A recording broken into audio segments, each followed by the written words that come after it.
morning? 6:15, yeah. Oh. I'm so tired. I gotta drink this to stay awake.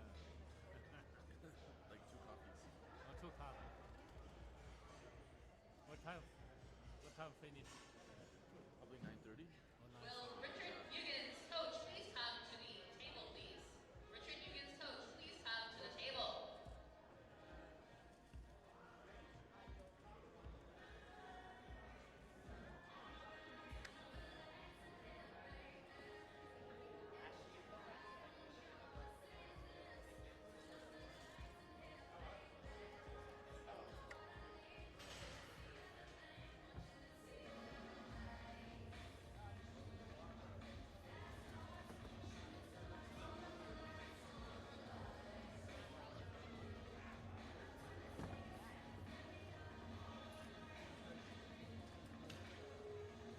You hungry? You want something to eat?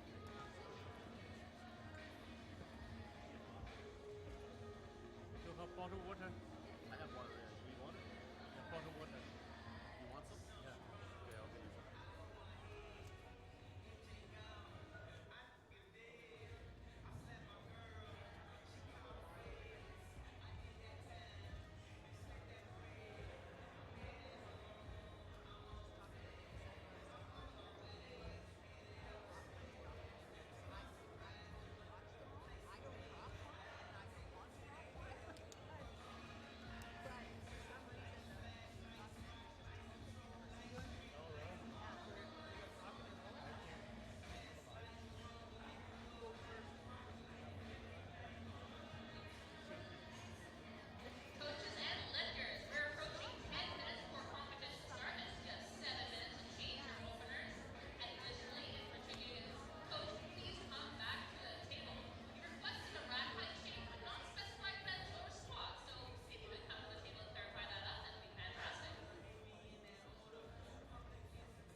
Copy.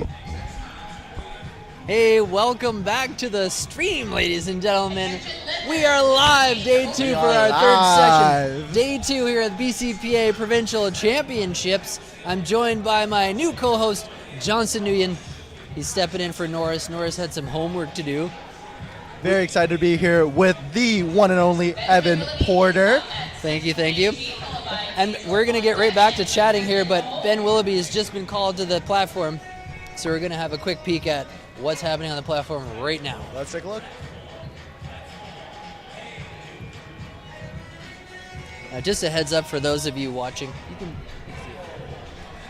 For those of you watching, Ben Willoughby, who's just been called out, or is about to be called out, sorry.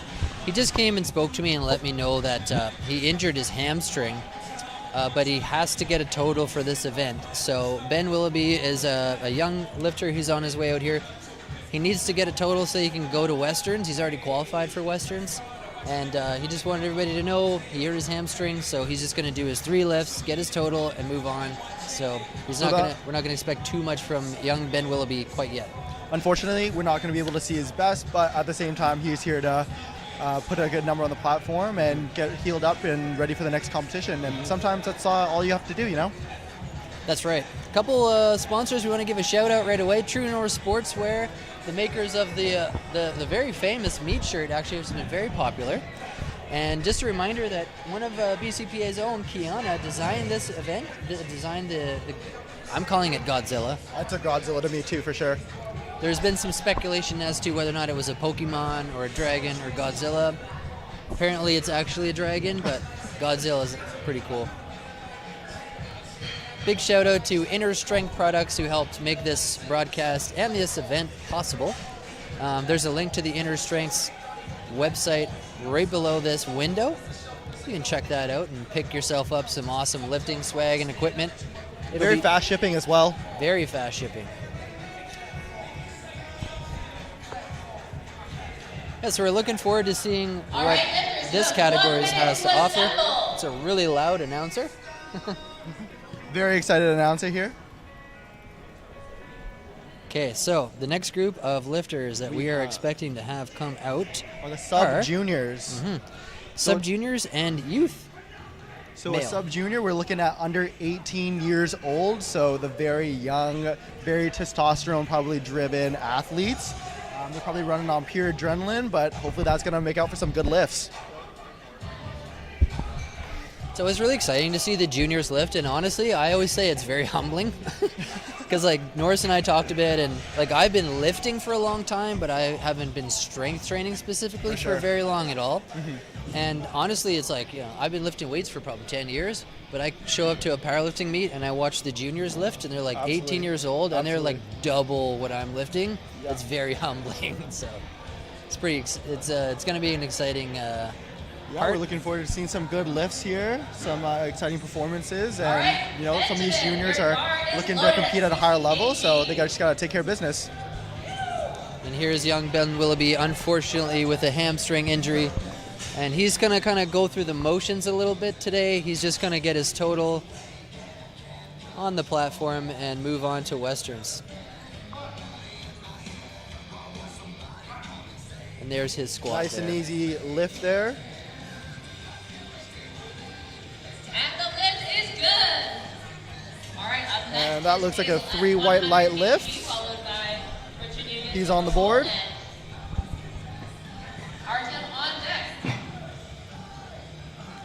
So that's young Ben Willoughby's squat. He will probably not come out for his second and third attempt on squat. He'll probably put up a number on bench, skip second and third attempt on bench, and then do 1 attempt on deadlift. Easy breezy, nice and simple. So we've got Basil Godden coming up here next, and they're going to load the bar with 100 kgs for him. So that's going to be 220 pounds on the bar there for Basil. The bar is loaded at 100 kg for Basil. Let's hear it. All right, getting the crowd hyped up for this lift here. This is the second event I've seen Basil lift at. I saw him lift recently at another powerlifting event. It was a lot of fun to watch. Basil's going to be hype here in no time. That's a good squat there. Good squat. Wait for Let's the command. see the lights. And the All lift is right, good. nice. So for those of you just joining us, 105 kg on the bar for Richard. Artyom up next in the hold, and Marcus is on deck.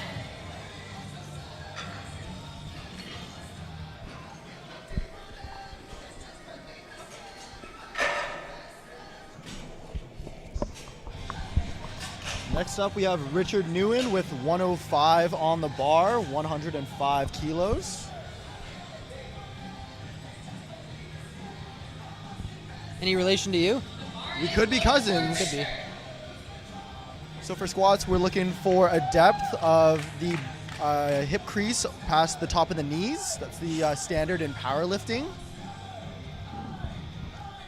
Johnson and I are going to try to point out a few of the rules and regulations around this sport so that all of you people watching at home that aren't really privy to that can understand what's happening. We're going to try to keep the folks at home educated with the sport of powerlifting, and that looks like a good lift for my possible cousin Richard.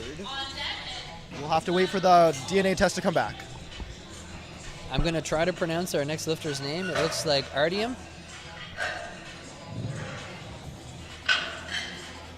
But I'm going to let the other announcer have a crack at it first. So we'll see how they do. And they're looking at 140 kilograms. Kilos. That's going to be 308 pounds in the American Freedom plates there. So powerlifting is a sport that's measured in kilograms. So if those of you aren't familiar with kilograms, you're going to have to pull out your calculators or keep up to date with our score sheet that you can find on plmeet.com.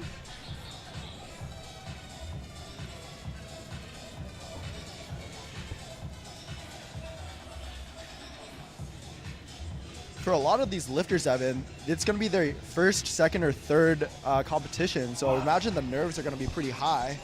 Yeah, I think there's going to be a lot of adrenaline here, and we may see some common mistakes that are made with newer lifters, Newer lifters, that's right. Younger lifters as well. But that's a good lift there. Earlier in the day, we talked about that there's not really any substitution for experience. That's right. Like, you can watch powerlifting lots, you can listen to your coach, etc., but until you're in those shoes and going to make the attempt, you kind of almost have to make those little mistakes. Yeah, at some absolutely. point learn from them. We learn from experience, right? Big common adage in powerlifting is no L's, just lessons, and we take those lessons and apply it to the next competition, the next lift. That's all we can really do. Here's Marcus. Come on, Marcus. Some of these juniors are coming out of the gate swinging. Coming in hot.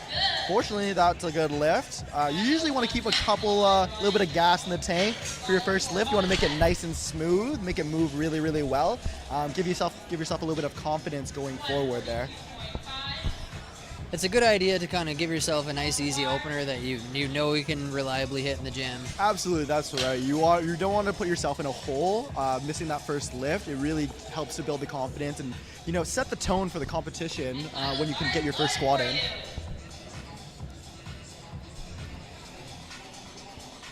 Here comes Milo out.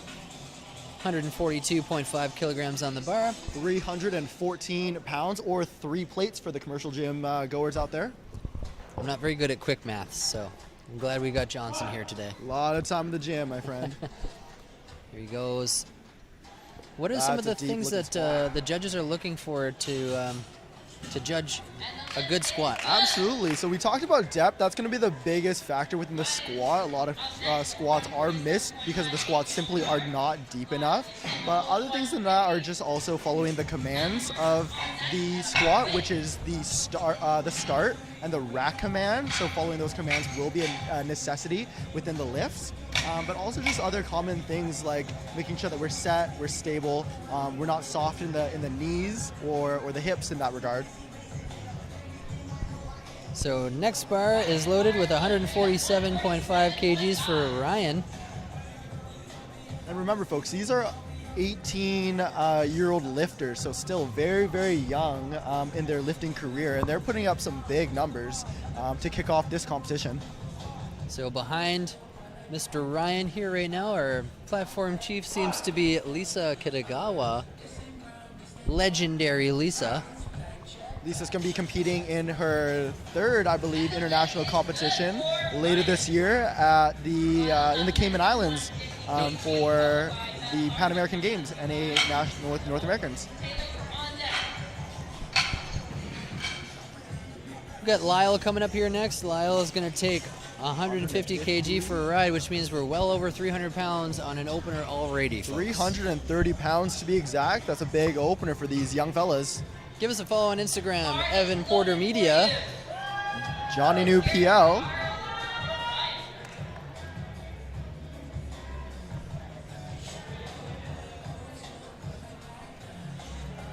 I think this is Lyle here. Lyle Babin up next.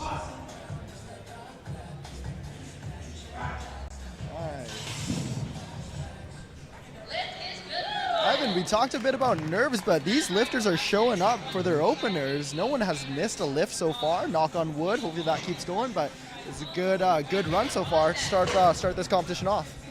So the way that these events are going to flow, this is a 3-lift competition, so there'll be squats, bench press, and deadlift. And then for each one of those lifts, the athlete will get 3 chances at squat, 3 chances at bench, and 3 chances at deadlift.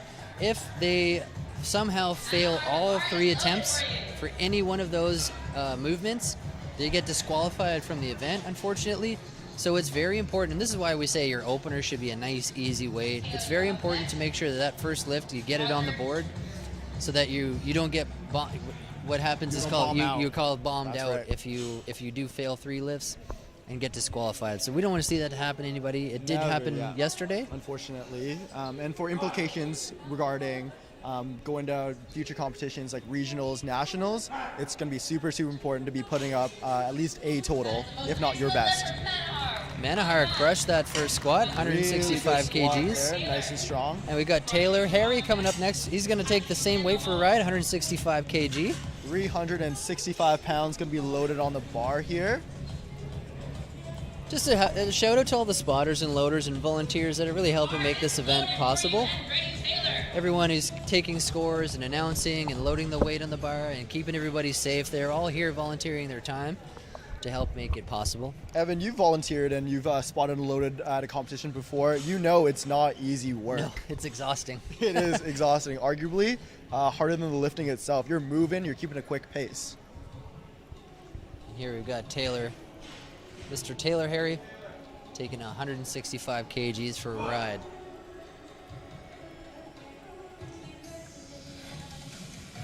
Nice work. looking lift there. Gonna have a look at the lights here. Good lift. So you may notice some of the lifters who hit their lift and kind of look back and into the corner.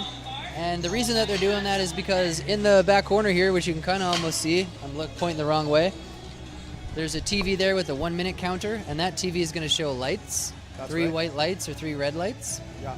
And in powerlifting, you need at least 2 white lights to be a good lift. You need a 2-to-1 majority, just like American Idol, some would say. But there's going to be different infractions for different lifts, but as long as you get 2 white lights, you're going to be in the clear. Mm-hmm. There are 3 referees staged around the platform. There's the head referee directly in front, and then you get 2 side referees, and all 3 of them are kind of looking for the different but the same things. They all have a paddle in their hand, and they're pressing a good or bad button, basically, which gives a white or a red light. So they need 2 referees to agree that the lift was good for it to be determined as a good lift. That's right, yeah. So if they And get that's a 3 white light lift there. there, you see the 3 white lights in the corner, that's what you want to see.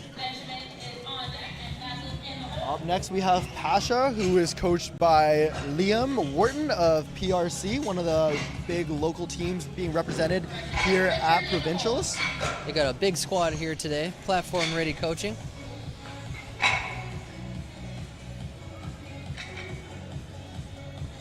And there's Liam there. Liam just competed recently as well, and you want to tell the folks what lift he hit earlier today?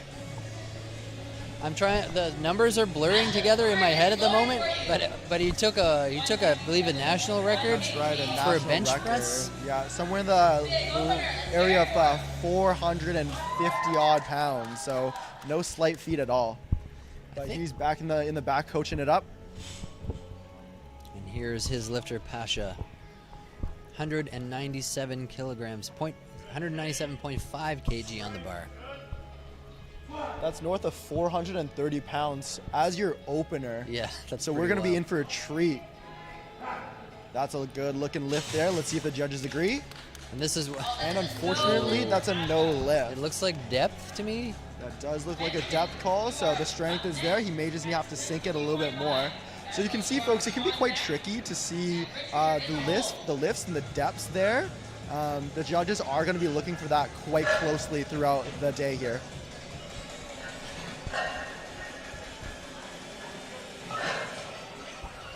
And so now we're going to go back up to the top for the second attempts. So as Evan was mentioning earlier, each athlete gets 3 attempts per lift. Once we get to the bottom end of the flight, we're going to go back to the top so everyone gets a little bit of a break.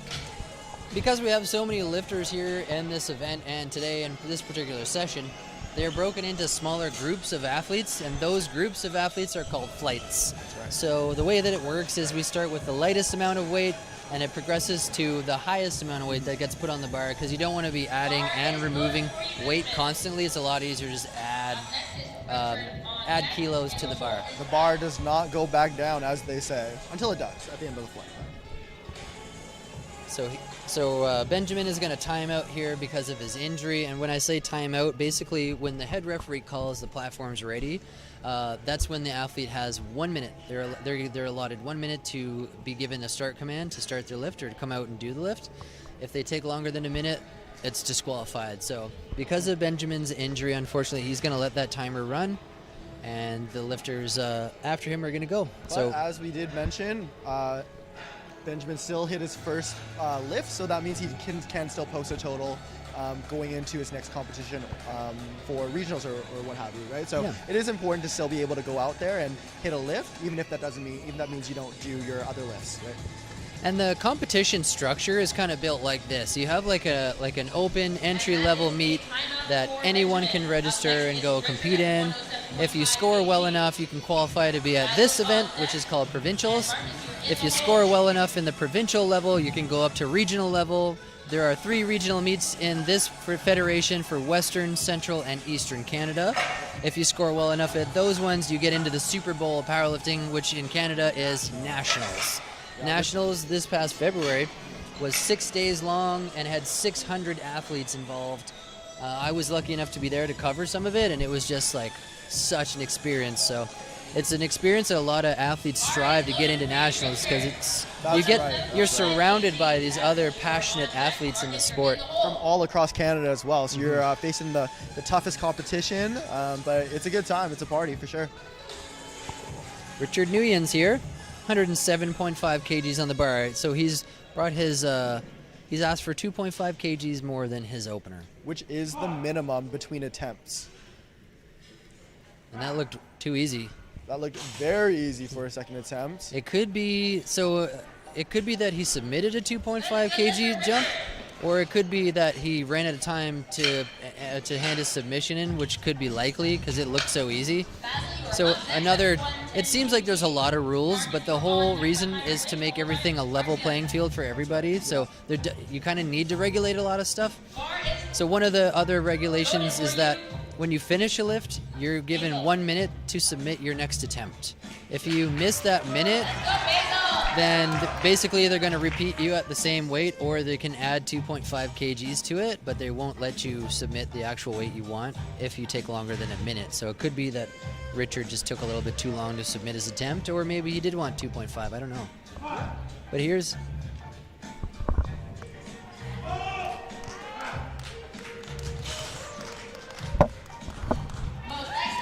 Nice. That's a good lift for a young fella there.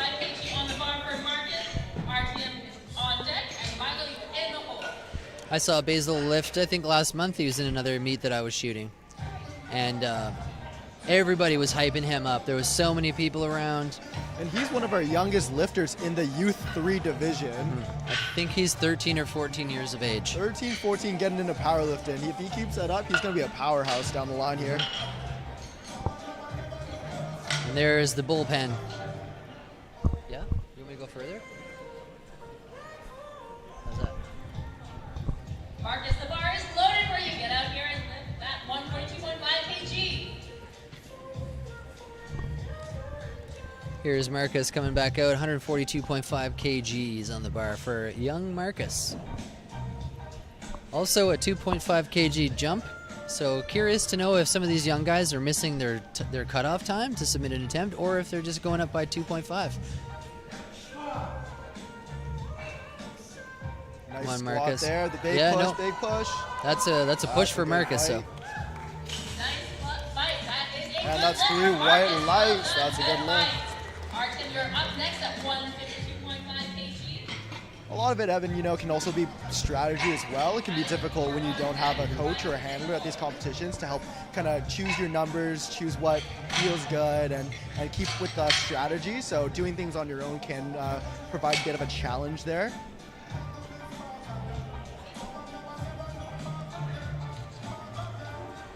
Artem, the bar is loaded for you. 152 kgs on the bar, 336 pounds. So we don't want to bombard you with rules, but we are trying to explain a bunch of the stuff that's happening, and you may be able to hear some of it, but the head referee kind of determines the pace of this, and they're going to give that lifter the start command. And so what I'm getting at is that there are directions that the referees will provide to the lifter, and for squat, there are 2 commands that they're going to give. The first one's to squat, which we just heard. So the lifter has to wait for that command to start.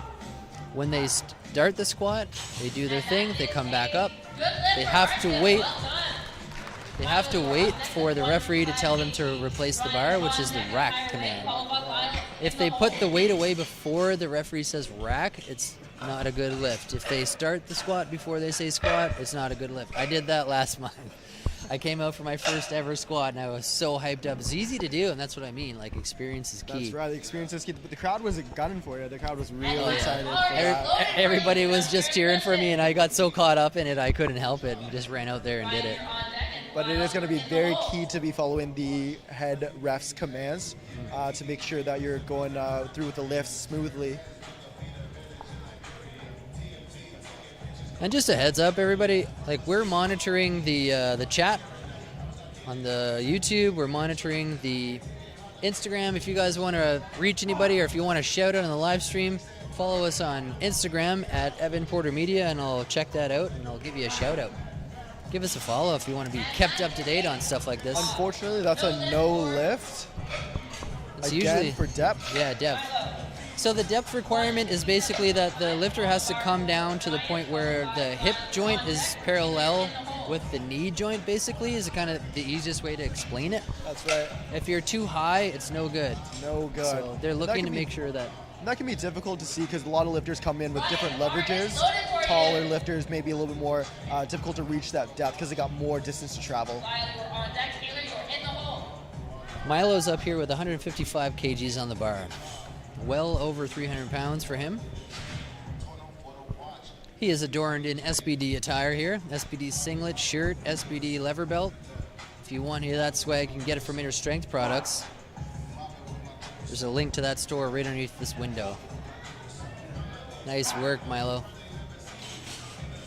And he waited for that rack command, so good job. Unfortunately, that's a He got called on lift. depth again. So this happened earlier in the morning. There was another group of lifters. Everybody got nailed for depth, so everybody needs to pay attention here and make sure they're getting deep enough. It's important to be training to these competition standards in your own gym. So when you come to these competitions, you don't get nailed for things like this. Because it can be easy to happen, as we're seeing here. There's Lyle Babin, 162.5 kg.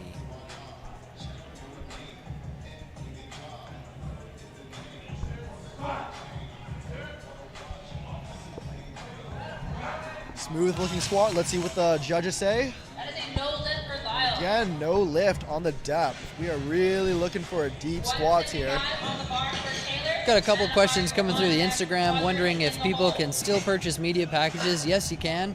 You can even purchase a media package if you competed yesterday and didn't get one yet, because we're shooting everything for photos and we're capturing every bit of today and tomorrow and the day before on video.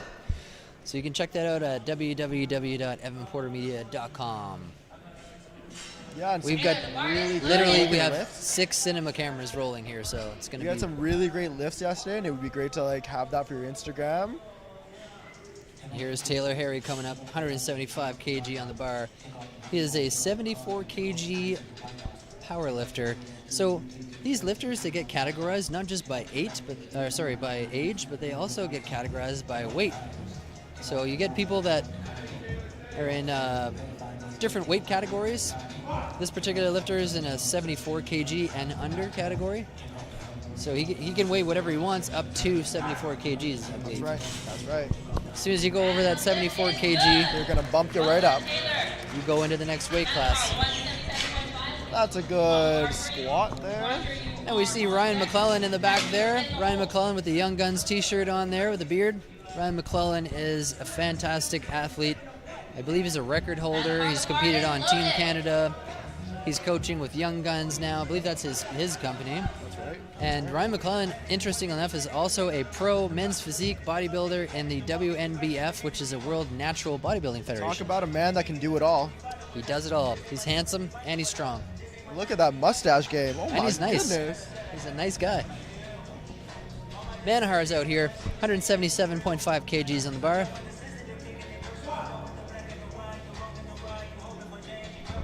I think we're safely above 400 now. I think we are.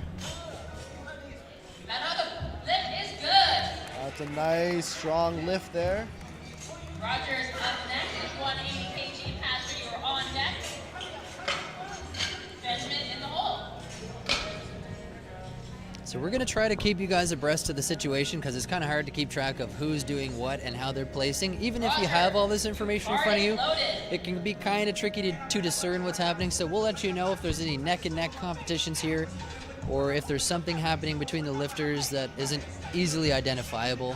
These competitions do move fast. It can be difficult to keep track of, but we have our handy-dandy score sheet here, so we'll do our best to keep you updated on the ongoing situation here with each lifter. Roger's here, Roger Kong, 180 kgs. Here he goes, come on, get that was deep, That's so a he's deep got that. squat. And he's got the rack command. So he's probably going to get 3 white lights for that one. Well Yep. done. Pasha 197.5 is going on the bar for you. Pasha's on his way out here for the next lift, 197.5 kg. Pasha's going to retake his opener because he got dinged on squat. Let's see if he can move that a little bit deeper. It's not always advisable to go up in weight if you fail that first attempt. You probably want to get something on the board before you decide to start You creeping never up. want to be in a position where you could potentially bomb out, as we've kind of been discussing today. Come on, Pasha. And we actually saw that earlier this morning. One of the lifters bombed out on squats. So it's unfortunate to see that. Here's Pasha. So Pasha's wearing knee sleeves, if you're wondering what he's got on his knees there. Those knee sleeves are usually made out of neoprene. They are they're made to standard, so the Federation will inspect them beforehand, but there's certain knee sleeves that are allowed and certain ones that aren't. Knee sleeves just kind of keep your knees hot and warm, and they do offer a little bit of elasticity, and they kind of help you get a little bit more weight out of your A squat. little bit of bounce out of the hold gets you a little bit more pop going into your ascension of your lift there. So Unfortunately, Pasha has missed his second attempt again for squat, so that scenario is popping up. Pasha is at risk of bombing out. He will have to sink this third attempt here. It is good to see that he didn't go up in weight, but we need his handler to give him a little bit of guidance there, just to get him to squat a bit deeper. Go right to grass on this one. You want to make it undeniable. You want to convince the refs that you are squatting deep enough to stay in the game. Especially on an opener and something like this, you should just be dumping it to the ground. Richard, you are on deck. Basil, you're in the hole. So we're going to go back up to the top again for the third attempt. For the third attempt, you will be expecting some of the lifters' heaviest lifts. Usually something that is their max, their PR. So we're going to see these lifters get tested here. We're going to see what happens. It's come back to young Ben Willoughby's turn here, but because of his injury, as we mentioned earlier, he's probably not going to come out here to hit this lift. So this is probably going to time out, and then we'll see Benjamin back here for first attempt on bench press. Absolutely. So the rest of the lifters are going to get a bit of a break. Remember to follow on Instagram, Evan Porter Media. Follow my co-host Johnson here as well, JohnnyNGU_PL for powerlifting. So, Evan, when you were doing your last competition on your third attempt, what are some of the things that are going through your brain before you come out for that last lift? The squat wasn't so bad. Like, I actually jumped the squat command on my first squat, and I got red lighted, so I didn't get that lift. I had to repeat that for my second attempt, which was an easy one for me. And then for my third attempt, I had to do what I wanted to do for my second. So I never really got to go to my max for squats, which was okay because I wanted to be there for the experience and everything. On bench press, I actually hit a PR for me, which is great because I historically just had troubles with my shoulder. And I was excited just to be able to do it properly. And then for my deadlift, I was so gassed by the time it came to third attempt, I just couldn't do it. Even though I'd already lifted heavier in the gym in the past, you're just so tired by the end of the day. So that goes to show how exhausting these competitions can be. You're really pushing yourself to the absolute limit, and sometimes you just might not have enough gas. But let's see how these lifters do on their third attempt. 120 keys here for Richard. That's going to be 264 pounds. Let's see how this moves. Got another question from the audience here, our online audience. We're going to answer that in a second. Oh, that was easy. Richard needs to put some weight on the bar. So we had a question from the audience. Leanne wants to know if you register at a certain weight class and then you weigh in too heavy, what happens? Basically, you get moved up to the weight class above you unless it's like a national meet. If you Westerns or national, if you show up for like regionals or nationals and you're overweight, that's it. Because the competition is so high for that.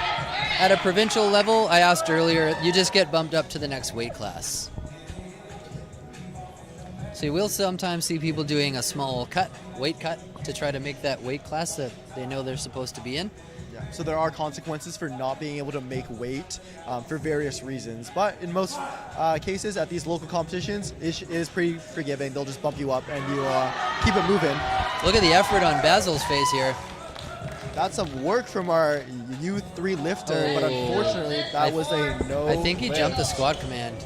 That is one of the infractions there, jumping the commands.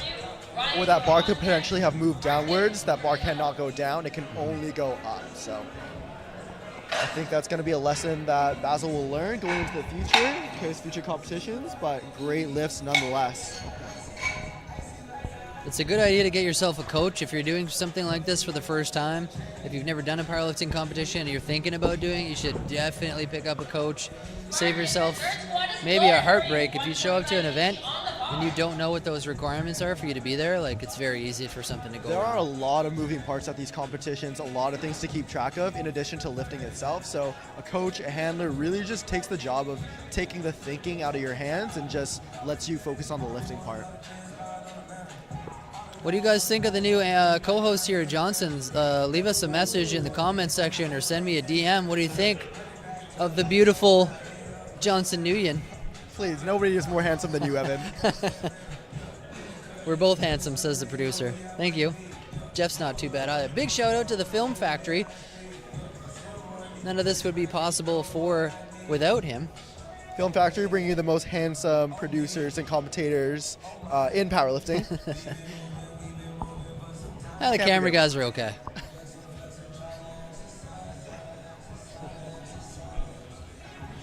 Next lifter up. Marcus timed out, unfortunately. So Ryan's up next. He wants 157.5 kg.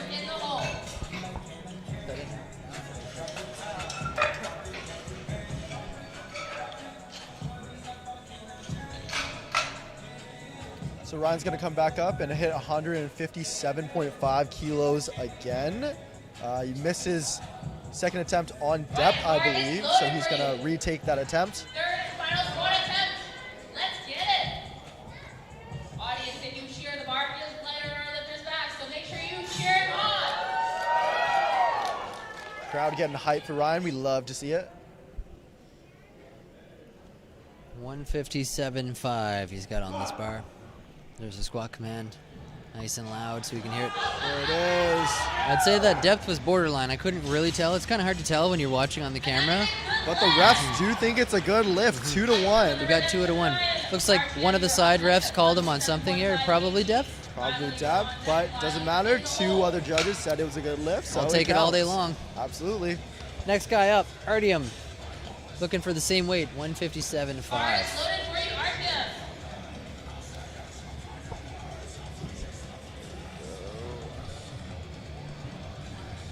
Come on, Artyom, let's go 3 for 3 for those squats.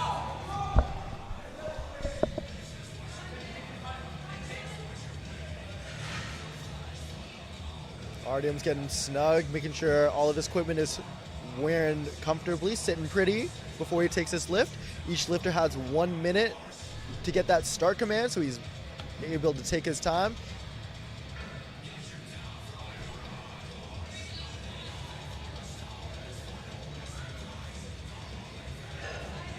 He's got 20 seconds left. Let's see how this moves.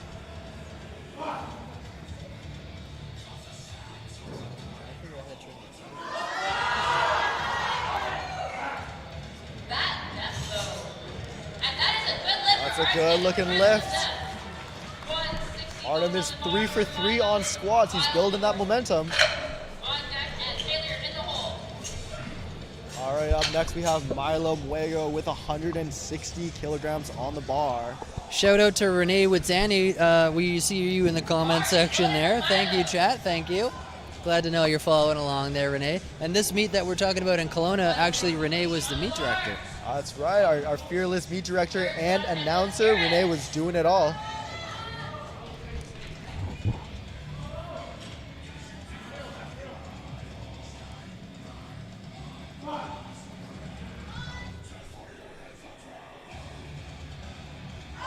He's taking it to the ground, and he's standing it back up. That's a 3 white light lift. I'm going to be blasting my right ear. Forward, Lyle. Taylor, you're on deck. No matter how you're in the hole.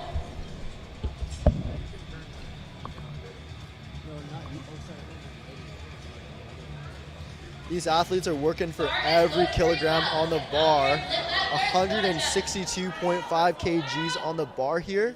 Remember, audience members, the bar feels lighter when you yell.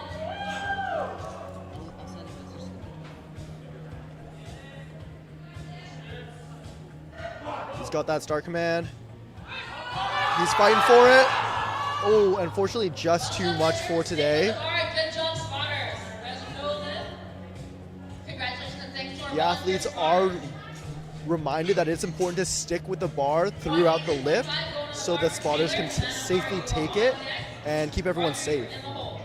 You never want to dump the bar or drop it behind you, putting the spotters and loaders at risk.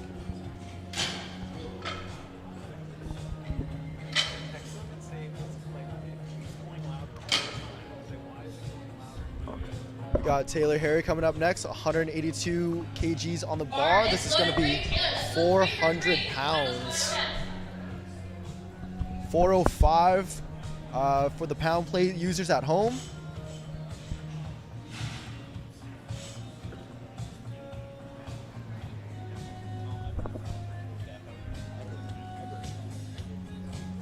Aaron O'Toole, I see you giving me the follow there. Thanks for the follow, y'all. Lilani, I see you too. Thanks for the follow on Instagram. Keep it up, y'all. Ben, thanks for the follow, my man. Appreciate you. Now that squat was a fight. Let's see what the judges say. And that's a 3 white light lift. Lanky lifts, thanks for the follow, my man. Vanahar is up next, going for a provincial record at 185.5. Evan, I got to tell you, I don't know if there's anything better in powerlifting than grinding out that third attempt for a PR. Man, that's just a sensational feeling. And the other thing too is, like, we talked about this a little bit earlier in the meet with some other folks, but people applaud effort. It doesn't Absolutely. necessarily, like, the level of response from the crowd, you know, it doesn't really depend on your performance. It's more about, like, how hard are you trying.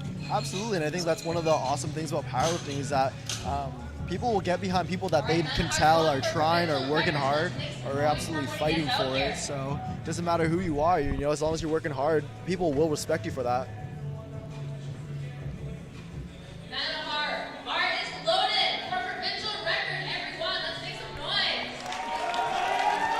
right, so this is a provincial record for Manahar here.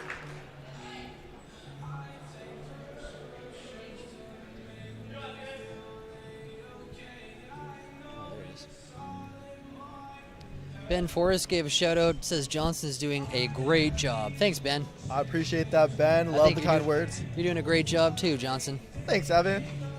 Somebody else thinks Johnson is mad. Let's roll. As in cool mad, I think. Okay, I had to think about that one for a sec. Oh, that's a But grinder. that's a grinder for Manahar. How are we looking? Provincial record secured. Roger's up next. 190 kgs in the bar for Roger. Or you're in the hole. They won't change the music. They said they don't know how. We got Roger Kong coming up next with 190 kilos on the bar. Well over 400 pounds.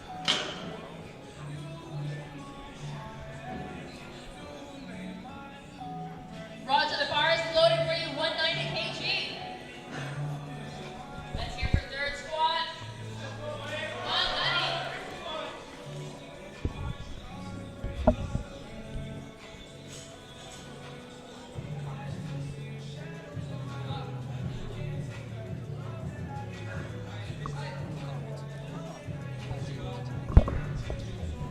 All right, he's getting settled in his position there. He's got the squat command, pardon me. Taking his time into the hole. He's fighting for it.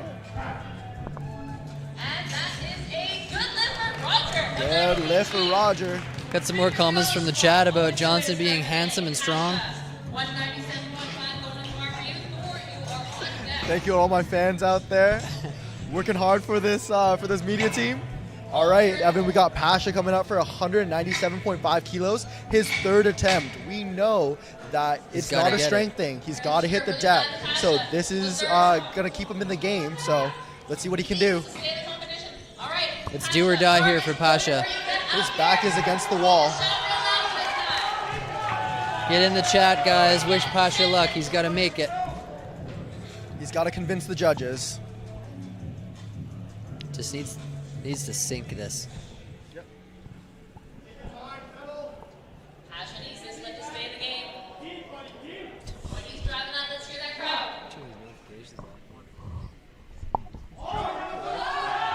There it is. That's There the it depth is. we needed to see. And he's done it. He's in the game. All right. Nothing like a little pressure to bring out the best in you. Great job, Pasha. So Pasha's come back from death here to stay in the meet. And that's what makes it interesting for us to watch at home, too. It's a bit of a dramatic turn of events sometimes. I love the drama and powerlifting. You may have noticed this fantastic hat that's sitting on the desk here. Came from True North Sportswear. They're planning on giving this hat and this fantastic meat shirt away to the heaviest deadlift male and female here by the end of tomorrow. So somebody's going to walk away with some cool new swag from True North Sportswear, That's the a- makers of our meat t-shirts. That's a very comfortable looking hat. I want it. I would go out there and deadlift for that hat right now. Give us a follow on Instagram if you saw that title come up there, Evan Porter Media. Give me a shout there. I'm answering as many of these comments in the chat as I possibly can. All right, we're heading into our second flight now. So we have a different set of lifters attempting their squats. They're going to have 3 attempts to put up the best total they can. So unfortunately, again, we have Thor, who's coached by Colton of PRC. He also hurt his knee before this competition. Oh, look, it's my buddy Thor Nybo on the platform out here. He's looking to take a token squat as well. Evan, is there something going on? A lot of these lifters getting injured before their competition. Yeah, I think they're just pushing themselves a little bit, you know? Sometimes the prep is just too grindy, Yep. Thor smashed that squat. but that's a good lift. Thor's looking to go to regionals, so he's got to post a total, get healthy, and take care of business there. You are on deck. Waylon, you're in the hole. Up next, we have Colton, who is a PRC athlete by Coach Liam Wharton. This is his second competition, and he's going to be opening up at 155 kilos, 336 pounds. Not too shabby there. Another reminder that these events are put on by an army of volunteers. There's a whole community of people that have come out and volunteered their time and hard work to make these events possible for everybody. Absolutely. These competitions do not happen without our volunteers. Rad, you are on deck. Waylon, you are in the hole. All right, going back to your openers, let's see how these move. And again, for our openers, we should be looking for smooth squats, lots of room in the tank. Let's see how these juniors, sub-juniors do. So this is Flight B, which is our second group in this session. And that is That's deep. a deep He's looking not- squat. And he's waited for the command, so I'd be surprised if he didn't get 3 white lights on that one. Yep. 160 kg going on the bar for Waylon, you're Ravraj is up next, 160 kgs on the bar, well over 300 pounds for his opener. There we go. He's got chalk on the upper back there, which is supposed to stop the bar from sliding around too much. That's right. It's not just for looks. We want to keep that bar stable. Last thing we want is that bar to roll on our back. That's going to throw us off of our balance and potentially make us miss our lift. So we want to be as stable as we can as we set that bar on our back. And remember, folks, this bar weighs well over 300 pounds. I would not want that wiggling around my back.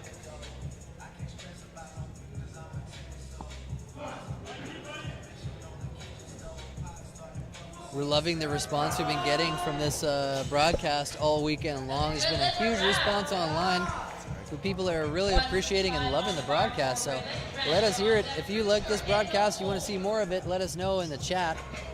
If you want to see us at your event, make sure to let your organizers and federation officials know you want to see the Evan Porter Live broadcast powered by the Film Factory come out and cover you. Evan, you've been putting in work this weekend, and it's showing. We're looking forward to some more great events down the line here. It's been a massive team effort from a lot of dedicated individuals to try to, bring this broadcast to a level that hasn't been seen before. That's our goal.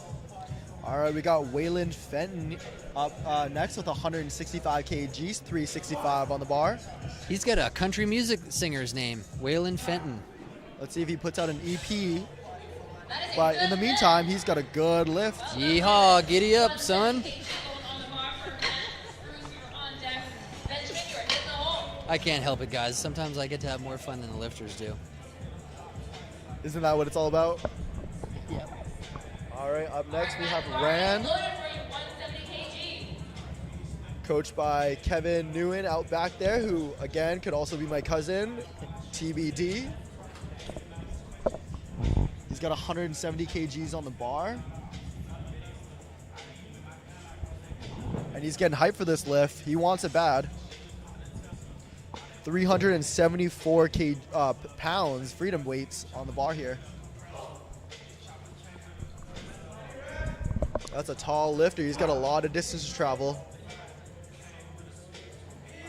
But he's making it look easy. Let's see what the judges say. 3 white lights.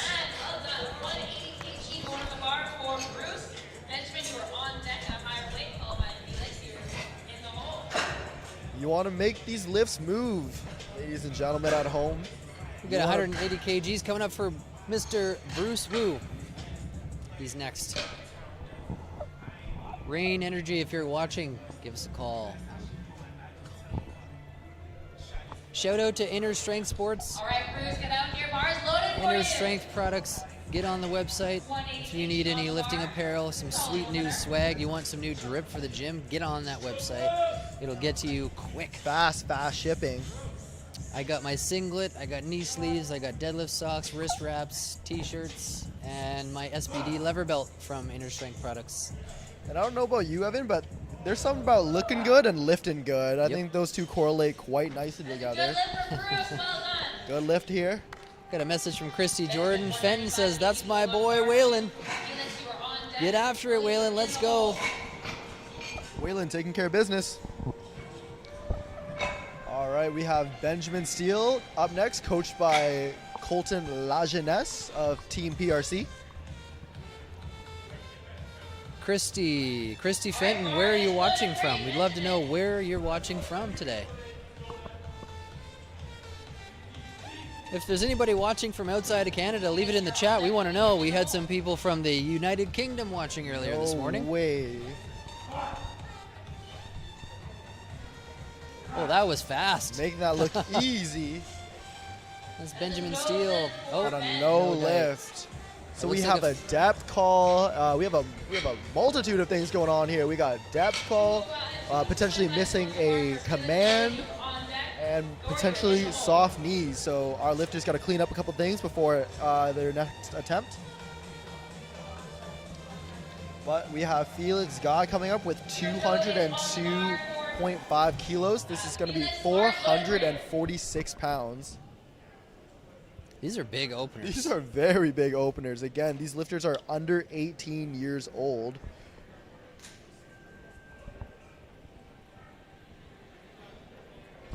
William, you are on deck.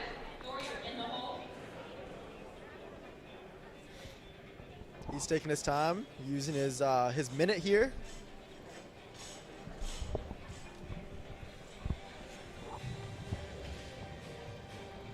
Christy says she's watching from southern Alberta today. Well, hello over there in Alberta. Thanks for tuning in for the live stream and the competition. Good lift. Let's see what the judges say. And they agree. That's a 3 good white lift. lights. And what a beautiful squat. 205 goes on the bar for William. Thor, you are on deck. All right, we have Will Zhang coming up with 205 kilos, 451 pounds. This is our heaviest squat opener of the day. Coming in here from Will Zhang.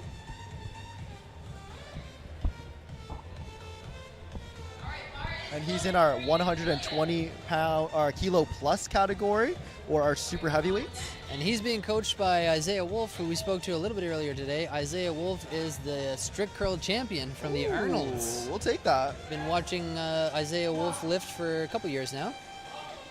Bit of a buckle, but he makes it look easy. Unfortunately, that's a no lift. Seemingly for depth, as it has been throughout the day here so far. Williams down. Thor Nybo's coming back up here. He's got 77.5 kgs on Let's the see bar. if he comes out. So we're saying he's injured, eh? That's right. Yeah, we're talking to him a little bit earlier today. Unfortunately, he hurt his knee a couple of days out from the competition. And yeah, unfortunate things like that can happen. But that's just kind of how the cookie crumbles sometimes, you know. So got to roll with the punches and get ready to move to the next one, the next competition, next prep. And I can see him floating around there in the back, so we'll see if he comes out for it. I think he's... No, I don't think... He's not coming out, I don't think. He's still chilling back there. So while we got a minute here before the next attempt, we can see that a lot of these lifters are coming out with a couple different levels of personality. We got some hype lifters, we got some stoic lifters. Evan, at your last competition, do you feel like, you know, what was working for you? Getting hype, getting rowdy, getting lively with the crowd, or being in your zen mode? On one hand, I like to get as hype as I possibly can. I love the adrenaline. I want that music party. crunching, people yelling and screaming. At the same time, it's really easy to make mistakes when your adrenaline's pumping like that. So it's kind of like you almost need to internally measure and manage your adrenaline on meet day. And this is from my one meet, but like I think, you know, it's easy to get lost and caught up in the hype and then jump a command Absolutely. or do something stupid, or you don't properly wait and breathe in properly, get the bracing you're supposed to have. And Yeah, go for absolutely. the lift. It's you gotta know yourself as a lifter. You gotta know if getting overly hyped can throw you off your game. Might need to calm yourself down a little bit. But sometimes, when the moment's right, you gotta let it all out. Third deadlifts are one of those times. Third squats potentially another one of those. We'll keep this train moving along. We got Colton up next again for 165 kgs on the bar. That's 365 pounds for his second attempt. 165 kg on the bar. Brad, you're on deck. William, you're in the Let's see how this moves. We got a little comment from the chat that it's not Basil, it's Basil. Basil. All right, we'll keep that in mind. Thanks for the correction. Sometimes I speak with an English accent, so it comes off Basil. Sometimes I just guess. Sometimes I just wing it and hope for the best. I do apologize though. There's a lot of names, and there's different pronunciations. We always appreciate the corrections. But we'll call him Basil. Colton's out here. 165 kg for Colton. He's working his way up to 3 red plates here. Let's see if he's going to take 3 red plates for a ride on his next attempt. He's got 15 seconds to get that start command. He's settling into his position. Here we go. And he is wearing squat shoes, which have an elevated heel, which makes it easier to squat because it's a little bit less demanding on the ankle. That's correct. Yeah, it allows you to get a little bit more pitch forward and lets you slide into your hips a little bit more, making sure that you sink depth, which is, as we know by now, really, really important in these competitions. Ravraj is up next. Let's go, 170 kgs on the bar, 374 pounds. Looking for this to be nice and smooth.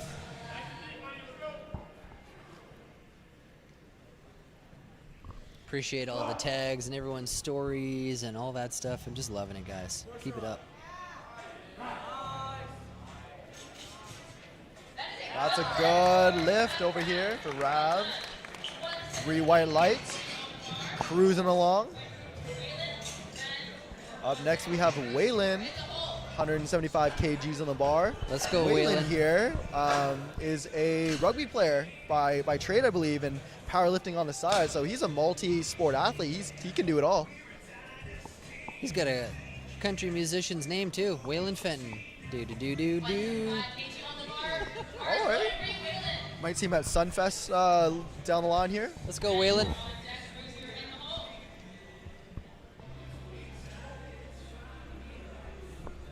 It's a strong name there, Waylon Fenton. Good depth for that one. Taking Let's that see all what the way to the floor. Really 3 white good. lights. 2 white lights. Sometimes one on we deck. have a different perception at the broadcast booth than the referees have, but it's important to note we're not challenging the referees. We're just making an observation based on what we can see through the cameras. But that's why we're the commentators and the refs are the refs, because we don't see things the way that they do. And I'd like to keep it that way. That it can be intense being in that hot seat, you know. It takes a lot of focus and energy to stay that attentive to what's going on You have and to be stay. very observant. And objectivity is super important too. So. That's correct. A lot of times you have refs refereeing their own athletes, their friends. So it's important to maintain that objectivity, that unbiased opinion, to keep things as professional as we can. Here comes Ran, 180 kg on the bar. Big stomp to get situated. Second big stomp. I love seeing the idiosyncrasies of each lifter, how they like to set up, how they like to get themselves established here. That was the exact term I was using earlier because it was like, I was trying to figure out how to explain that everyone has their own sort of thing that they go through before they hit that lift. That was a grind for Ran. I hope he gets it because it. Oh, unfortunately, no. Great dice. effort nonetheless. Let's see what he does for his third attempt.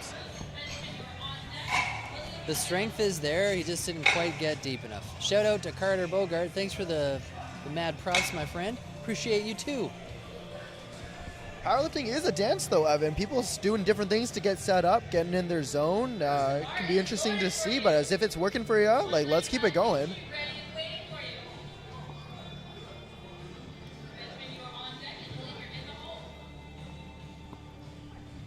All right. Got our next lifter here, 180 kgs on the bar, close to 400 pounds. Just going to have a look and see how the standings are doing for this particular flight right now. That's a deep squat. Let's see what the judges say. Great lift. 3 white lights. So it looks like 93 kg is going to be a competitive class here. There's a lot of 93 kg lifters in this particular flight. Looks like we have at least 8 athletes in this flight, or in this class alone. The standings for first, second, and third. Second and third place are fairly close together. Sorry, third and fourth place are fairly close together. And first and second place are fairly close together. So this is going to be a neck and neck for the 93 kg class. We're going to have to see how the competition shapes out for these lifters. The important thing is that they got to make their lifts to keep the ball rolling. That was great lift for Bruce. I stand corrected. It's Benjamin Steele on the platform, not Bruce. All right, we got Will Zhang again, attempting 205 for the second time. Let's see how he does. He's got to hit a lift to stay in the competition. He is being coached by Isaiah Wolf, standing beside him there. The strict curl champion, which means he's very strong biceps. Here comes William Zeng, 205 kgs on the bar, well over 400 pounds for a second attempt from a young junior lifter. Made that move. That was easy. There you go. That one's in the bag. 3 white lights, though. He's in the game. I want to know what he's going to increase to because he's holding back. My guess is going to be 212 and a half. I think a 7.5 kg jump there would be a nice little addition to his total at the moment. But let's see what his coaches decide. Felix Guy's coming out 210 kg.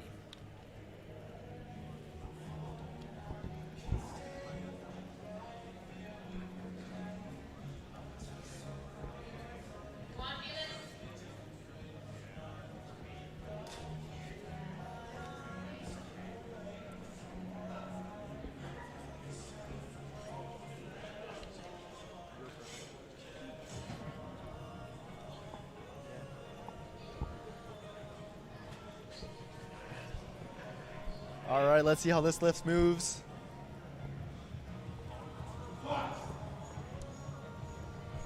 Nice smooth squat. Oh, that's a good looking lift. Let's see what the judges say. Got it. Nice and steady.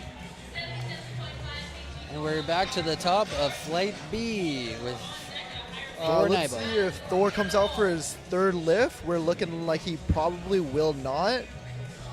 Evan, what's your mentality when you're going into squats? You got that bar on your back. You got the pressure of making lifts. What are you thinking about? Say that again? What are you thinking about during squats? Bracing. Honestly, Bracing. like when I go to hit a squat in training or in comp or anything, it's more about like, is everything where it's supposed to be? Because it's the kind of thing you just need stability, like making sure that you've breathed in properly, everything's braced nice and stable, everything's tight. When you go to come down into that squat, I guess that's mainly what I think about, and You just got that, yeah, absolutely. You got that bar pressing down on your back, so you want to be able to be stable to resist against that bar, support your core and your back to make sure that you're staying safe. The only other thing I'd say I really focus on is what they call a tripod foot. So when your foot is on the ground, like if this is your heel and this is your toes, I try to make sure that I'm kind of have evenly distributed the weight so that, you know, like I'm feeling the weight across the front and I'm also feeling the heel. I don't have too much weight on any one part of my foot. It's evenly distributed. I couldn't have said it better myself. PTs, look out. Evan Porter coming for your bag. I'm actually a certified personal trainer, just so you know. Okay, here we go. Dropping the keys live Yeah. on air. I don't do it anymore, though, yeah. I'm an announcer now. All right, so Thor's not coming out for his third lift as we may have expected, but he still got his first, so he's good to stay in the competition.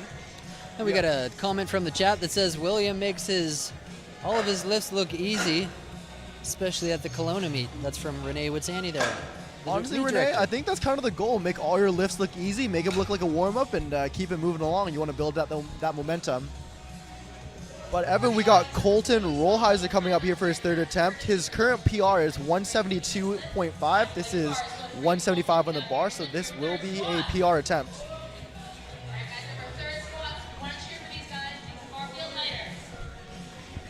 Third attempts again will be the heaviest lift, presumably, of each athlete. So they're going to have to put their best foot forward to make sure they get these white lights, which, as we have seen today, is not easy to come by. They're going to have to work for it. Shout out to Eleiko, one of the sponsors of today's event. The plates are made by Eleiko, and I believe that's an Eleiko bar as Barbell, well. Yeah, a fresh Eleiko bar. That thing's got some strong knurling onto it. That's a good lift. Let's see what the judges say. Good lift. That's a new PR. Ravraj is on his way out. 177.5 kilograms on the bar for him. And there is handler Liam Warden having a peek around. Liam Wharton looking handsome as ever. I'm allowed to say that. Eleiko, however, is one of the biggest manufacturers of weightlifting and powerlifting equipment. We got some of the fans are holding up signs and homemade signs for some of these lifters and trying to support them there.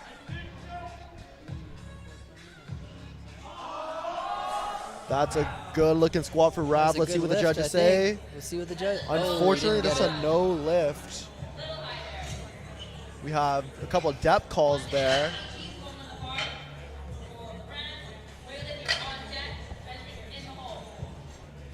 But he already got his second attempt in, so he's making some good headway going into bench press. Ran Mo is up next. 180 kgs on the bar for him. His last attempt, he looked very strong and he got called on depth, so that's right. Let's see if he's still got it. The expectation is high for these lifters to be able to execute on their lifts. The squat depth is a big part of that, so let's see how Rand does going into this third attempt. I love the focus. I love the setup. He wants this lift bad. Ooh, we got some comments in the chat because apparently no one's ready for Bruce Woo's deadlift, so I want to see what's going to happen for deadlifts I'm from looking Bruce forward to Woo. some deadly deadlifts from Bruce Woo. In the meantime, let's see how Rand's squat goes. No one's ready for it. The chat says, keep it up, chat. We want to know, too. He's got to replace the bar, presumably for soft knees. Let's go, Rand. He's got 10 seconds to get his start attempt, or his start command. So he's going to work. The hype train has left the station here. He's going to run out of time. I think he got it, Evan. Here it goes. No dice. Oh. Stay with it. Good catch from the spotters. Just a bit too much.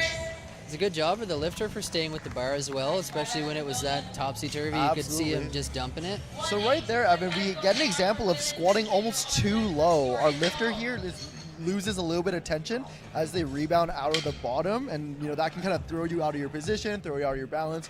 So it is a fine line. We can't just be dropping all the way to the ground, but we do have to hit our depth as well. So we have to find that perfect balance to get our lifts in. Got some more comments from the chat in support of Mr. Bruce Woo here. I love it. Waylon Fenton for his third attempt, 182. Let's go, Waylon. Southern Alberta is wishing you well as well. He's pushing it up. And that's a good lift for young fella.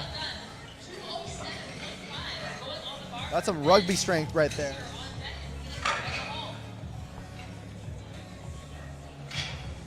Ben Steele coming up, 207.5 on the bar. 7.5 jump from his second attempt. Ben, the bar is loaded for you. Coach Colton out back, getting his lifter ready. Let's hear for our A lot of support for Mr. Bruce Woo here on the chat.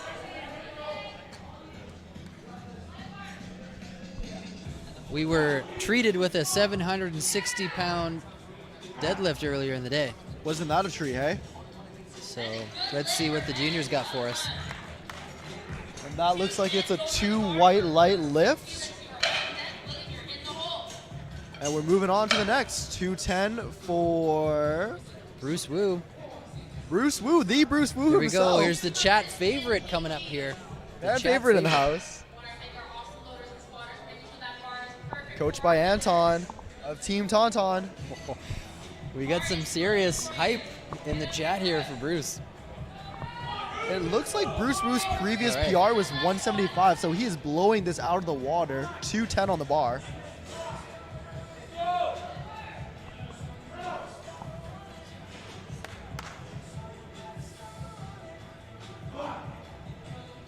Here it is, chat. Let's go. Big squat. He's got the depth. Oh, that's and that's a good looking squat. Let's He's see what the pretty judges solid, say. eh? Very Pretty solid. solid. But I tell you, Evan, that's just what a good coach can provide.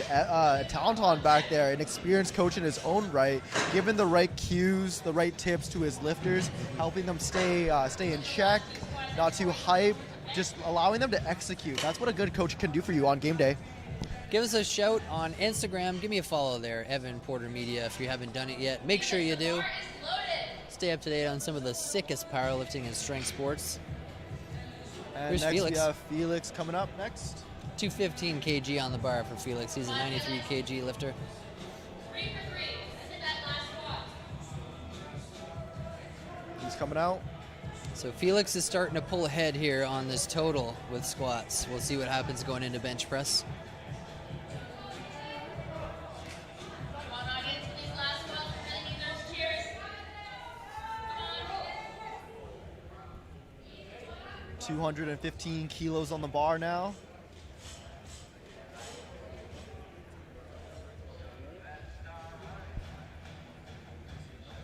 $473, I believe, on the bar.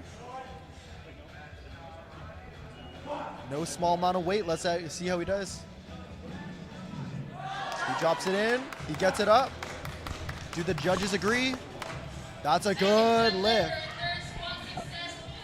All right, Evan, we have something interesting coming up here on the score sheet. William Zhang coming out with 260.5 I'm gonna get a on the conversion bar. for all y'all, unless you can do it off the top of your head. How I many- cannot, but apparently that's a provincial record attempt. Let's see what he does.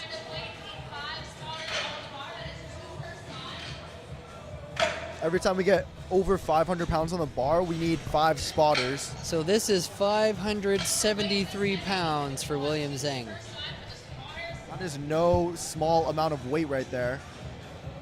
But Evan, that is a very big jump from second attempt to third attempt. Big jumps like Huge. that can be hard to adjust to, both physically on your back, because your body's not acclimated to that level of weight.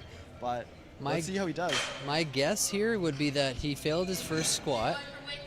He hit his opener on the second attempt, That's and right. now he's trying to hit his third attempt for the third For his attempt. third attempt, and he yeah. skipped the second. So Went straight to the third. that's my guess. And let's see how he does. He's being coached by Isaiah Wolf. He's a great strength coach. The strict curl champion at the Arnolds this past year. It's a provincial record. All right, provincial record. Let's cheer him on. We want some loud cheers for this one. Make that heart feel as light as possible.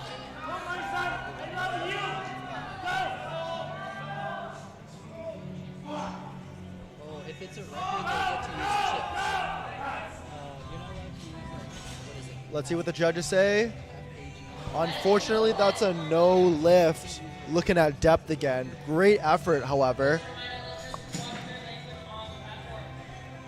So as you can see, that was a 0.5 kilo on the bar, and with provincial attempts, you can chip that total by 0.5 kilos. Little steal right there to get your name on the record books. Normally, you have to take a full 2.5 increment increase, but for provincial records, you can go 0.5. So we're going to bench press here, so there's going to be a little break while they switch that platform around for bench. Overall, Evan, I think that was a strong squat session for these lifters. A lot of good, strong lifts, carrying the momentum over into bench. My personal favorite portion of the event. Yeah, this is going to be great. I like to see those deadlifts. The squats are always good to see, honestly, and you know, bench is cool too, because when somebody's like really good at bench, I just admire it so much because I'm so bad at it. We're gonna cut to an athlete spotlight video, and I'm gonna go track down somebody to have a chat so we can kind of see how some of these juniors are doing today and what their thoughts are on the meet so far. Let's go. We're gonna check out Isabel's athlete spotlight because we want to support Isabel's quest to get to North Americans. My name is Isabel. I'm 22 years old and I've been lifting for 3 years. I actually got into it because my boyfriend was interested in powerlifting. When we first started dating, he would go to the gym a lot and he would be there for 3 hours. And I remember saying, how can you train for 3 hours? And now I'm here for like 3-4 hours a day. So we came to Iron Throne together, and there were a lot of girls that were really strong here, and I was really inspired to kind of start my powerlifting journey here. I think the powerlifting community in general is so supportive. Everyone really supports each other online, in person, at meets. I've hung out with so many people outside of the gym too. I've made a lot of really good friends and really close friends here. So a couple people I find really inspiring in the powerlifting community. Jessica Bittner is one of them. I also look up to Lisa a lot, Lisa Kitagawa. I know she's also competing at NAPF. So I'm heading to the NAPF North American Regional Powerlifting Championships. It's a bit of a mouthful. It's going to be held from August 7th to 12th in the Cayman Islands. First international meet for me. It's my first time competing at nationals this year, and I was really fortunate and lucky to be invited to compete at an international meet. There's really not a lot of funding or support for a lot of athletes going to these international meets. I know especially for a lot of junior lifters, a lot of us are still in school or working part-time, and it's quite expensive to travel internationally, so I really appreciate any support from the community. So since there's not a lot of support for a lot of athletes going to these meets, I've actually started a GoFundMe, and the link's on my Instagram. So my handle is isabellouis.fit on Instagram. So a couple expenses I have to take care of. There's obviously the hotel and the flight. The flight's pretty expensive to get there. I think it's around $1,000, maybe a little bit more, depending on when I get the tickets. There's also competition fees, equipment fees, and there's coaching fees. So there's quite a lot of expenses that go into the sport. It's pretty expensive. So a couple goals for this meet. I'm just really looking forward to making the most out of this experience. I also want to meet a lot of people who are competing internationally from other countries as well. In terms of meet numbers, I hope to officially hit 315 deadlift. I really hope that I can inspire other female lifters, especially junior lifters, to pursue powerlifting. It's kind of growing as a sport. I've noticed a lot more girls have been competing lately, and I really look forward to the next couple years when there's going to be a lot more girls in the sport.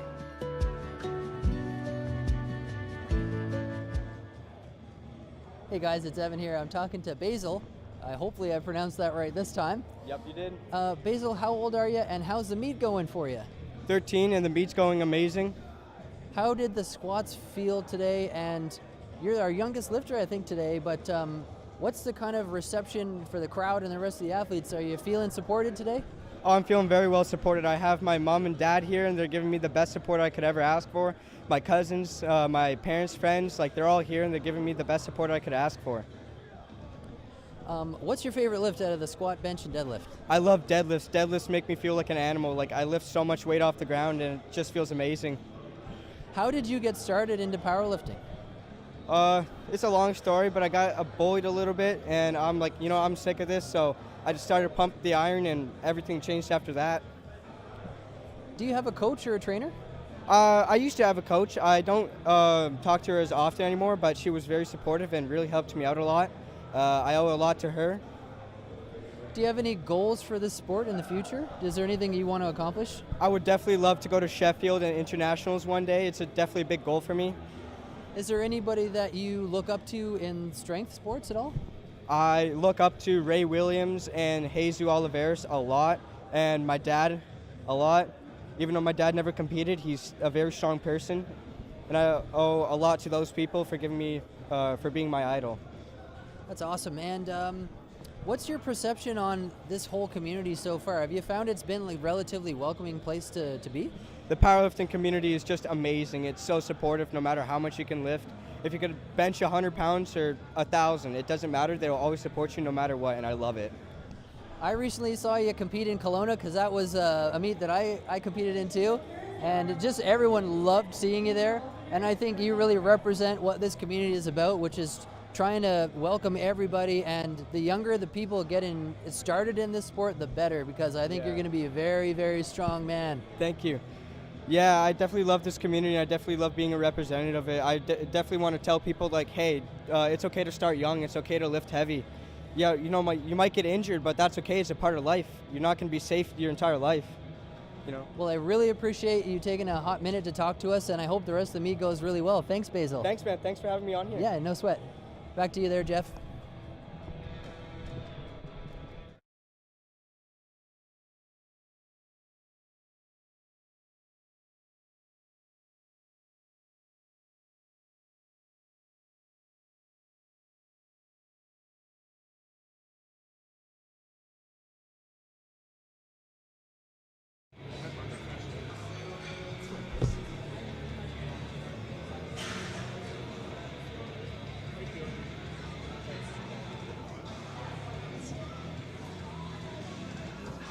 Perseverance.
bench press.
It's a Mac load.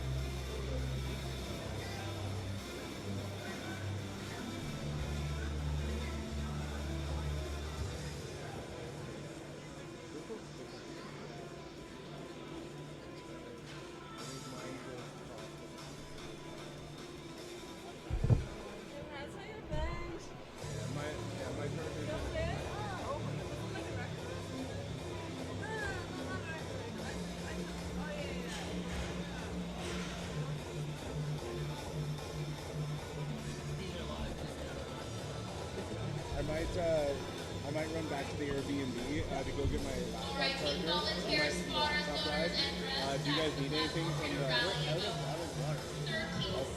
I'll pick up a case of bottled water. Quick rally.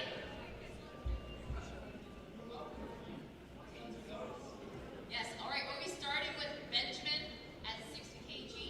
Basil up next in the same weight. On deck, Richard is in the hole.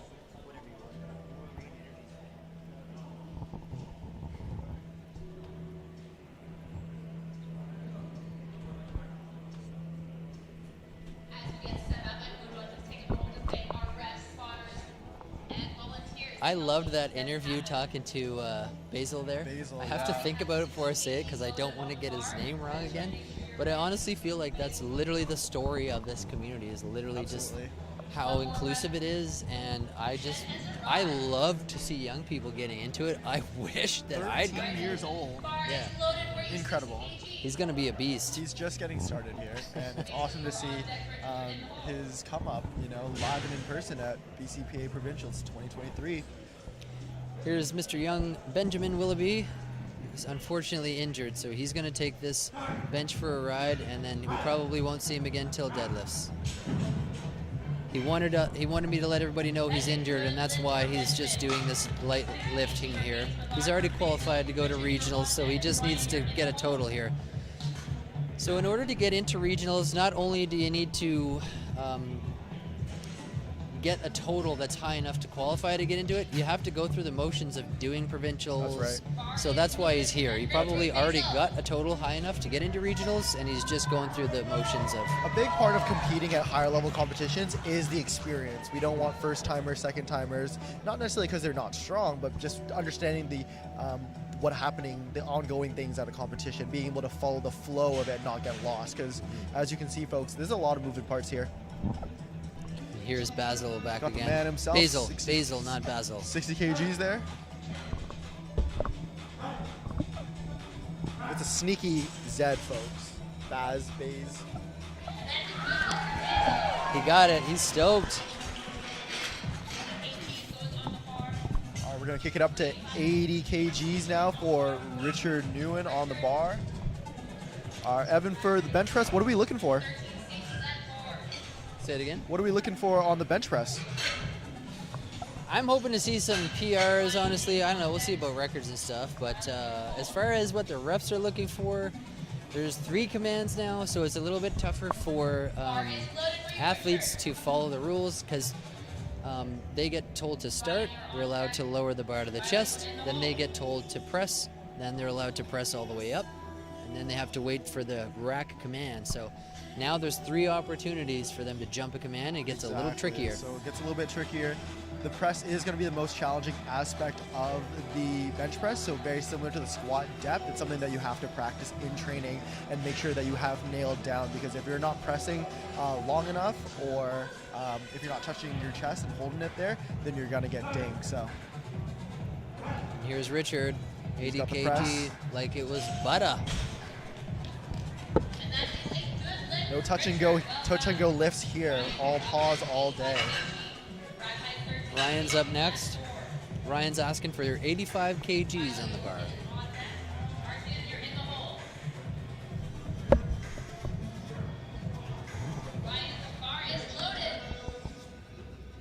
85 kgs. We're looking at close to 200 pounds, 187 on the bar. And remember, folks, these are sub-juniors. These are under 18 years old, and they are pressing weight that are pretty tough to press just for just about anyone. So they're taking care of business here. And speaking of business, that's a good lift there for Ryan. He's on the board. We're going to keep it moving along. 85 kgs again for Milo. Safety at 5. RTM, you're on deck. Lyle, you're in the home. Bar is loaded for you. Milo.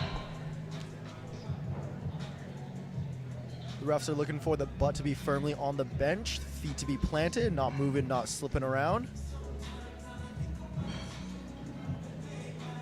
Lifters can also get a handoff from the head spotter for their attempts. Handoff does allow the lifter to smoothly get into position and conserve a little bit of energy before each lift. But at the same time, the lifter can also opt to unrack the bar on their own if that's what they're used to. Another advantage of using a handoff is, like, when you're in that pressing position, the lifters have their shoulders really pulled back and nice and flat. And so if you have to, like, kind of push beyond this range of motion, you can pull yourself out of being set for that press. Exactly. So that's gonna throw you off. Yeah, Big so time. they're saving energy and they're also maintaining the proper posture they need to be successful. But at the same time, Evan, you're putting your liftoff in the hands of another person. True. So if It's risky. if your liftoff isn't the way that you're used to or what you like, that can also throw you out of position. So as you Huge. can see, we have our lifters communicating with our handoff person to let them know exactly what they want for their handoff. It's got to be picture perfect. I want to know what everybody in the chat thought of Basil there. What do you guys think of Basil? Leave a comment. Basil for president. 87.5 kgs on the bar here.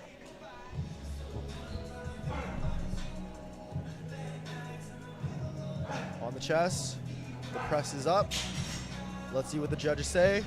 It's a good lift. You want to be smooth as you descend that bar down to the bench, using your chest as a platform to drive that bar off of your chest. Everything's going to be stable and smooth. That's what we're looking for.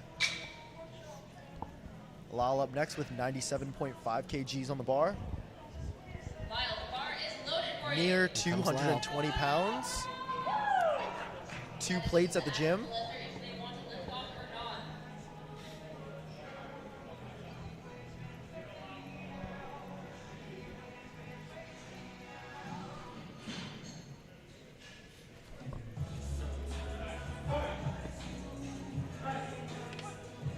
Making it look easy. Taking care of business. Let's keep it moving. 3 white lights.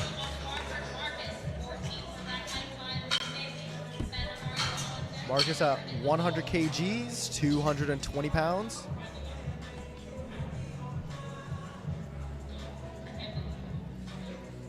Marcus, the bar is loaded for you for your first bench attempt. He's coming out here, no wraps, no belt, just vibes.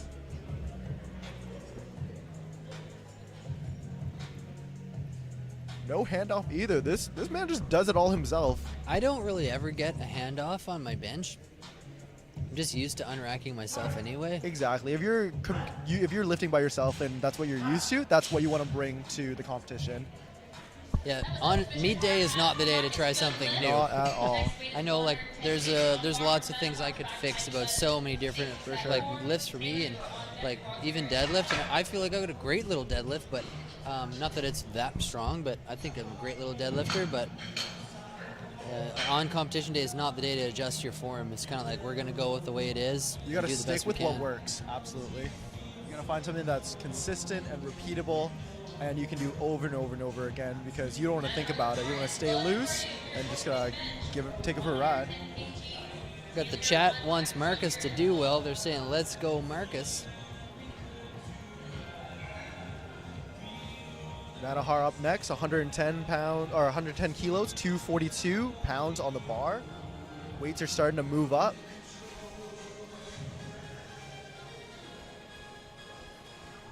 I appreciate the hype, Freddie. Keep it coming. Let's go.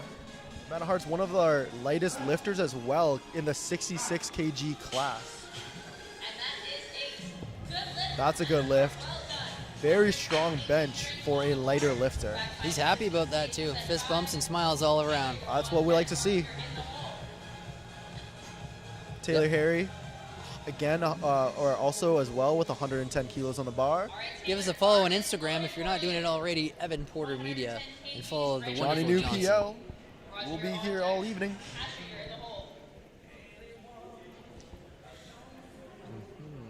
242 pounds on the bar. Huge shout out to the Film Factory for helping to make this entire broadcast possible. They've been putting in the work.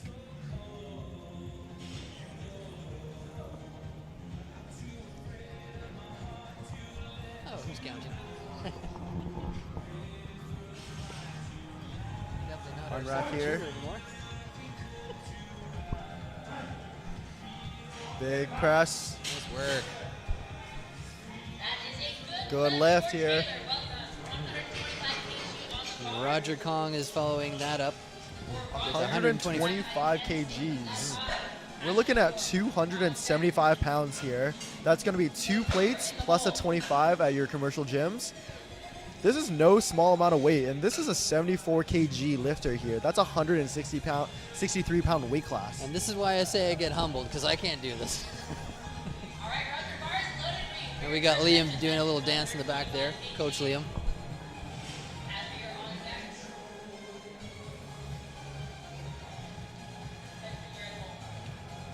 You're seeing athletes here with chalk on their back. That's to help them stay stable and stuck to the bench. We don't want to be moving around again, taking us away from our positioning. Stability is critical when you're trying to produce power. Absolutely. Keeping the lats engaged, everything nice and tight. It just blows my mind. The quality of lifting that happens at the junior level is just so high. Absolutely. All right, Roger, that is a good lift. Good lift for Roger. Sophie, Bar keeps getting raised for sure. Sophie Carter, thanks for the follow. I see you. And follow us on Instagram if you're not doing it already. Evan Porter Media. And All right. Johnson New _PL. Let's go. That stands for powerlifting, folks. That's what we're doing all day, every day. All right, to finish out the flight here, we have Pasha with 137.5 kgs on the bar. Bar is loaded for you, Pasha. That's near 300 pounds. Or I think that is actually 303 on the bar there. So he's looking to make a statement with this opening attempt. Grace Sims, thanks for the follow. I see you too. Pasha is coached by Liam Wharton of PRC.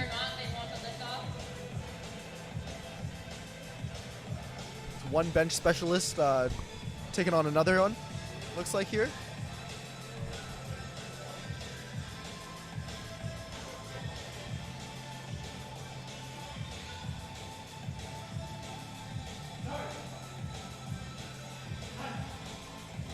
That's looking smooth. Let's see what the judges say. Good lift for That's a good lift. 2 white lights. He looks like his back may be cramping up a little bit. Let's see how that affects his next attempts. So a yellow light on a bench could be for potentially heaving that bar. Once that bar comes down to your chest, we can't sink it and drive it back up again. We gotta press it right off our chest, or potentially jumping the rack command. So a lot of intricacies involved in the bench press movement. There's Ryan McCullen in the back there. Young Guns. Another bench specialist. He is a crazy bencher. Representing Team Canada on multiple occasions at the bench press only Worlds event.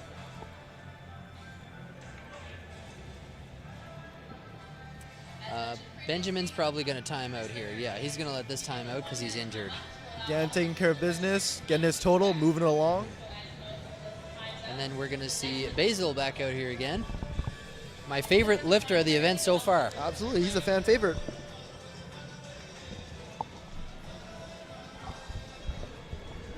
Another shout out to how many volunteers we have here. These amazing volunteers helping to make all this possible.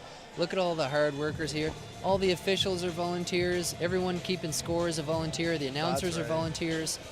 Everyone you see in front of you right now is basically a volunteer. These meets cannot run without our volunteers. So if you are a BCPA member, do your part and volunteer. Do whatever you can, whether that's set up, take down, expedite, spot and load. We need it all.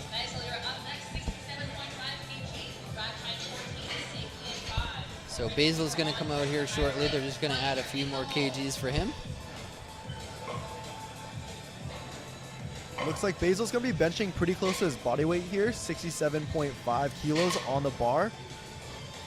Let's see how this moves. He loves this. I love it. I love it that he loves it. Same. I love his passion.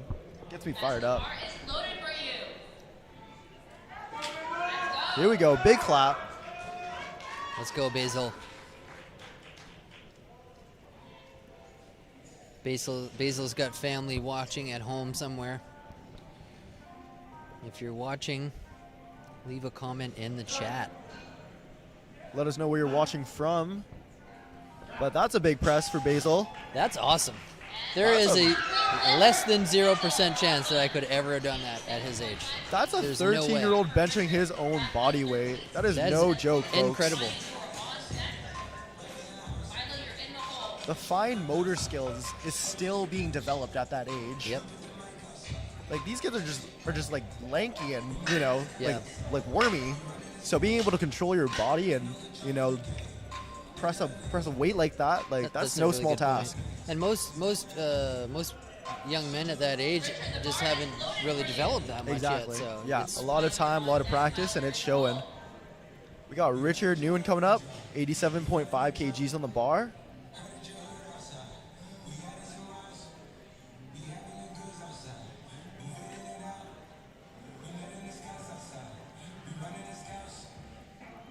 You can see these athletes trying to find their arch. They're trying to extend their rib cage up into the sky, and they want to just try to shorten that range of motion on the bar, allowing them to press a little bit more weight with that reduced range of motion. The arch is going to help you stay stable on the bench as well. He's got the press. He's pushing. let's go, Richard. Let's see what the judges say. That's probably going to be good. That's a good lift. 3 whites. He got 3 whites on that one. 3 whites, absolutely. And Richard is currently 4 for 4. Still got a perfect knee going. There really is something about a perfect lift.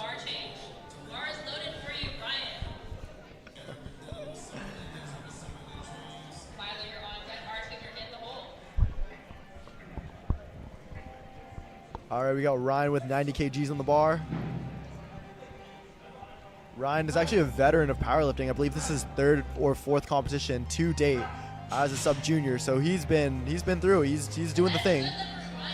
That's a good lift. He's showing his expertise there. Coached by Jeremy Klaus of Victoria Barbell. Strongest gym in Victoria Island. 2nd strongest. Forge is up there too. Shouts out to Forge.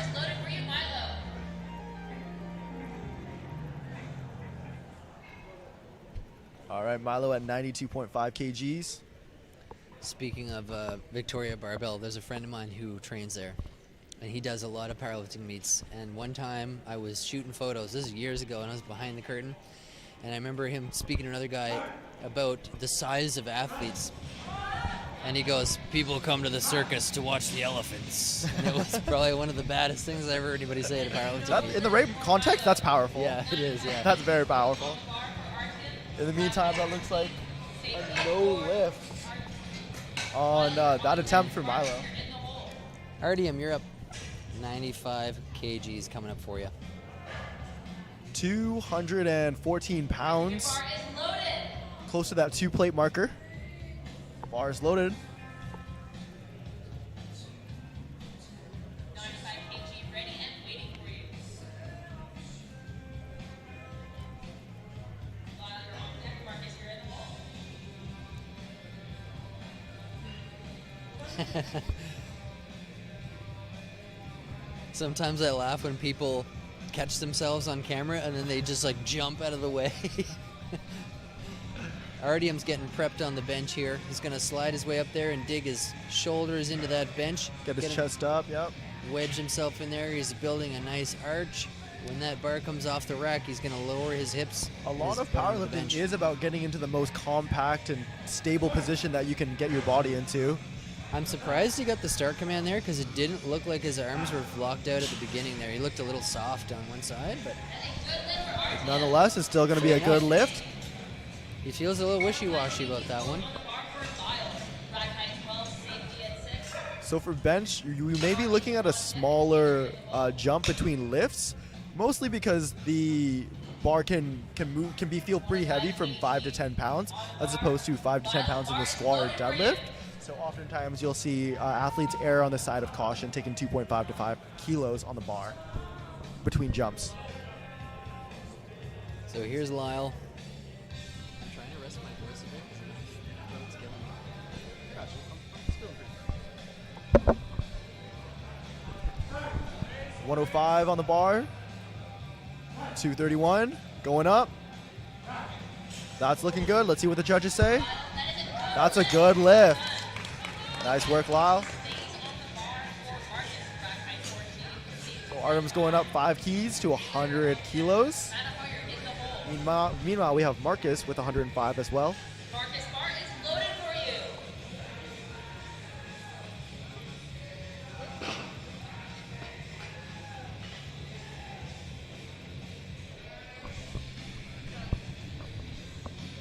Marcus is the man with no wrist wraps, no belts, just vibes. I've never benched with a belt. It's some people find it beneficial, some people don't. I think it's the most varied or individual between the lifts. That's a nice grinder there. Let's see what the judges say. That's a good lift. With a belt, however, some people feel like they can get into a more stable position. They can get a better brace, very similar to the squat, because you're going to be more compact. But that is going to take away from your capacity to get your rib cage up and get into that arch position. So it is a bit of a give and take in that regard. So you're going to have to decide what's more important. Do you get in that arch and reduce range of motion, or that stable position? So here we got a belted lifter for bench. Taylor Harry, 117.5 on the bar. 259 pounds, if I'm correct.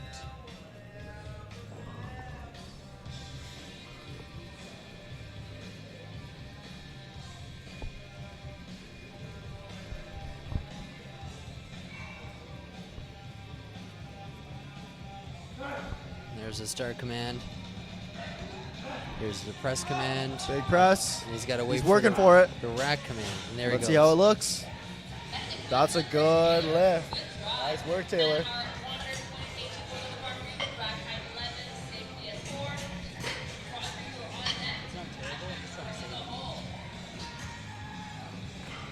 And it gets exciting almost. Manahar up next with 120 kgs, 264 on the bar. Bar is loaded for you, Manahar. That's a 10 kg jump. His first attempt was looking pretty fast. Let's see how this one moves. Man, I love bench press. Speaking of handling, like you do a lot of handling and coaching as well, but what are some things that you think of when you're handling athletes to try to avoid pitfalls for them? What are some things that a handler needs to think about at the meet?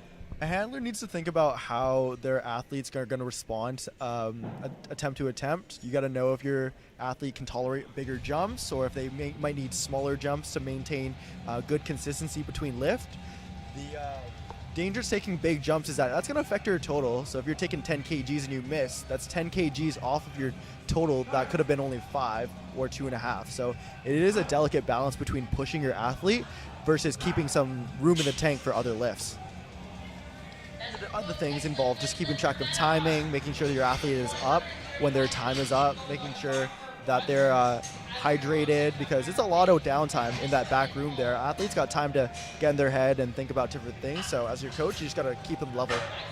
I think mental state is really important too, like 100%. You just mentioned, just making sure they're focused. And it's kind of different. It's so weird because when I did my meet, I was floating around talking to everybody, and my handler and coach was like, reel it in, Ev. Exactly. Come on, get focused. Exactly. And then I was like, okay, it's not all about fun here. But exactly. You got to take care of business, and that's kind of what your coach does. He allows you to do your thing, be your person, but when it's time to lock it in, that's what a handler is there for. And then sometimes you see some athletes that don't talk to anybody. They keep the headphones on, the head is down, and they're just they're locked in all day long. You can see some of our pro photographers running around here. Vincent Lowe shooting with us. He's joined the team for this weekend. He's getting some crack shots. If you didn't get a photo or a video package yet, you still can on the website, evanportermedia.com. Nice job, Roger. Good lift there. All right, next we got Pasha with 145 kilos. This is going to be 319 pounds or 3 plates for the commercial gym users at home. 3 plates at 18 years old. Wild. I don't know very many 18-year-olds that can do that. So this is going to be a sizable lift. I recently asked a friend of mine who's a longtime powerlifter why the juniors are so good, which it kind of seems like it's suddenly. Is it testosterone? Well, his answer was no, but his answer was basically like powerlifting used to be kind of a sport for like people that got injured playing football and then they needed something else to do, so they got into powerlifting. It was kind of a misfit sport. 100%. But now, as you see, you got, the stereotypes are kind of gone now, and there's so many different people getting into it and at a younger and younger age. Looking at Basil there. Exactly. So instead of people starting strength training in their 30s, they're starting in their teens and then developing into these monster lifters at an early age. So it's exciting to see. 100%. And, lifting is one of those sports where you can keep going for a long time. So if you start at a young age, the sky's the limit. As long as you keep working hard and, focus on the process there, like it can take you anywhere you want to go. But that's a no lift for Pasha. Unfortunately, potentially for elbow depth there. That's another rule here with the BCPA. Elbow has to reach the top of the shoulders, which can be hard to tell, but you got to make sure that the elbows are below that path or that landmark. Gotcha. So he's going to take 145 again for his third attempt. So here's Ben Willoughby, who is likely not going to show up for his third attempt here because of his injury. But Evan, I do think it's really cool that more and more younger lifters are getting into the sport at an early age. It really does help build the sport because these young lifters are the future, and if they continue to, get involved and give back to the community, like who knows where the sport can go down the line. As you may or may not be familiar, powerlifting is growing at a rapid rate, both locally and across the world. Yeah, I mean, I've kind of reached out and spoken to a few different federations and a little bit more intimately involved in understanding how the CPU and the BCPA are growing, and it's exciting to see memberships on the rise. And I think even after, when the pandemic kind of came to an end, there was a big boom, kind of resurgence back into strength training and stuff. So it's good to just realize how important it is to move your body. And super important. Yeah, and a big part of that is just lifting weights, having a good time. And I honestly think that we owe an awful lot to the female lifters out there because they're breaking down stereotypes, for Absolutely. each other. So it's like the more women get into the sport, the more women get into the sport. You know Absolutely. what I mean? Yeah. And then the better they do, and like I've been speaking to all these female athletes about people they find inspiring, and you know, there's names popping up regularly. Like for instance, I think I've heard about 4 times now people have spoken about Lisa Kitagawa and how inspiring they find her, and athletes like Jessica Bittner, 100%. Emily Zerlinden, and they're not like, you know, unreachable is I guess the term I'm talking about, but they're Alright, real. Evan, it looks like we're going for a provincial record here. Yeah, these Our are. boy Basil.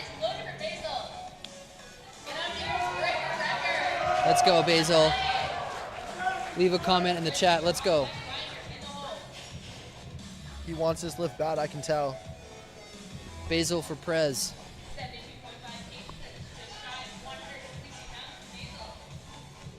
He's got to get dialed in. Basil's going to become a savage powerlifter, I can tell. Give it a couple of years. He's going to really take off. I'm going to keep that interview I got with him because in a few years' time, it's Big push, big push. Oh, no. Unfortunately, no lift for today, but good. it's coming. You can't win them all. He's shrugging it off. He's all right. He gave it a good go. He's moving on to the next Yeah. one. How awesome would it be being Basil and looking at that interview, you know, a couple years down the line, and Yeah. just seeing how far you've come? That's what I'm saying. That's awesome. That would be That an was awesome his memory for dad him. back there giving him a hug and telling him it's all good. Yep, I think it was, yeah. It looked like his dad anyway, yeah. That's an assumption. Let's hope it was his dad. Yeah, it was just a just a random guy just hugging kids out here. Basil's gonna be smoking that weight down the line here. All right, we got Richard coming up next. 5 kg jump from his second attempt, 92.5 on the bar. 6 on this bench attempt at 92.5 kg. Make sure to cheer loud.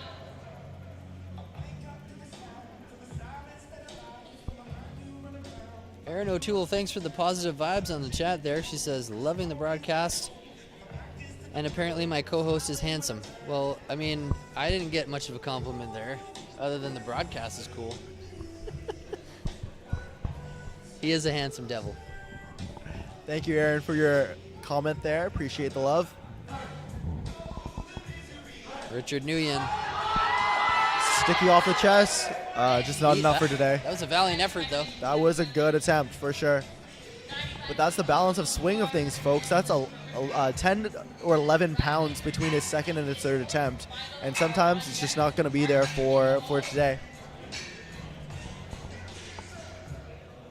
And Ryan's up next. He's going to take 95 kg for a ride here. Here we go. 95 kg locked and loaded. Ryan, the bar is loaded for you. Third bench attempt.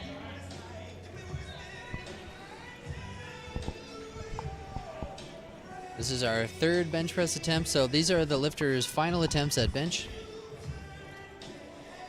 We've got a run of misses so far. Let's see if Ryan can break that streak.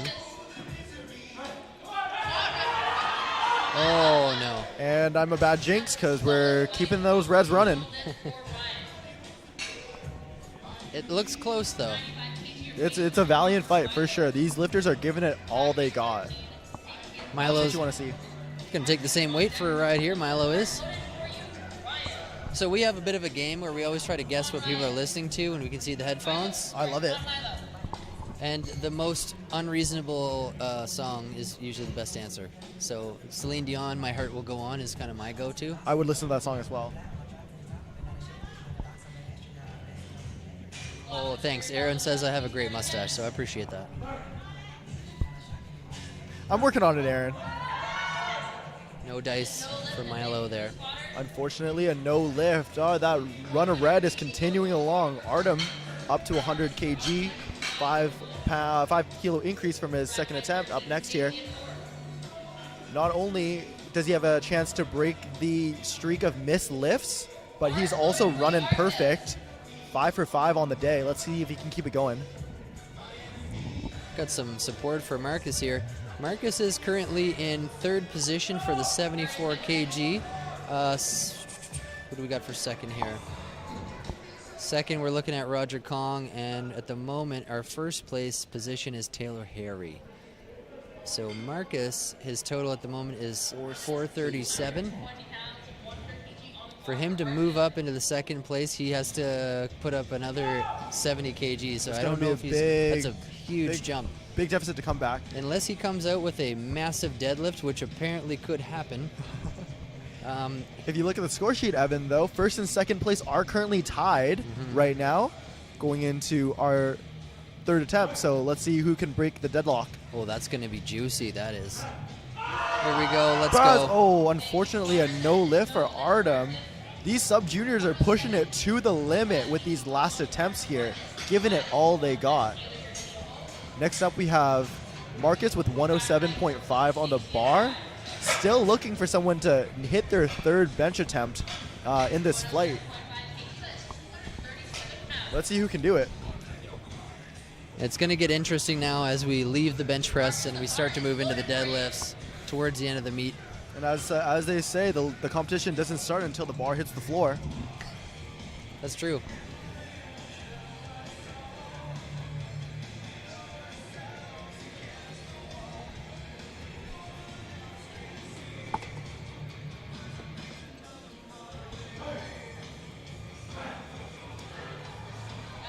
Unfortunately, that's a no lift. 110 going on the bar for Lyle. Rack by 12, safety at 6. Come on, Lyle, need to break the streak. The streak continues. I don't know how to make of this, Evan. We have no successful attempts so far in our third bench attempts. These benchers are giving it all they got, but unfortunately, they're coming up snake eyes. We got Christmas lights here. There's a lot of red and green. How fast the lifts can turn for a person. 110 on the bar, 242. Bar comes down. Come on, Lyle. Get it And up there, it comes Lyle. up. That's Here we smooth go. there. That's smooth. That's what we needed. It's good. Nice job, Lyle. He's hyped. He's excited about that one.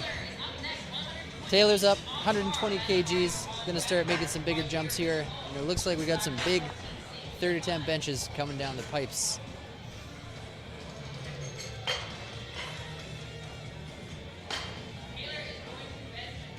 So Taylor's currently the lead for the 74 kg weight class. He needs this because second place is nipping at his heels. That's right. This attempt here could break the deadlock. Bar is loaded for you, Taylor. Taylor's going 5 for his left right now. So this is currently the #1 position in the 74 kg weight class. If you're paying attention, Taylor's in the lead right now.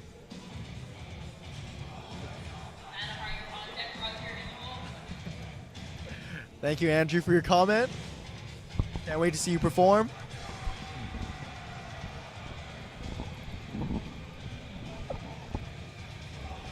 All right, let's see how this moves. Oh, here we go. And that's a beautiful third attempt. Nice work, Taylor. That's absolutely what you want. 3 white lights. Taylor's fired up. He's feeling good. Nanahar is up next, 122.5 kgs. Evan, it's so important to make sure that bar stays on its bar path. Any slight deviation could throw you off. But being able to do so, you get a smooth bar path. That bar goes up, down, it goes up. Easy work. Bar is loaded. On Manahar, a provincial record at 122.5. I want to see it. Let's go. 66 kilos.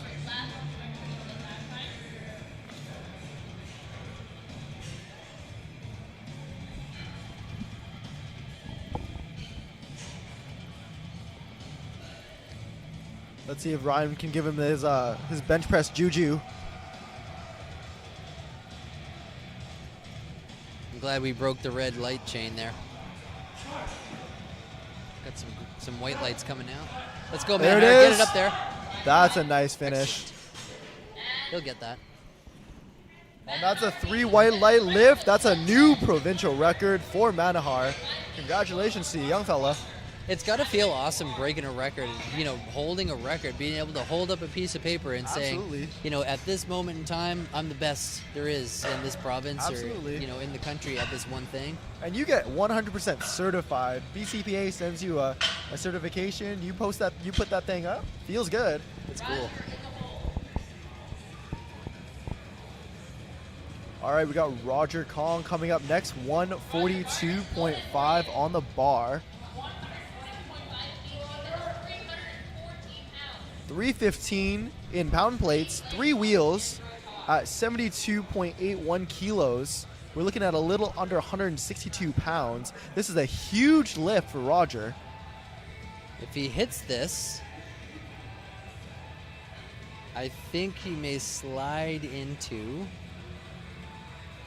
Yeah, I think if he hits this, he'll overtake first Temporarily, absolutely. for positioning. So this is important for Roger. He doesn't want to miss this bench. Big drive, big drive, big drive. It was Just still not moving. there. It was still moving, but then he kind of slowed down, and that was it. Yeah, that was going to be a tough lift. Good catch by the spotters there. So Roger is still sitting at 515 for his total, and Taylor, who's in first place, is at 517. Currently safe, but Roger continues to nip at his heels. We have Pasha coming back up for 145, 319 for his second attempt. Remember, folks, he missed his second attempt because of elbow depth. So a technical issue. Let's see if he can correct that into his third attempt here. Pasha is currently in the lead for his weight category, and no one can really catch him at the moment. He's ahead by about 80 or 90 kgs. So Pasha's previous PR was 137.5, so this will be a PR attempt as well. He's looking to get this lift and keep it moving. another interesting fact for the viewers that aren't aware of this, but you can't take weight off your attempt. Once you hand an attempt for a certain weight, you're allowed to go up from there, but you can't go down. You can't reduce your attempt from the previous attempt. So you got to be careful when you put that attempt in, because they're not taking the press. weight off. Unfortunately, just not enough gas. That's a no lift. So that's the end of Flight A. We're going to Flight B now, right away. Evan, that's why attempt selection is a huge part of powerlifting. Yeah. You got to make sure that you're hitting the right numbers that you can do, and in some cases do twice, because it could those numbers add up, as we kind of saw on this third attempt. 2.5 and 5 kgs add up real quick in the bench press.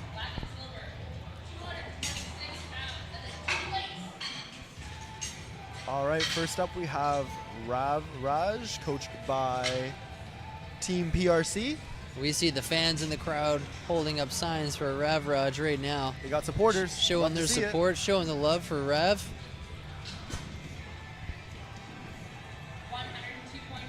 Got some photos all over it there. Looks like they're fans of Rav. 102.5 on the bar. Here come the signs. 226, 2 plates. Love to see that. Fans coming out with signs for the support.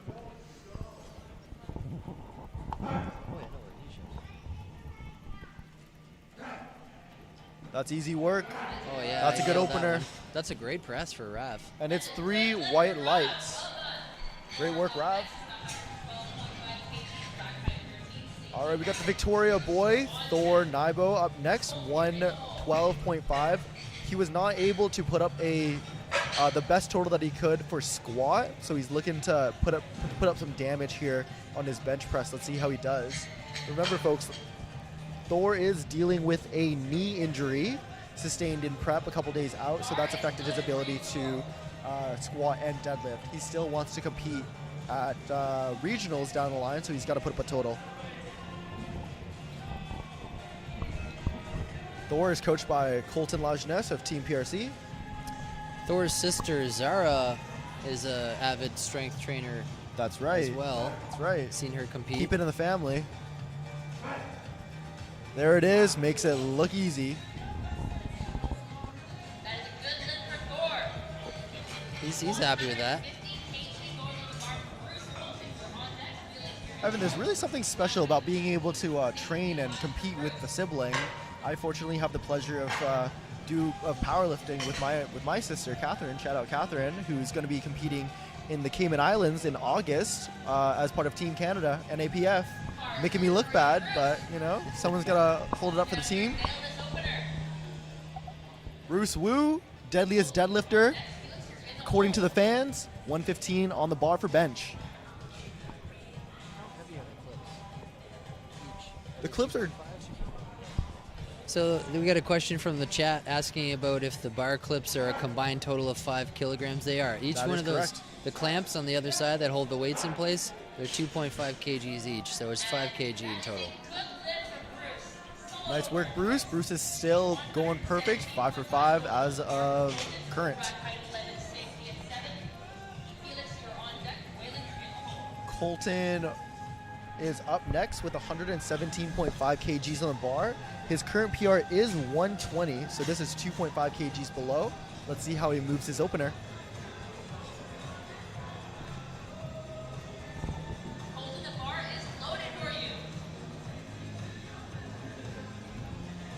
Bruce Woo's fan base coming in hot in the chat, showing our guy some love. Colton, 117.5 on the bar.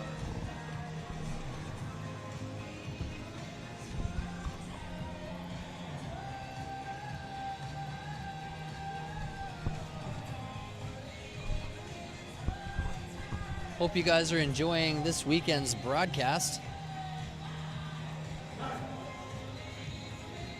And if you are, make sure you like our streams, share, Give us a- subscribe.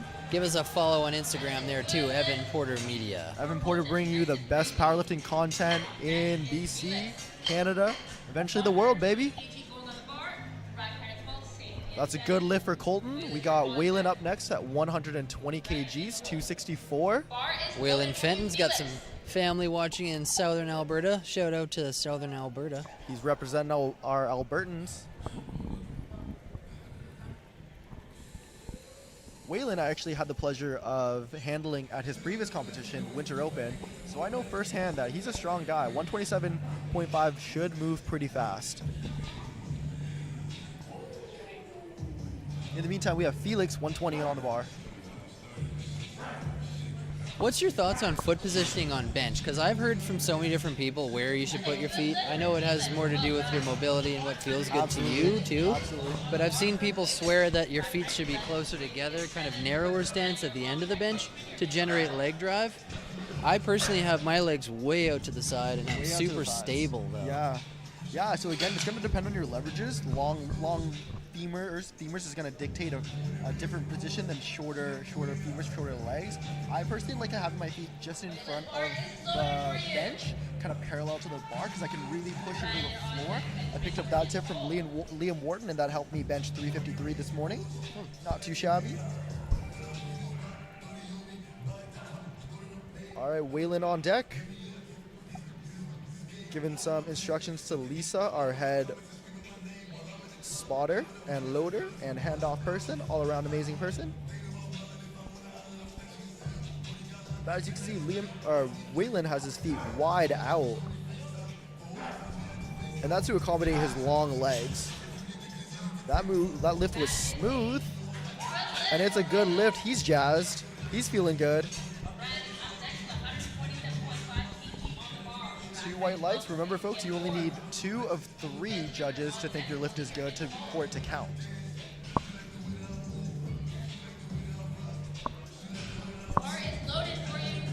Next up, we have Ran, coached by Kevin Nguyen, who is also a BCPA referee. This man also does it all.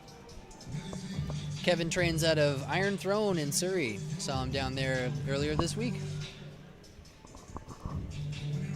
A lot of lifters here from Iron Throne. Iron Throne holding it down for sure.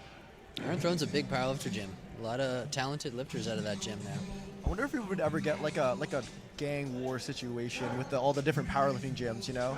Trying to outbeat each other with their totals. I would love to see like multiple powerlifter gym teams form. I think that would be crazy to have, yeah. And I think it'd be cool to have each powerlifter gym could have like, let's say for instance 5 lifters represent the gym. Exactly. And then Different combine weight the classes. totals. Yeah. And then see what gym has the higher total. That could bring some interesting competition. If some you're team listening elements. out there, I want to see it. Let's make it happen. All right, we have Ben Steele on deck, 132.5. He's looking to smoke this opener. Coming in strong.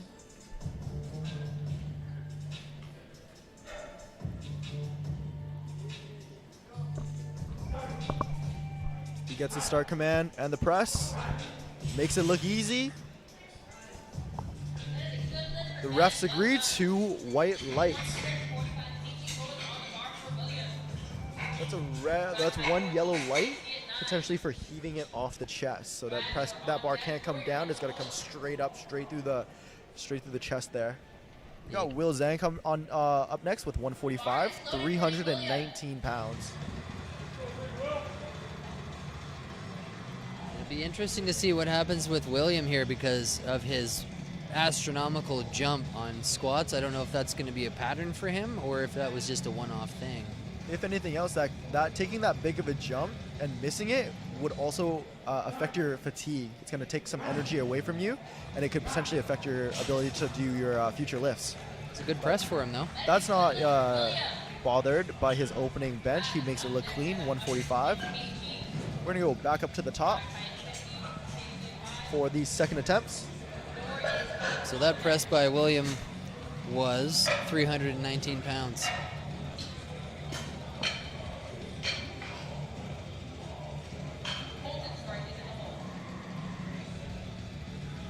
Rabs back up. 110 to 42 on the bar, 7.5 kg jump on the bench here between attempts.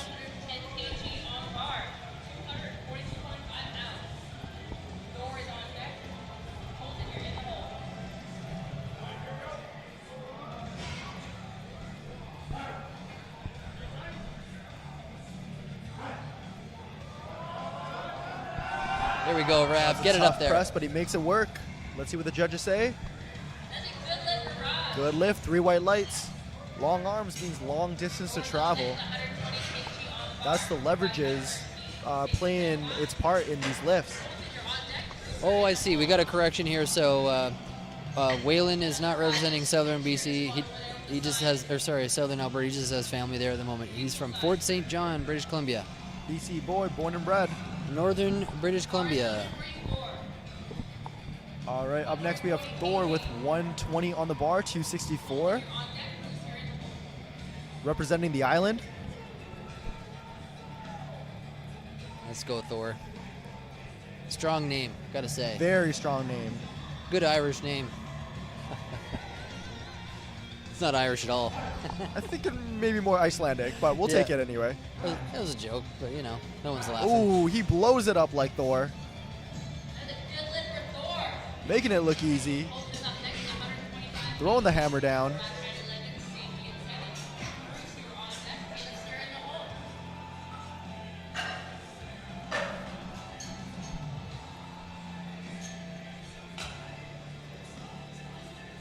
Our spotter loaders are putting in work, making sure that all of our athletes are staying safe between attempts.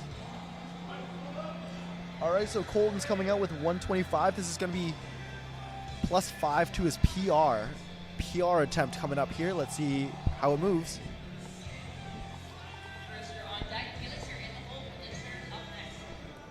I've been seeing all weekend long that lifters are wearing the Nikes here. I was noticing that as well. You got some flat shoes, got some Nikes at work, got the notorious lifts. Until this weekend, I've never seen anyone wear like Air Jordans or like Nike shoes on a platform in my life. And I think a big part of that is that you want a solid flat shoe on your bench. You want to keep low to the ground for the most part. Some lifters do get away with lifting in heels, but for the most part you see these non-stick flat shoes. Another thing too they want to see is you don't want a thick sole in your shoes, especially when you're deadlifting, because it increases the range of motion the bar needs to travel. Right. So some people deadlift in like literally slippers. Exactly. The thinnest, smallest little. The contact to the floor is going to play a major part in that, as well as the shortened range of motion. You want to be able to press through the floor with as much power as we can. I've seen some people lift in ballet slippers, basically. Yeah, absolutely. Basically socks, but you can't lift in socks in the BCPA, so you do the next best thing. We got fan favorite Bruce Wu up next, 125, 275 on the bar. Let's go, Bruce.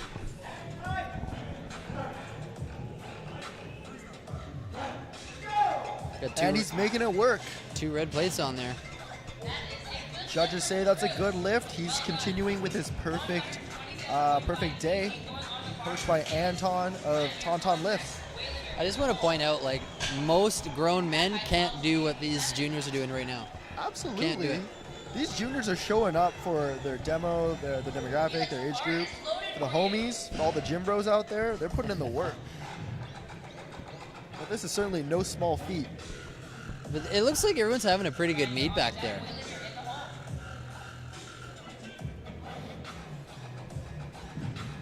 Bench press is all about taking care of business, building up that total.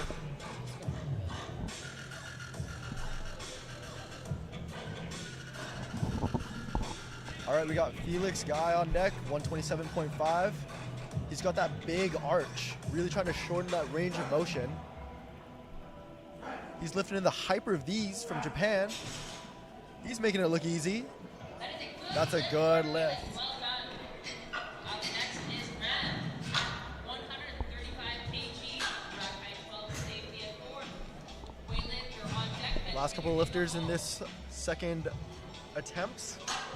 We got Rand with 135 on the bar, 297, I believe. Ram, the bar is loaded for you. Bar's loaded, he's ready to roll. You're in the hole.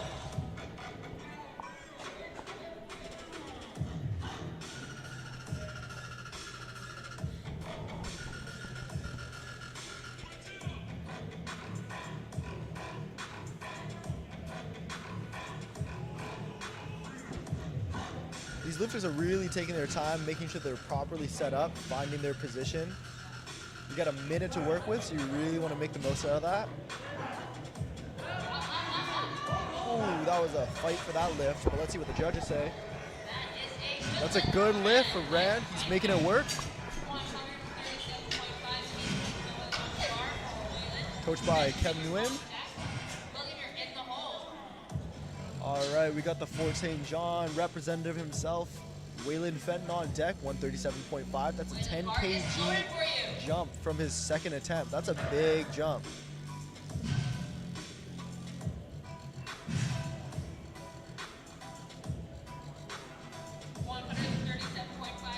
That is 303 pounds.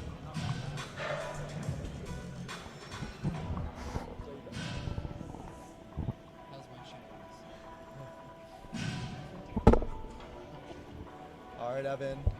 Let's see if Waylon can put up this lift. Waylon Fenton, 300 pounds. Fort St. John, country music star.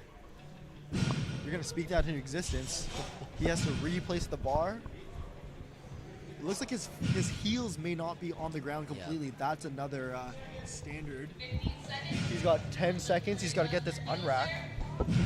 Keep those heels down. The risk here is that he rushes it and it all flies apart. And unfortunately, he is not going to be able to get the lift. Or he does. He got the start. That's a buzzer beater. No, Wow. no dice. He didn't- that's the problem. He rushed it, right? He's trying to make that buzzer and lost it. He's That's a little frustrated. Exactly. So that's going to be a tough thing. You expend more energy when you don't get your setup. And some people just can't get those heels down for different reasons, ankle mobility, things of that nature, foot position, foot placement as well. But the judges are looking for those heels to be down. They will not give you your start command until that is satisfactory. So we'll see if he reattempts that for his third attempt. Ben Steele coming up for 140, 308 on the bar. 308. It's a big He's bench. got the big bench, and he's making it work. That's unfortunately a no lift. That's frustrating. Poor guy. Potentially for heaving. That might have been a rack. He might have Rack jumped the jumping rack. net, that's gonna I be didn't an really infraction see as it. well. And to I'll have finish a off look the here. flight, we have Will Zhang with 160 on the bar. So that's a 15 kg jump. That's a big jump. On bench, yeah, On that's bench, big. Absolutely. That's like 40 pounds. Bar is loaded for you, William. 352.7 pounds, 160 kg. 352 on the bar. Let's see how it moves. 33-pound jump is what he got there. That's a big jump on bench. If you're already at the top end, for sure. We're keeping an eye on the chat, y'all. Big press. Here it goes. Oh, very nice. See, Morgan Hopp has come back and rejoined us. Excellent work. 2 white lights, and that's going to be a good lift. 112 kg. Going on the bar for These are our third attempt benches. That's carried for our lifters. Rod going for 248 pounds for the bench. 112.5 kg.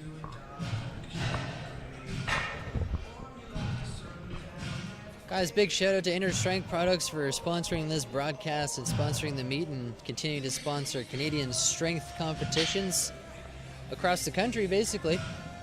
Should be our go-to outfitters for strength apparel equipment, whether that be SBD, belts, singlets, etc.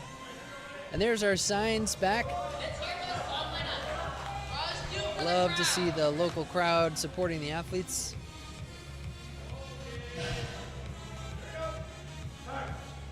And he's got 112.5 kg.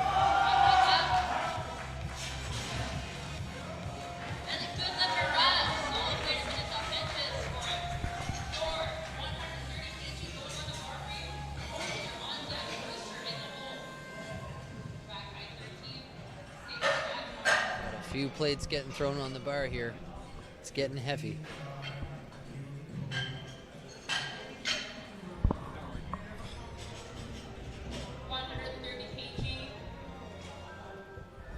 All right, we're starting on the third attempt. Heaviest bench for these athletes. Oh, big smack there from the coach, getting his athlete fired up. Sometimes you just need a big smack in the back, really get you fired up, really get you going. It, I think it's kind of wakes up your central nervous system as well. I don't know if that's a myth. I personally hate it, but I know some athletes love it. It'll wake you up in the morning, that's for sure. When I'm about to lift, don't touch me. A backslide. Thor's happy about that. He's able to make it work. 130 goes up, 130 goes down. All right, Colton's up next. Again at 130. He's looking to push his PR even more from 125. Colton bar is loaded for you.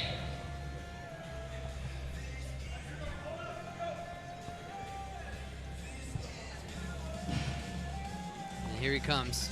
Just having a quick chat with Lisa Kitagawa about the handoff situation here. It's important that the athlete communicates exactly what they need.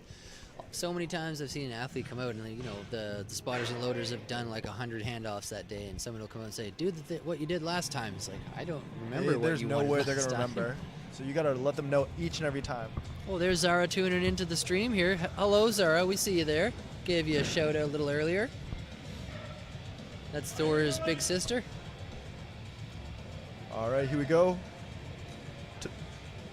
To push that PR.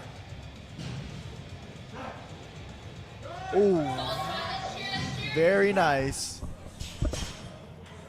Tough lift, but it's good. Great lift, great third attempt.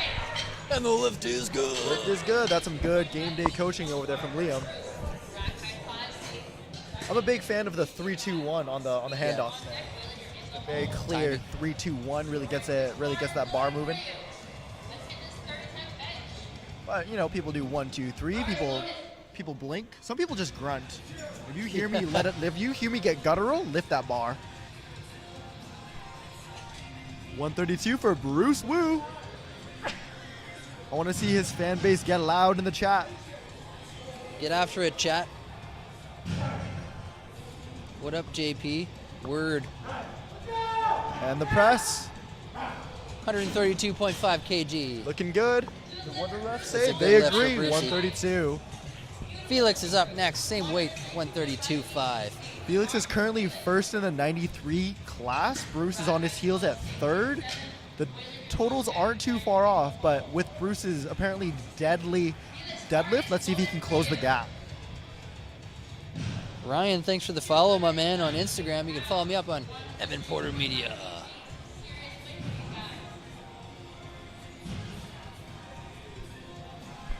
$132.5 again on the bar. close to 300 pounds, 297.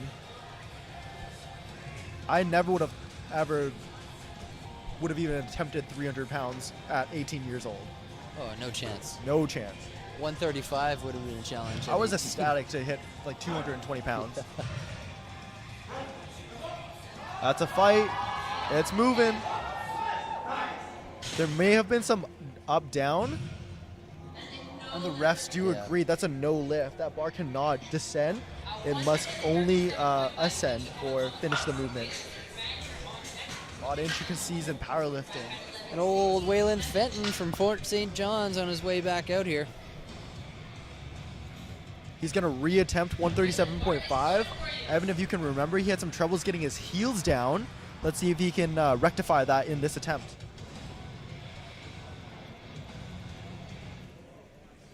And there they are. There's no place like home, he says. He's got the red slipper shoes, too. No place like home. You're really rolling with this. Hey, Evan, I love it. Hopefully somebody got that. He's got the start command. He's got the press. And he makes it move. Nice work, Waylon. He's pumped. He got He's it. pumped, absolutely. 300 pounds. Rand's up here next. He was able to get those heels down, able to conserve some energy, and was able to blow up that lift. We're very well done. Up next, we have Rand with 142.5. 308 on the bar, 3 plates. This is a very tight 93 kg class. It's still anyone's game. Yeah. It's been a very competitive flight. Very competitive flight. These sub-juniors are showing up today. 142.5 kg on the bar. That is 3 plates and chip row top. We got a proud big sister there from Zara. Can't spell Bruce Wu without www. I'd like to hear it pronounced like Ric Flair, the Nature Boy, like Bruce Woo. Hey, that was a really nice woo, Evan. Let's go, Rand. Press. He's getting And just too much for no today. dice. That's a nice catch by the spotters. Rand will be back. 143.5 kg going on the bar for Ben, who's attempting the provincial record. 143 on the bar next for So Benjamin again, Steele. you see we have a chip here, not a full 2.5 kg chip, but a 0.5 kg chip. Ben is trying to steal this provincial bench record here. Let's see how he does.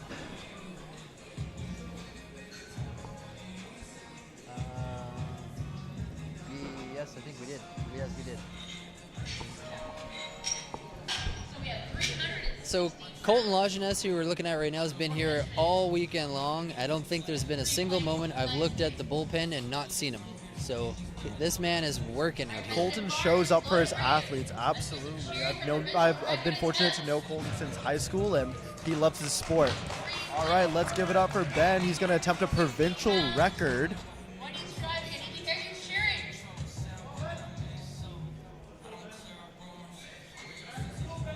Let's see it. Come on, Ben. Let's see this blow. Blow it up. Oh, it's going to be good very if he doesn't nice. jump the rack.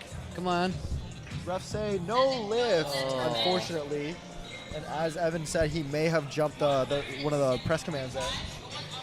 He's a little frustrated for sure, but That's a tough way to miss out on a record. it was there.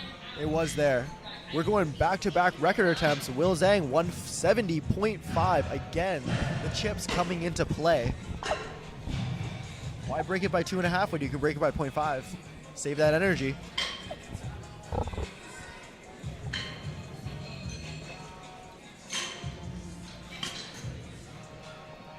$170 is $374 with the chip, potentially $375. See William giving some love to the camera there. You can always tell when some of the athletes love the camera. And I got to say, Johnson, I know the camera loves you, too. What can I say? I was talking earlier about how I've shot events, and sometimes you'll hit a big lift, and then you give me some war cry right into the lens. I love that because it's fun to I just capture. gotta give a little some. I gotta give a little some love for Yeah. my fans. It's You know, fans passion. watching at home. It's passion. I love it. You gotta appreciate the people that support you. So 170 kg, let's have a look at that. What is this in pounds here? The press is up, Unfortunately, no good. That was going to be a tough take. That was 374 pounds. for those of you. 374. No small amount. And we're done bench press there, so we're done gonna go to deadlifts.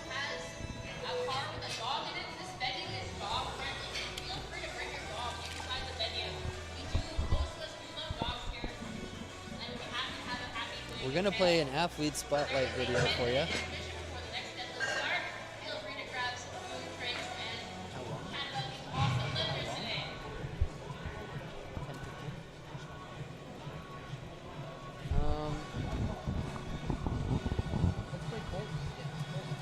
Play Colton's.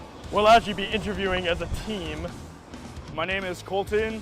I'm 24 years old. I've been strength training for about 6 to 7 years. I went to a high school that the football coach got me into a strength class or a performance class, and I kind of just fell in love with bench press instead of doing power cleans. And then I found out that there's actually a sport that had bench in it, which was powerlifting. And then I got into squats and deadlifts, and then it was just kind of started from there. I'm a competitive powerlifter myself, and I also coach a roster of athletes for powerlifting. I think I have about 10 athletes who are going to be at provincials. The next competition I'm going into is North Americans in the Caymans. So I'm really excited to represent Team Canada. And yeah, it's something I've been looking forward to for a long time. And I have 3 athletes also who are going to North Americans with me. So for me, success is individual to each athlete. Whether it's go 9 for 9, whether it's to win the meet, whether it's just to do a PR total. Everybody's in a very different situation, so it really just depends on the athlete. The community of powerlifting is something that I love about it the most. It's super supportive, it's super inclusive. Everybody's just there for a shared goal, which is just to be better and better themselves, which I really love. And I think it's great for people to kind of come in and connect with similar people. People of kind of all varieties can come in and feel like they're supported, which is a great part of it. I would say that my coach, Michael Davis, is somebody who really inspires me just because his mindset, the way he approaches training, how he stays very honest with himself and keeps everybody else honest. So that's somebody that I really respect. I think one of the greatest lessons that powerlifting can teach you is delayed gratification, especially in a world now where there's so much instant gratification. With powerlifting, like sure at first you're gonna hit PRs all the time, but eventually you're gonna get to a point where you plateau or it's hard for you to hit PRs, and it can really teach you like how much you need to work for something. The people that I'm looking for are really just anybody who's very supportive and anybody who wants to get stronger. Like I can coach a variety of people from beginners, advanced, intermediate. Like how strong you are isn't really the biggest thing I look for. It's whether you're gonna fit into a group and support the people around you. Well, as a group, we're just sending athletes to meets that we think that they're ready for, whether that's provincials, westerns, nationals, worlds, North Americans, like literally meets of all levels. And what we're doing is just really creating a positive atmosphere to people come, have support. You know, you show up to a meet, instead of like having nobody with you, you have a team of 10, 15, 20 people who are there to support you and who are there to, you know, see you do well. Everybody wants to see each other do well. Of course, there's competition even within the team, but at the end of the day, like everybody's cheering each other on. I'm working with people at the local level who have never competed before, getting ready for their first meet, all the way up to people who are getting ready for Worlds. So the best way to get in contact with me is through Instagram. My handle is Colton_PRC. If you look at my bio, there's a questionnaire link that you just fill out. As soon as you fill that out, I'll send you an email and get back to you.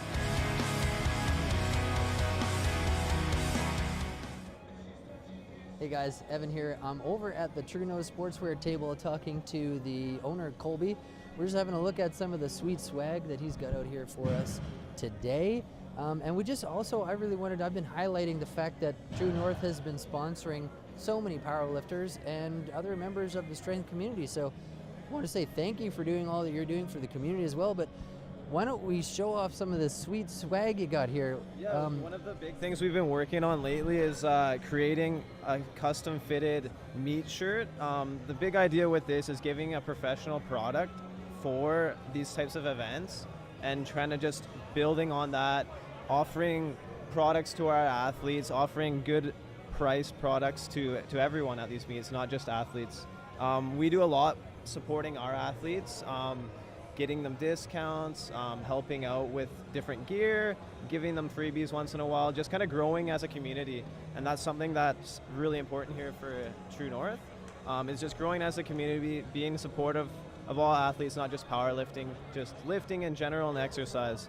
And basically this year what we're focusing on is kind of bringing in a variety of products. So you can see oh yeah, for sure. Yeah, so you know, we got a lot of different oh yeah, for sure. a lot of different products, different designs. We like to use funky prints, reflective prints on some stuff, like these shorts, for example, compression shorts. We've brought in a lot of different designs for sports bras as well for women, a variety of sizes as well, just kind of trying to get products for everyone is kind of the big focus. I got a couple of these things. I have these shorts. I train in them. Ones, I have these ones. I love them. Squat proof? Yeah. But honestly, I've never had such a nice meat shirt. So huge props to True North Sportswear. I know all the athletes have been running around talking about how much they love the meat shirts at this event. So that's always great, you know? Yeah, we really worked a couple months on getting these shirts to where they're at today, and want to just offer a really professional product. So we have our own as well. So these can be used in all BC events. Hopefully soon all in Canada, but we're working on things slowly, just kind of growing as we can through the powerlifting community. Got one really important question for you. Yeah. Where can people buy this stuff? Okay, so all online. That's the main source of where we sell our products. However, we do sell at Vic Barbell in Victoria, Rebel Fit Nutrition in Grand Prairie, and we're working on a couple things in Nanaimo and hopefully Vancouver soon. If a business wanted to start carrying your products, what would they have to do? Should they reach out somewhere to you? Reach out, email us, contact us on social media. We're always open to growing and kind of helping out, and we want to kind of show and present professional products and kind of get more of that out in there in the community. Right on. Well, thanks for talking to us, Colby, and thank you for doing everything you're doing for the strength sports community, my good man. Yeah, man. Thank you. Thanks Hopefully for having us. I mean, this is another big thing. I'd like to thank Evan and everyone involved here. This has been amazing for us for growth all over Canada. Obviously, there's certain cities that we have a following, but it's just nice to be able to reach out, maybe Canada and the world, and get more people involved, more people seeing our products, and it's really helpful, and we really appreciate it. I appreciate you too. Thanks again. Back to you there, Jeff.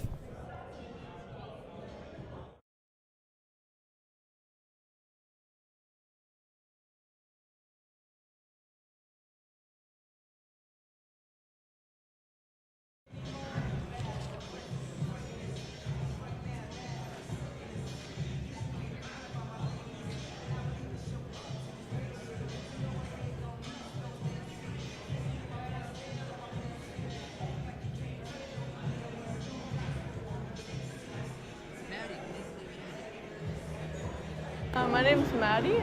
I am 21 years old and I've been strength training for about 2.5 years, but I started working out more focused on weight loss just about 3 years ago. When I was in high school, I went through a little phase where I worked out for like 6 months, but I was eating like 1,200 calories a day and I got like super tiny. I met my boyfriend at the gym and he was Olympic weightlifting, so we were on the 2 platforms. And he's like, oh, you're kind of strong, like you should get into powerlifting. And I was like, no, not happening. And then I just kept lifting heavier. And then I looked at the powerlifting records and stuff and I was like, oh, I'm actually pretty strong. Once I started, I never stopped. Honestly, everyone's really, really friendly and like supportive. Everyone's always here to help you, give you advice. Like you can learn a lot just from being in the strength community and make a lot of new friends too. Before, like, you used to not really see many females lifting heavy in the gym.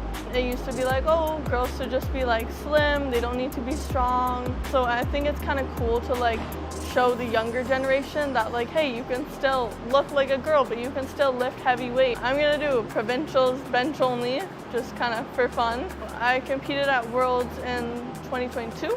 A few weeks before, I sprained my SI joint, so it was really, really sharp pain. I couldn't even tie my shoes or put on my socks without super sharp pain. I told myself, hey, like, you're going to Worlds, like, you got a once-in-a-lifetime opportunity. Maybe you never know what happens, right? So I pushed through it. I'm a lot better now. I can deadlift again. I'm getting into squatting again. My boyfriend coaches me, so he's coached me since day one. One of the biggest things is, like, don't compare your day one to someone else's like year 4, year 5, because there's obviously going to be a big difference there.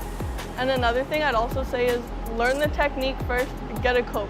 That's the fastest way to progress rather than just trying to figure it out on your own.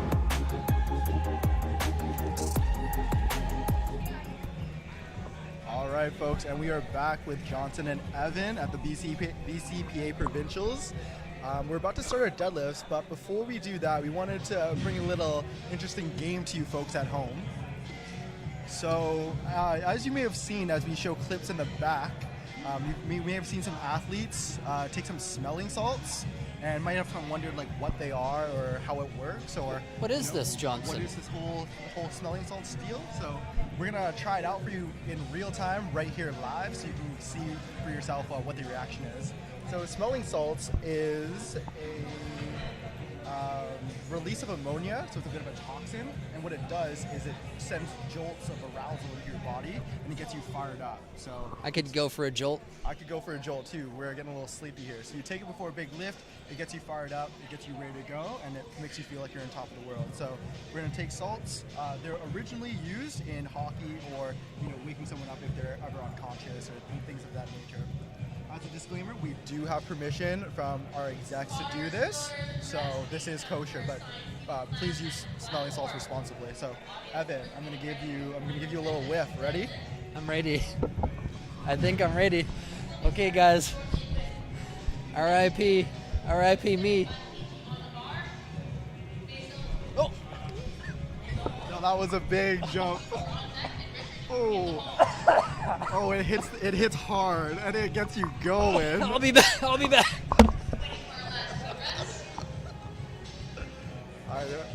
right.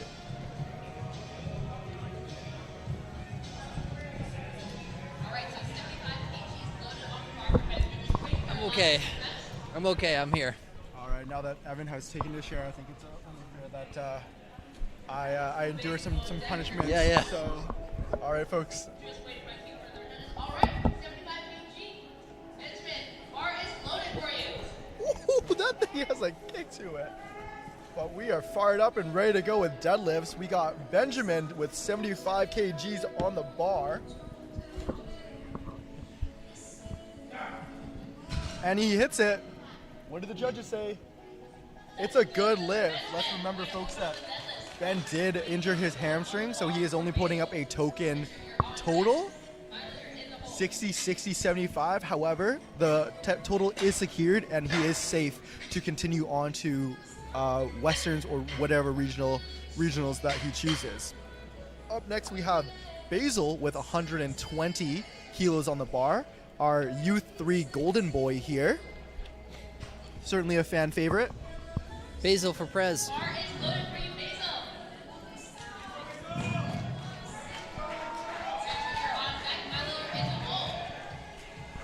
Let's make this move. I'm loving it. I love how much he loves this. Evan, I'm still feeling those smelling salts. Oh my goodness. But I will say my sinuses has never been better. Oh. Something happened here. He waved it off.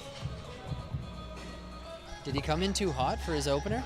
Unsure what happened there, but he will still have to hit a lift to post a total. So we'll see what how the situation unfolds here.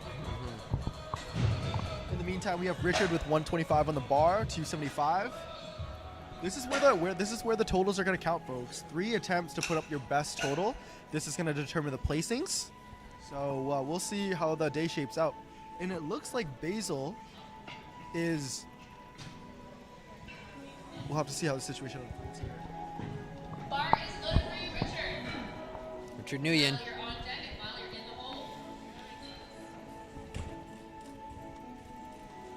And he pulls sumo. We asked the chat earlier, is sumo cheating? What are the answers? Go in the chat. Let's hear it right now. Is sumo cheating? Very contentious topic. But if it counts, it counts. That's a good lift for Richard.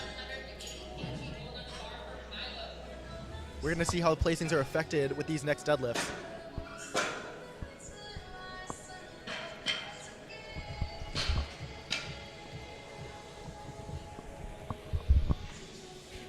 Looks great.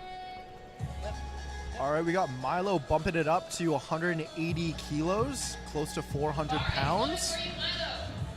While you're on deck, Roger, you're in the hole.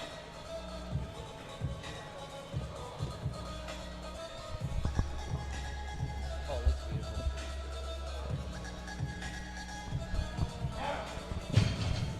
Amazing. And that's a good lift for Milo.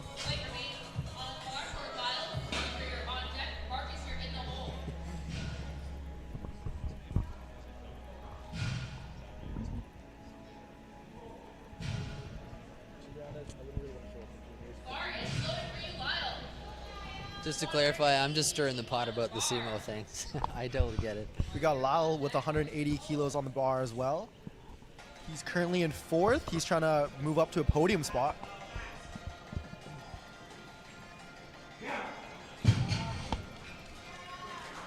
All right, that's a good lift.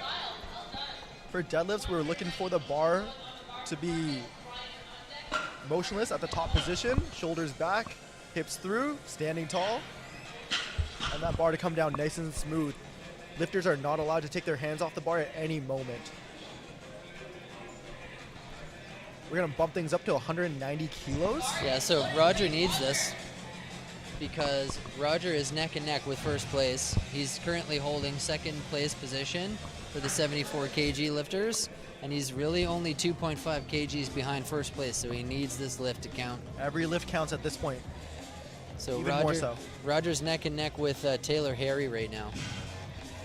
Roger's current total is 515 and Taylor's is 517.5.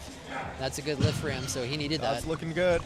So it's all going to come out in the next couple of lifts here. Who takes home the gold? I see you, Murad. We're gonna stick to 190. Marcus is gonna take 190 on the bar.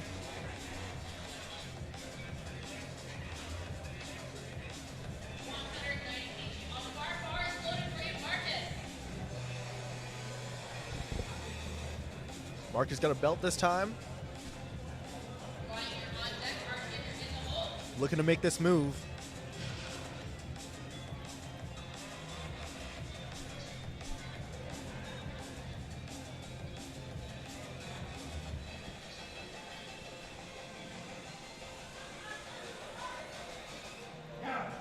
A bit harder than you would like for an opener.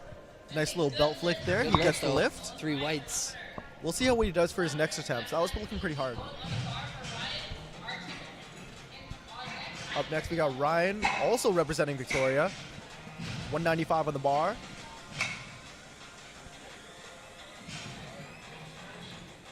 It's 429. Over 400 for these lifters. Ryan's currently holding 3rd place. Let's see if he can move it up.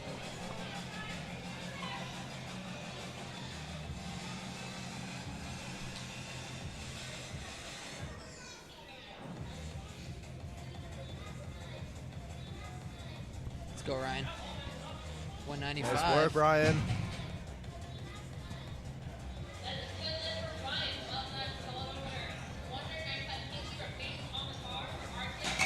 Being handled by Jeremy Klaus of Victoria Barbell.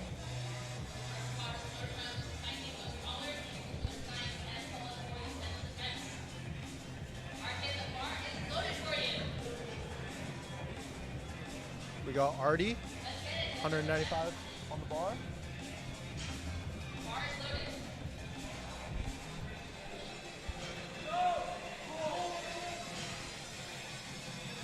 A lot of sumo lifters representing.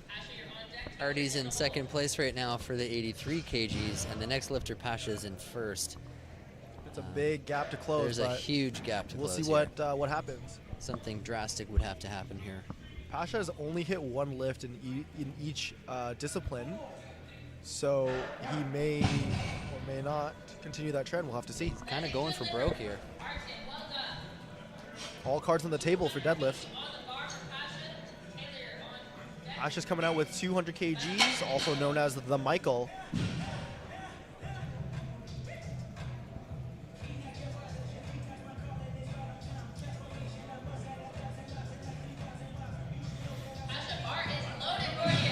Pasha ready to work. And Pasha's currently in 1st place right now. He'll probably hang on to this as long as he doesn't bomb out any of these deadlifts, or all of them, I guess. But as long as he can maintain a total, looking strong. Pull sumo, switch grip. Nice lockout position. Yep, I'd say he probably just secured his first place there. I think so. That's how an opener should work. Should move. 200 kgs. This up is and when down. it's going to get interesting because this one is neck and neck, the 74 kg class, and It's we've gonna be a got battle. Taylor Harry. So our next lifter who's coming up here is currently in first place position with 517.5 for a total. And his biggest competition is Roger Kong right now, who's sitting at If you 515. can take a look at the scoreboard here, Evan, it looks like Taylor does have a bigger deadlift. So if he can continue that trend, he may pull away with this. He's got to hang on to it, yeah. He's got to hang on to it for sure. Roger's going to have to come up with something special here. And here comes Taylor.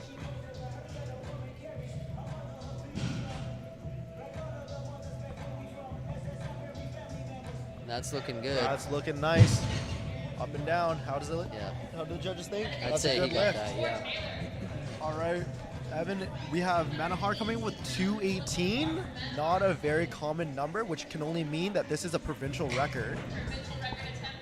He's in the 66 kg weight class, and he's taking first That's a place huge in that right deadlift now. for 66 kgs. I think he's the only, he's the only 66 kg lifter. Not in only is this. he the only 66 kg, he is finishing out this flight at the lightest. So he's lifting the heaviest weight at the lightest body weight. That It's is impressive. crazy. Pound for pound, the strongest guy out there right now. And that's based going to be on this reflected deadlift. in his points, 82.92 right now. He's opening up with a record attempt. Record or bust, that's what that means.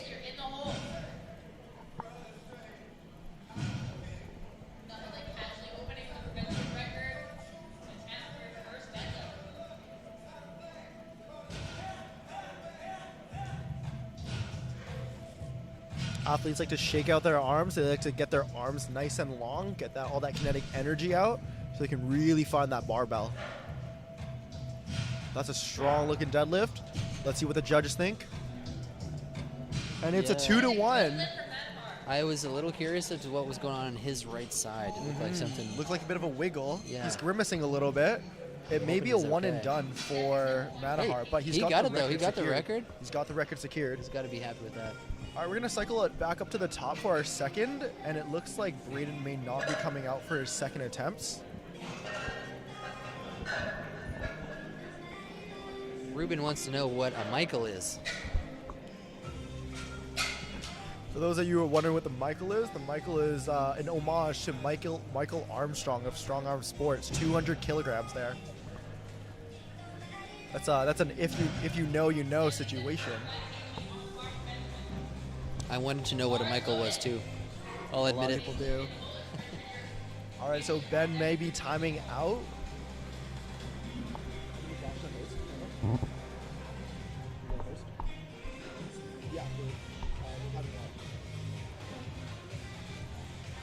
All right, so while the minute passes your first attempt, you may be wondering why a lot of athletes have this white powder on their legs. It's certainly not chalk. Evan, what is it? Baby powder. So baby powder gets used on the legs, but it's really important you don't want it on your hands because you're going to lose your grip if that Exactly. happens. So you'll often even see sometimes people, like powerlifters, will put their hands on their heads and get the handler to put the baby powder on for them just to not get that mixed Cannot up at touch all. the baby powder. The benefit of baby powder on the legs is that it allows that bar to glide up the legs, no friction.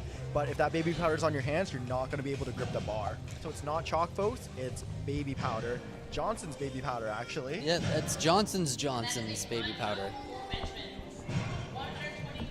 So chalk on the hands, baby powder on the thighs. Don't mix them. The Both results look white. could You be, better get them right. could be bad.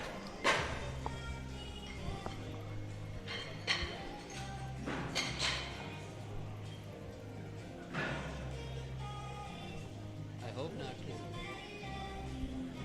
he's gonna get DQ'd. Bar is loaded for you, Basil. It looks like Basil's attempt is up. We'll see if he comes out for his next attempt. He does have to hit his deadlift, however, to post a total. So we'll see what happens here. What'd you say, Joe? Sounds like Basil might have gotten hurt there, so he may be out. That's unfortunate to hear for our from our 13-year-old U3 lifter. I'm hoping he's not hurt. Yeah, hoping it's not too serious. But powerlifting is still a sport, folks, and as infrequent as these things happen, injuries do happen. It's the nature of the game. We do our best to protect ourselves, but anything can happen, so we just got to roll with the punches. And there's the bullpen. We've got a lot of Celine Dion listeners here. If you guys have any assumptions as to what they could be listening to, getting hyped up, wrong answers only, leave them in the chat. I want to hear wrong answers only. Evan, What are they listening to? Do you want to take a stab at what I was listening to this morning for my bench press attempt? Dancing Queen. That's a great guess, but unfortunately incorrect. I was listening to Anti-Hero by Taylor Swift. Shout out Taylor Swift. Love Taylor Swift. Sometimes you're just in the mood for some T-sizzle, and you know that it just makes the bench press move all the better. Don't knock it till you try it, folks. It doesn't always got to be metal, hard rock. Little Taylor Swift goes a long way. I'm waiting for those wrong answers only in the chat here. What are we listening to here? What is this lifter listening to? Wrong answers only. Go in the chat right now. Evan, what's your go-to PR song? I'm trying to think of that right now. All right, no worries. All right, in the meantime, we have Richard coming up with 140 on the bar, 308 pounds. I'm thinking Shania Twain. Ooh. Something from Shania always gets me Shania? out, you know? Oh, yeah? Apple bottom jeans, boots with the fur. Renee Witzani, it's raining men, It's she raining says men. in the Nice. chat. That's a classic. Richard's lift is good. We're going to bump that bar way up to 190 now. So we got Jonas Brothers. We got Barbie Girl. Got some great suggestions here. Wrong answers only. Keep them coming. What's their best hype song? Keep them in the chat. Wrong answers only. At Nationals this earlier this year, I was listening to Adele. Right as Rain by Adele. 19, goated album. Try Me. Rolling in the deep. Sometimes you just got to get in your zone, and Adele does the trick for me. Got some Lil Nas X, Holiday. That's a great song. Shout out Alex.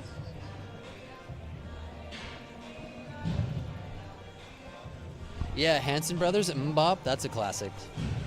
Like that one. All right. 190 for Lyle. We got some Lyle fans in the chat here too. All right, so we got a battle here, Evan, between Lyle and Ryan. Let's go, third Lyle. and fourth.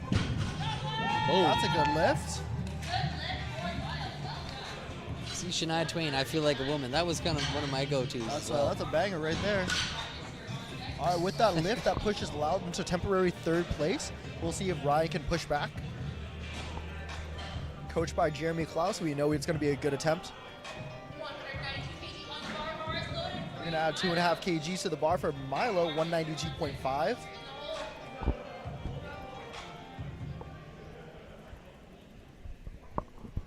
Let's go, Milo. Everyone putting in their hype up songs in the comments. We love to see it. Yeah.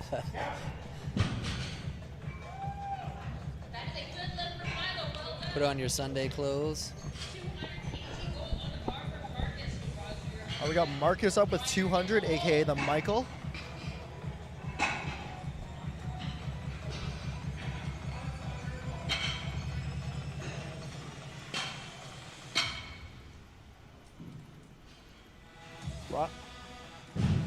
Evan, it looks like it's a 3-horse race for third place in the 74 class. Very competitive. It's still anyone's game for that bronze medal.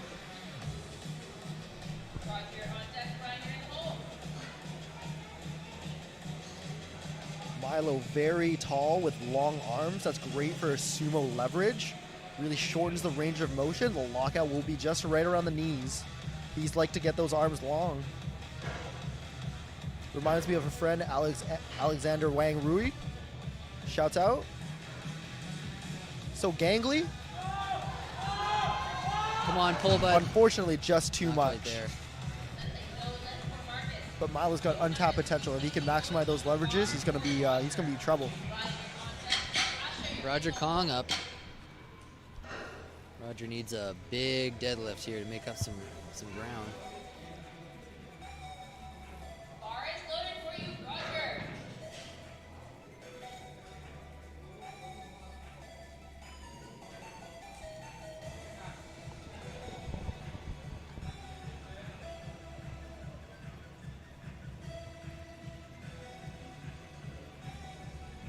You love to see it.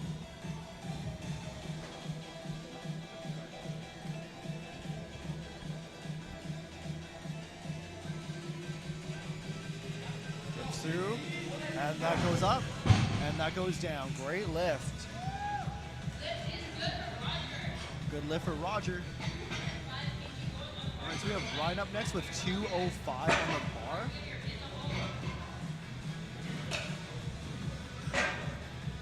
He's currently trailing Lau by 7.5 kgs. So with this lift, he'll be ahead by 2.5 kgs. The battle is heating up. This is a battle for podium here. Absolutely. And this is a very competitive 74 class, so making it on the podium is much, much deserved. He's got to make this lift. He's got to execute.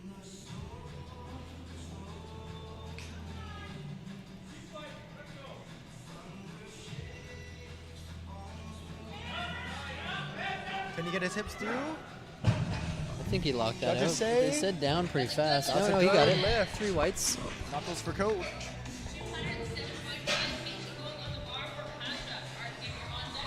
So as you can see with these deadlifts, it's a battle. It's a grind for every kilo. These athletes are working hard.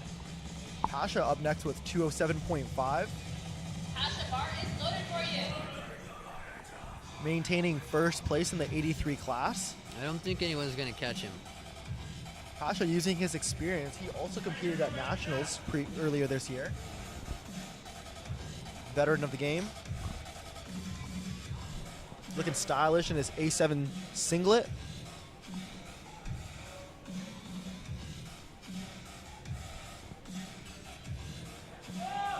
See the strain on his face. He's got it though. Nice. That's a good lift. That's a good lift. Lifters like Pasha with strong squats and benches usually are not going to be well leveraged for deadlifts for those same reasons. So every kilo is going to be a fight. Speaking from a sub lifter myself. Up next we have Manahar. He's trying to, oh, pardon me, we have Artem, 207.5 as well. He's trying to maintain his position in second place at the 83s. Milo is hot on his heels, 10 kgs behind. This can push the lead a little bit further. He could easily make that up if he pulls a big deadlift here for his third. Absolutely. But it's still anyone's game. I think he'd have to change though, probably now.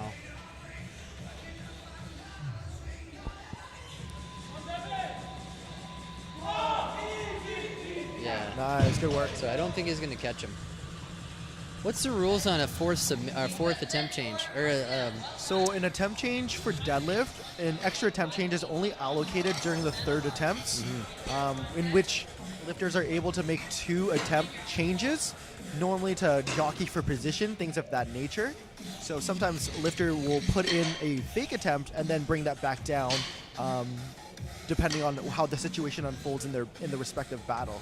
The only caveat is that the bar cannot be lower than whatever is currently on the bar. So it does come with a degree of risk involved.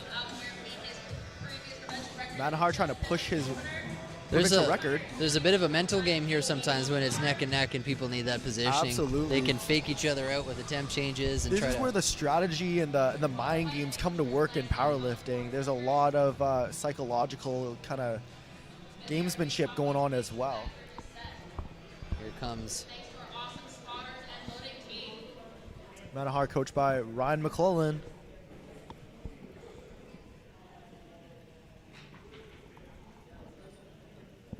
Bar is loaded for you. Bar's loaded, time to work.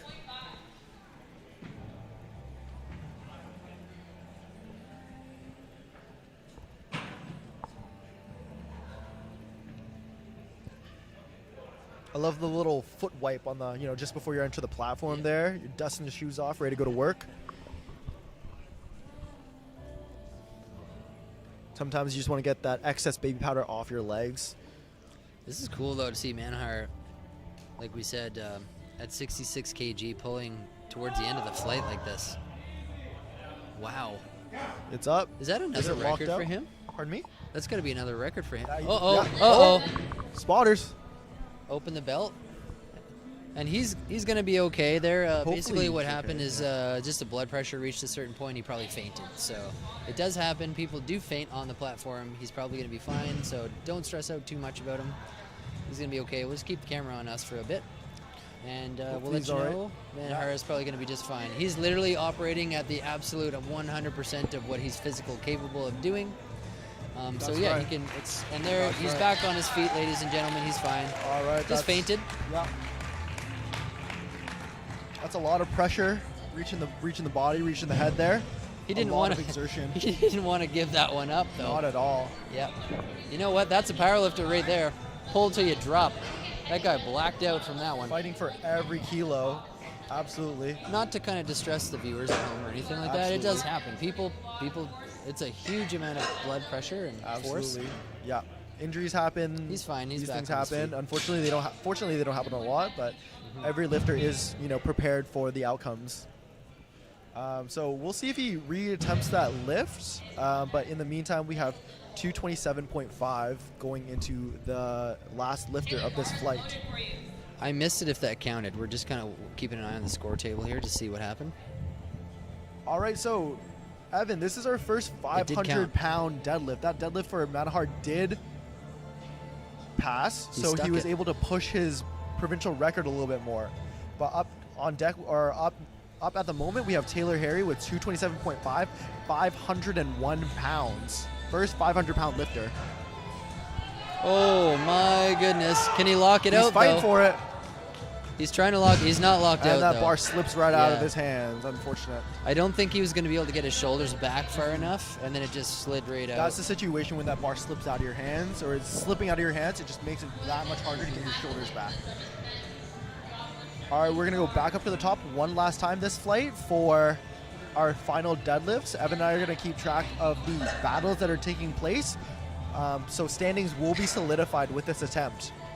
For deadlifts, the bar has to be wiped every single time to make sure that the chalk doesn't accumulate for each lifter. So there will be a little bit more time in between attempts.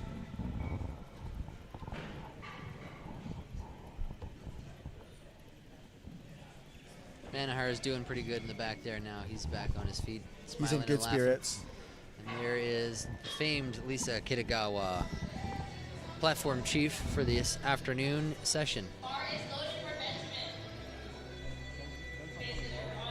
Benjamin will probably not make an appearance because of his injury. A couple of sponsors to shout out, guys. True North Sportswear over here. We talked to them earlier. Alico. Inner Strength Products for being our title sponsor of this broadcast and for sponsoring this event as well. So Ray and Ryan Stint, thank you so much for being as supportive as you are. Saskatchewan. A couple other sponsors, Young Guns. Young Guns is basically Ryan McClellan's group back there. We just pointed him out. Yep, he's handling the boys back there. The Film Factory is a major sponsor of this event since they're doing this broadcast free of charge together with me from Importer Media. We got Accent Inns, 5-0 Barefoot. And here's the bullpen there. All right, so Ben times out. Ben timed out, but he does get his total, so he will be eligible to compete at regionals. And it looks like we have a second timeout as well, or a second skip. Basil, unfortunately, was not able to complete his deadlift, so he will not be coming out. I'm really sad to see that happen to Basil there. Basil. Basil. Basil.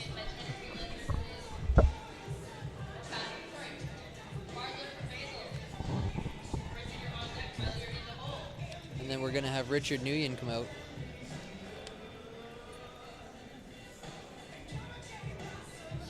So this is where you're probably going to see those athletes hit the smelling salts aplenty. Really want to get fired up for their attempts. Really just want to get that arousal going. taking any opportunity they can to get hyped, get ready for the heaviest lift, presumably, of their day. This is going to be their 9th attempt, all right? So this is going to be their heaviest lifts. We're going to have to see some work taking place here.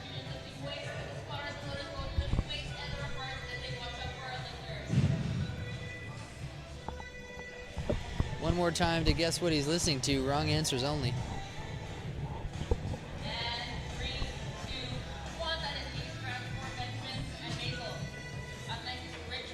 Richard Nguyen's on his way out. Let's get back to it. Richard, 120 on the bar. 155 on the bar.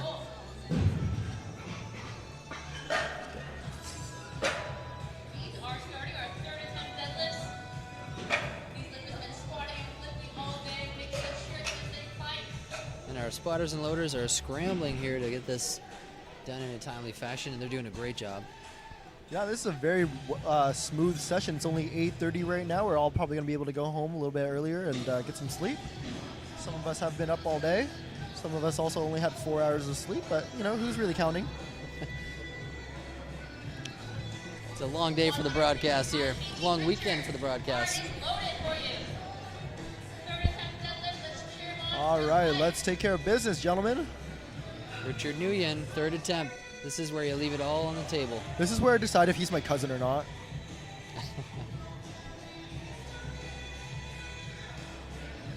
He's my cousin. Oh, yeah. Easy. Good lift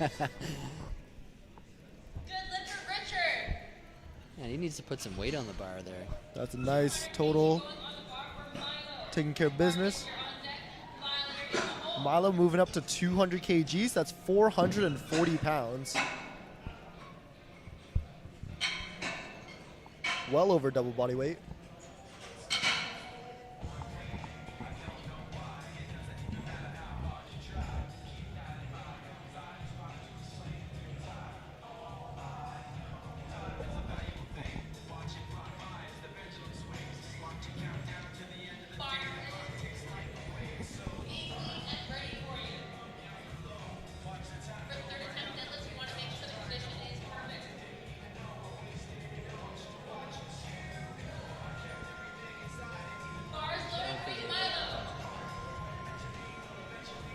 All right, here comes Milo, getting ready for his last deadlift.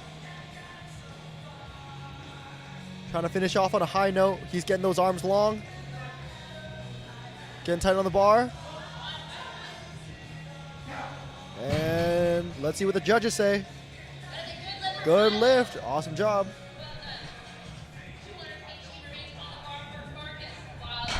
Marcus is going to retake 200 kgs.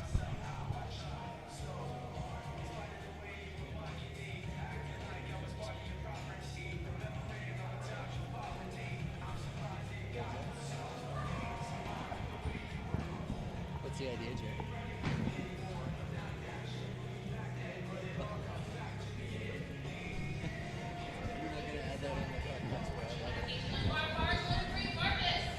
All right, here comes Marcus.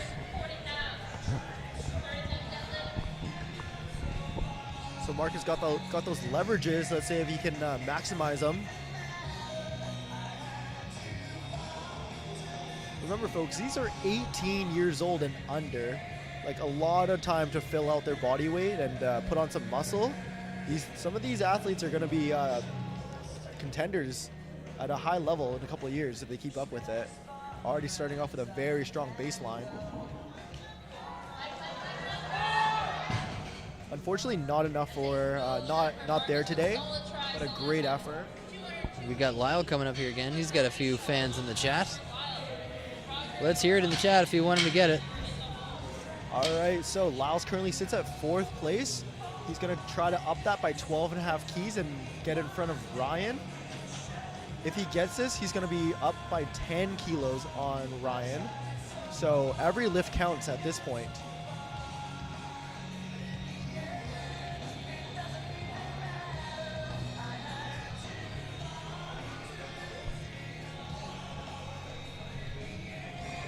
Sometimes when the boys are hype here like that, they need the handler just to keep them back till they're ready to come out. Hold them back. Let's go, Lyle.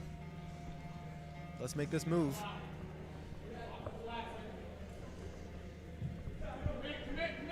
Big push, big push. Looks like he's got it. Let's see what the judges say. Oh, that's a solid lockout too.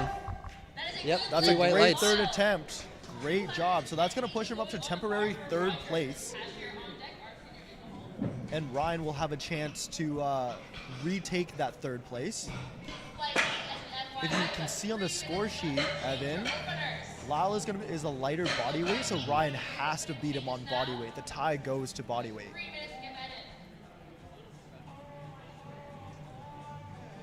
In the meantime, Roger Kong is going to come up to the plate, 210 on the bar, plus 7.5 kgs.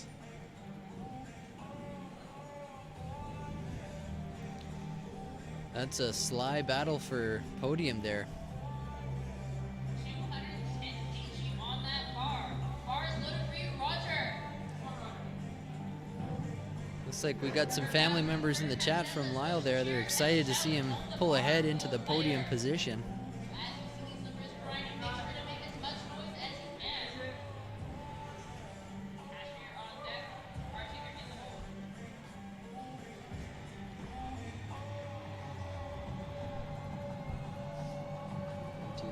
We got at least, I think, 3 family members for Lyle here.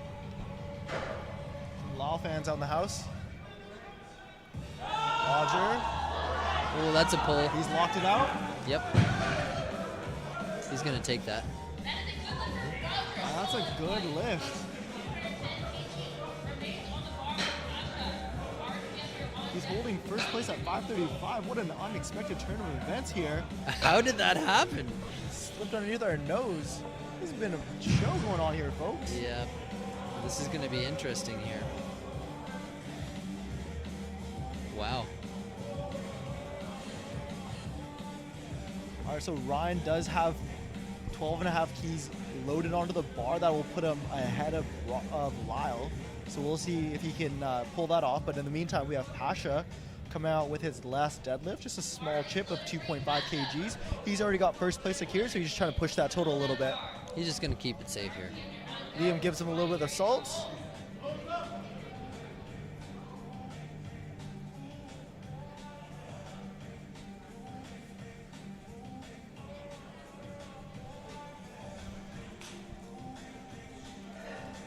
This is where we see who's got anything left in the tank here, because they've been battling all day long.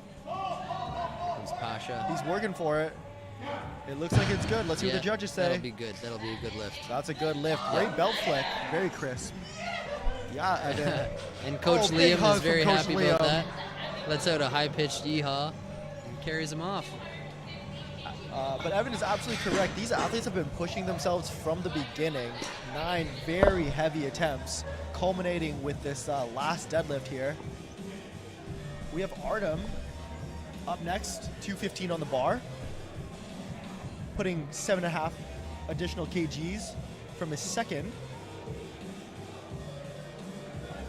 He's got second place secured, so he's trying to push that total.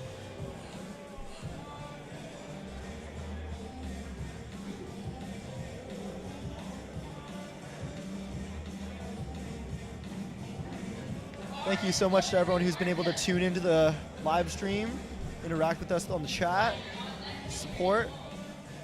Great to have you all here. Artem, ready to finish out the day?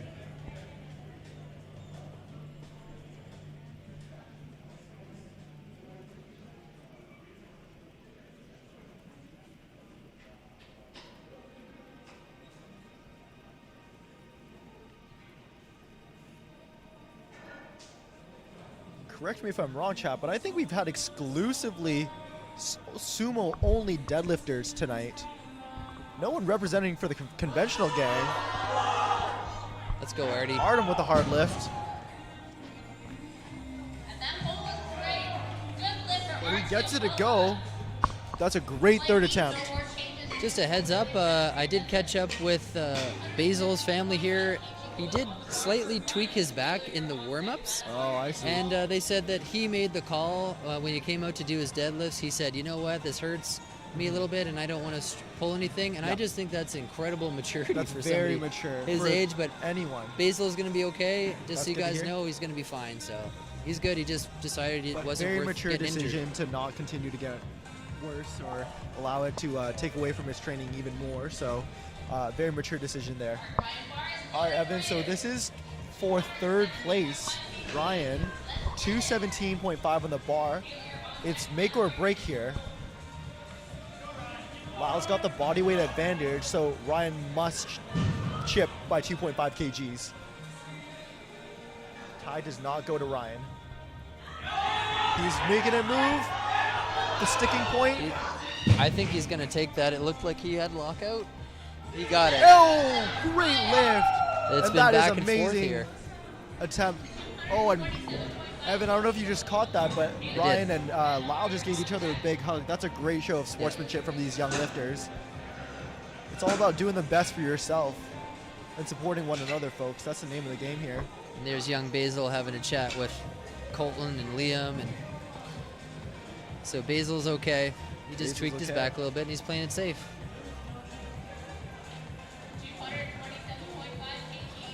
And here's Taylor with his chance to retake, I believe. Where is he going to take that? So that'll put him up to 12. Bar is loaded for you, Taylor. It's going to be close. He's still he's stuck.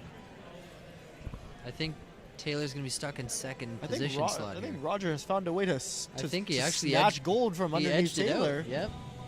Because even with this lift, he will not be able to close the gap.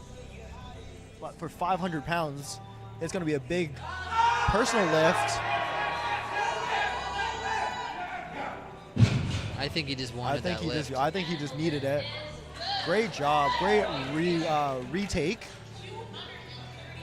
500 pounds, always a great milestone to celebrate. Awesome job from these lifters. All right, then we have Madahar. Will he come out for his third attempt? That is the question here. I love seeing the hype and the support for one another in the back, the lifters here, supporting each other. That's what powerlifting is all about, folks, building each other up.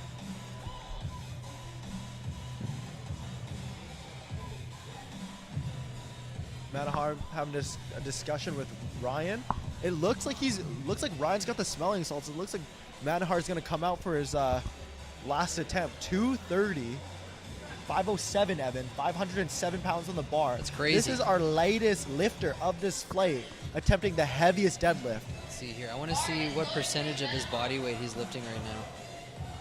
I'm gonna do a little bit of quick math. Let's go, Madahar. And he's already got a provincial record, so he's looking to push it up even more by 7.5 kgs. So it's pretty crazy to point out Manahar is about to lift 3.48, basically three and a half Basically times 3.5 his times body weight. That is incredible. Amazing feat. Here we go, Madahar. That's wild. Oh my goodness. Come on. Oh my goodness. He doesn't. I think he has soft knees on the right side. I don't know if Let's they're see going what to the give that judges to say. him. They got And it. it's a good Got lift. it. Not Hard to tell only from our view here. very hard to tell, but not only was he able to bounce back from that second attempt, he was able to push his deadlift by 7.5 kgs, really pushing the bar for that provincial record. Great way to finish out the attempts here. That's probably some good coaching there on Ryan Ryan's McClellan's part yeah, too. Yeah, it's got to be a calculated and mature discussion to be able to make that decision to go up and take some more weight after what happened on the second attempt there. So we're going into Flight B now. Is going to have a crack at it, and after Flight B, that will conclude today's broadcast after the basically the awards. What's this? Yeah, I don't know. It's What definitely NLE Choppa knowing these fellas. All right, Evan, do you know what time it is? The moment we've all been waiting for. We've been hyping it. We've been teasing it since squat. It's time for Bruce Wu's deadly deadlifts. He's opening up at 210.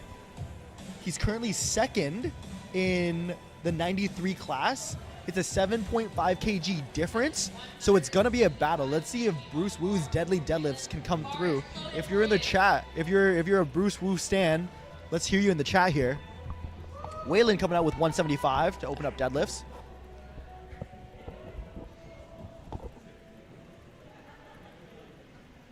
That looks good. He's trying to secure that total. And he does it.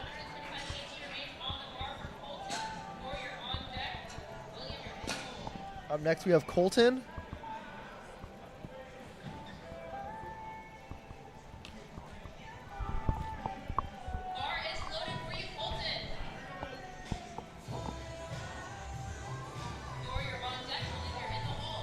Just trying to smile at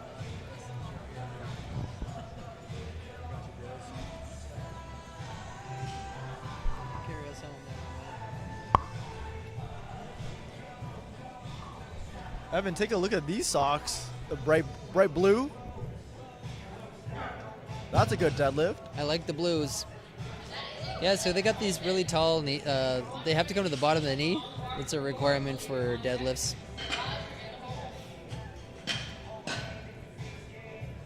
Sometimes I've seen people forget, you got to remember, and this is another reason why you need to have a good handler or coach in your corner. Absolutely. You got to change some of your equipment changes from lift to lift, and for deadlifts, having those high socks is an actual requirement. They'll ask you to leave the platform.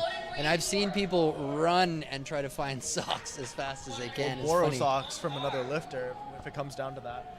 Just a sanitation concern, folks. We don't want blood or that kind of stuff on the bar. Thor Naibo coming on up to attempt 180. Our first conventional puller, I think, Evan. Attaboy. Get after it, Thor. Taking care of the conventional team. He's got an explosive deadlift there. Very strong. We'll see if he continues to take his second and third attempts. He is coming in with a knee injury sustained prior to the competition in training. He was not able to field his full squat potential, so we'll see what he does for deadlifts. And there's Isaiah Wolf, the strict curl champion on the left-hand side there. All right, Here we comes have William, 185 kgs on the bar.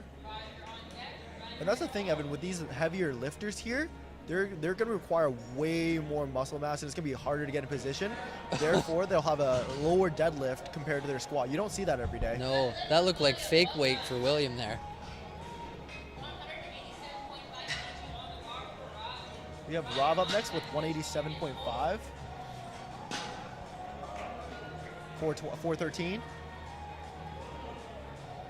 These are big deadlifts. These are very big deadlifts.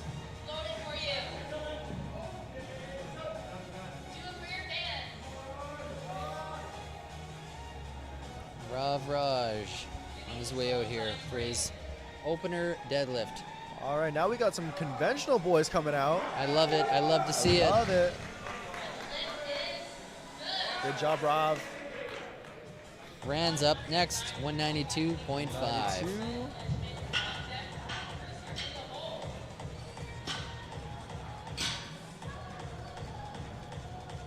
He's chalking up his hands there. A couple interesting things to talk about too. We kind of mentioned this earlier in the day, but it's worth mentioning again because we have some new audience members, is the way that athletes grip the bar. There's come to 3 or 4 different ways you can hold onto the bar. There's what's called a double overhand, where both hands go up over top. You've got a switch grip, where you kind of have one palm facing down, one palm facing up. You got a hook grip too, which is kind of double overhand. But you got the double overhand hook grip, where you're taking your thumb and you're wedging it between your fingers and the bar, so you're pulling against your thumb. It hurts like hell, but it works because that bar's not going to roll against your hand. It's going to roll against your thumb. Here comes Rand. Let's get up there. Lock it out, bud. He's soft here. He's not locked out. Not able to lock it out. He lost his grip there, unfortunately. Definitely lost his grip. We'll see if he retakes this for his I think he might have lost a callus there, too. It looks like he did have his hand taped up, which is allowed in the competition, but it may have affected his ability to hold on the bar. So we'll see how that affects his second and third attempts. It's a difficult... athletes will build up calluses on the pads. So you can probably see mine from there. And sometimes when they're pulling like that, you can lose a callus, and your hand or callus can rip, or you can bloody, bleed on the bar. Yeah, and that can create a couple of different grip issues there. Ben Steele up next, 195.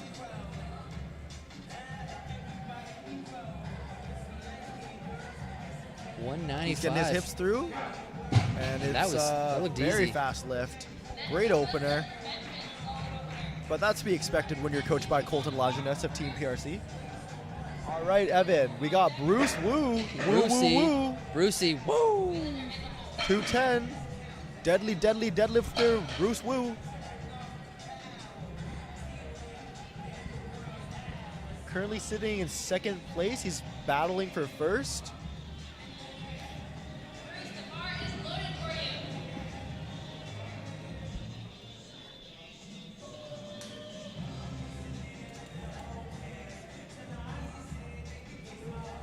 Conventional puller, hands to the sky.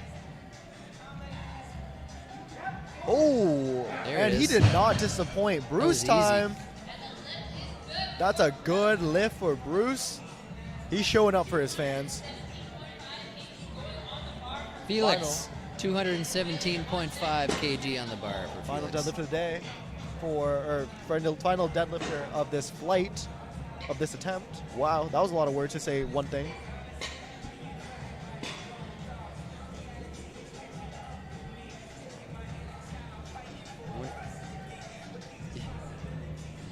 If you're asking me what song I think he's listening to, it's Party in the USA by Miley Cyrus.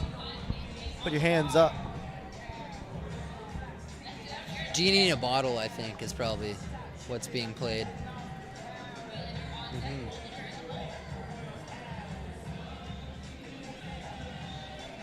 All I right, he believe wants I to get can those fly. arms long.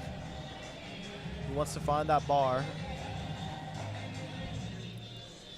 Don't sleep on Bruce, says the chat. Give him gold, says the chat. Chad showing up strong for Bruce. Let's see if he can pull through. In the meantime, Felix. Strong lift. It's a good lift.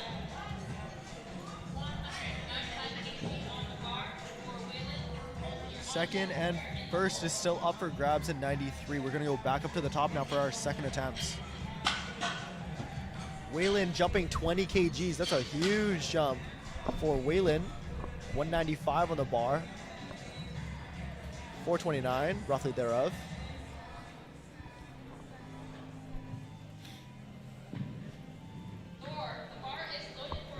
Let's go, Thor. So after seconds, it looks like Felix has a 7.5 kg lead on Bruce. They're going to duke it out. So if Bruce Woo is as deadly as they say, this is going to be the time to catch up. Calling Thor out here. I don't think he's heading up there, Don't think though. he's coming Oh, out. no, Oh. he didn't know. He's got 35 seconds. He's got all the time in the world. He'll do it. He's in no rush. He's sauntering over. He's on his own time here. He's on Victoria time, actually. Island where time. Island time.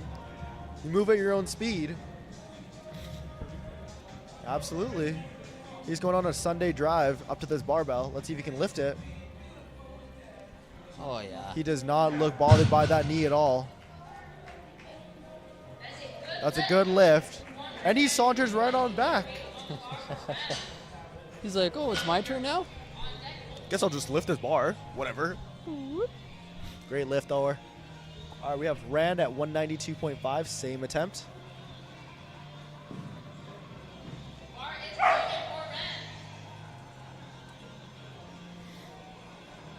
That sounded like a dog. It was.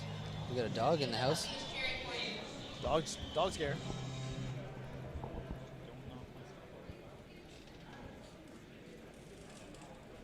I'll tell you, folks, that dog is one good boy. 40 seconds left. All right, 192 on the bar for Rand. He did miss his first attempt, so this is a retake. He will have to hit this lift to post his total. Let's cheer for our liver for a second attempt. This is going to be tight between the 93s for first and second because they're really only about 7.5 kgs apart. They are, but as you can see the current standings, Evan, Bruce will try to chip him on this next attempt, so it's going to be a battle. That's a good lift for Rand. He's in the game. Always great to see a lifter post their total, solidify their performance for the day. And now we have Waylon Fenton, 195. He's jumped from 175, 20 kg jump. Don't stop me now. 195 bars loaded for you, Waylon. Which, fun fact for everyone at home, is my karaoke song, Don't Stop Me Now. Advance.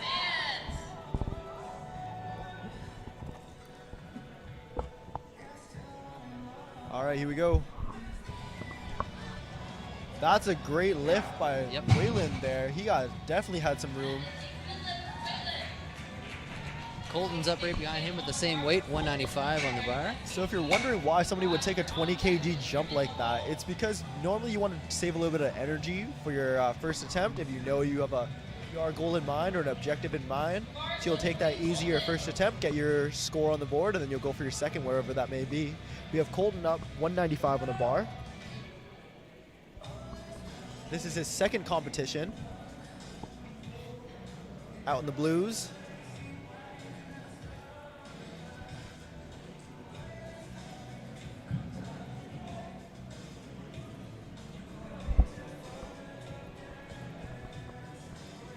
That's a great looking lift. I think this might be a good lift. Let's see what the judges say. Beautiful work.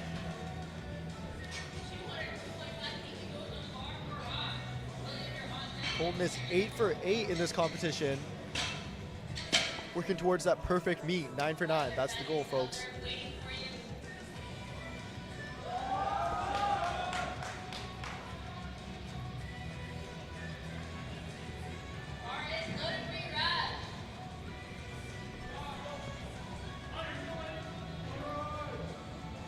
Here we have Ravraj, 202.5. Holding it down in the conventional style. He's at his sticking point, it goes up. And it's a good lift, a little sticky at the top there by lockout. Let's see what Coach Liam puts on for his third attempt. Williams coming up here next. One thing you might be thinking about at home, folks, is that lift moved fast until it didn't. So what does that mean? Well, it means that it hit your sticking point, and so you're going to have to be very conscientious about what you want to take on the bar. Just because it moved fast off the ground, you have to be very cognizant about that sticking point, because that's what's going to dictate the difficulty of the lift. Doesn't matter if you can lift it like an RP 6 off the ground. If it's an RP 9 at lockout, it's an RP 9 lift. William Zhang holding it down for 120 plus category, 207.5 on the bar. Somebody needs to put some more weight on there for him. It's looking too easy. I think he's just here for a good time. He's just here to vibe, hit some numbers. I think he might even do some curls after this competition. I want to see how he jumps up, because he stuck that pretty easily. He did, and he's known for big attempts too, so we might see anything to the moon here. I don't see much here. You have Ben Steele, 210 on the bar. Oh, I stand corrected here. 429. These lifters coming out very poised, very focused. They want to hit their lifts. They want it bad.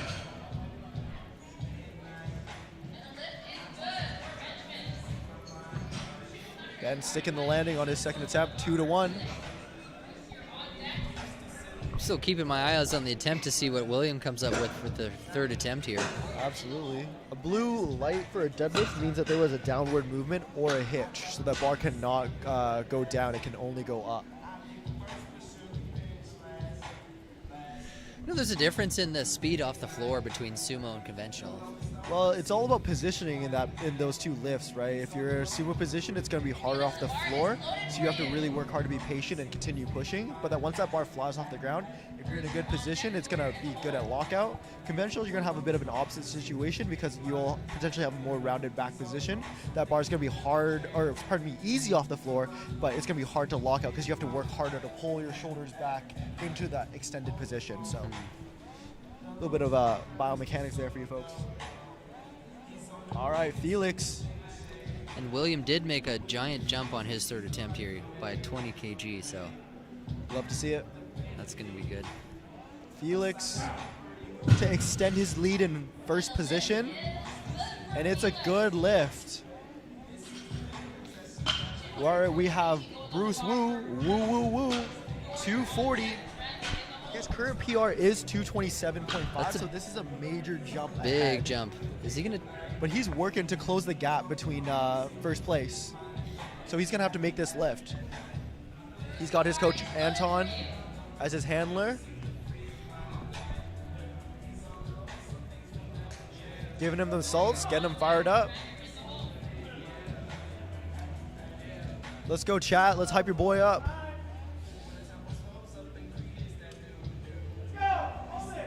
That's a very easy lift. Yep.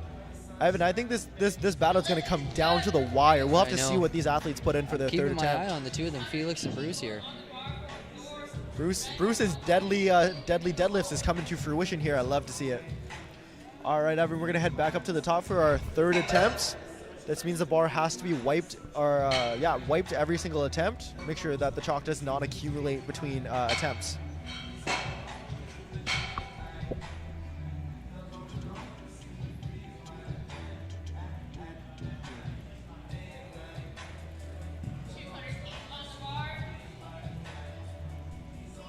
Evan, I love the little Hail the Gods deadlift setup.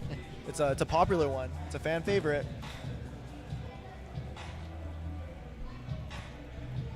Hail the Gods, hand to the sky, hope for the best. All right, third attempts here. Here we go, Thor. 200 keys. We got the Michael, 440. Got a dropped AirPod. Man, I really can't unsee the sauntering thing. He really just moves at his own pace. I love it. I'm glad to see he's comfortable out there. Absolutely. He is in his element. That's a really great attempt. Yep. Oh, grab him, guys. Spotters. Grab him. You got to stay on him, That's Spotters. a good lift. He's okay. He's good. Great job. Really got to watch people sometimes because Absolutely. they can kind of take a half step and then faint, and you just don't want him to land on a plate or something. Yeah, if you remember at Kelowna, Evan, I was like right behind you. I want to make sure that you're okay after Yeah, I every appreciated attempt. that. Absolutely. I also just want to be close to you, but I mean, I have seen a couple of big guys fall, like just pass right out and Yeah. just go timber, and they just missed the plates when they went down. That's so right. It's just important for the spotters to stay on there. Always got to stay on it. But the spotters are doing great. They're making this meet happen. So shouts out to the spotters. Let's go, Ran. We have Ran, 205 on the bar. That's a healthy 12.5 kg jump here. Bar is loaded for you. 205 kg on that bar. Hold your on deck while you're in the hole. Ran taking a bigger jump on his third attempt to compensate for the missed first attempt. He wants to regain some ground on his total. Probably looking to hit a PR total here. Eclipse 500 kilos. That's a big milestone for any lifter. He's keen about this. This is going to be one of those lifters he's not going to want to let go of the bar. Not at all. He's going to fight for it, and he's fighting. Oh, no. Watch him, guys. I think he might have pulled something there. Not there today. He looks like Just taking a minute. he needs a minute, but he's okay. Being helped out by his coach Kevin there. The juniors are going hard today. Sub juniors, man. Evan, what was the first thing I said when I hopped on this broadcast? Testosterone, bro. These Colton. sub juniors got all of it. 207.5, Colton. They're running Let's off go. of pure adrenaline. Meanwhile, you and I are both delirious, but we're making it work. It's been a week of delirium for me, running around and interviewing people and making the spotlights and traveling here and then broadcasting all day long. But you know what the best thing is, Evan? We're going to do it all again tomorrow. We're doing it tomorrow. All again tomorrow, baby. Here we go. I'm glad to have your energy here, Mr. Johnson. Happy to be here. All right, we have Colton, 207.5. Again, another 12.5 jump. Trying to extend that total a little bit.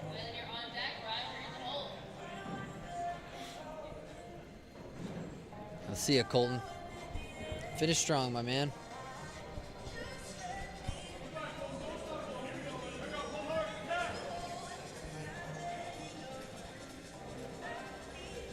And it's up.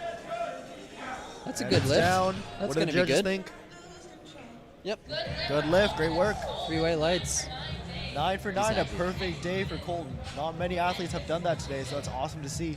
And he is showing some sportsmanship here and thanking the officials for presiding over this event for him. I think it's one of the most like sportsman, gentlemanly, respectful thing that an athlete can do is just give those referees a dap up, a word of thank you. Some class. Some class, absolutely.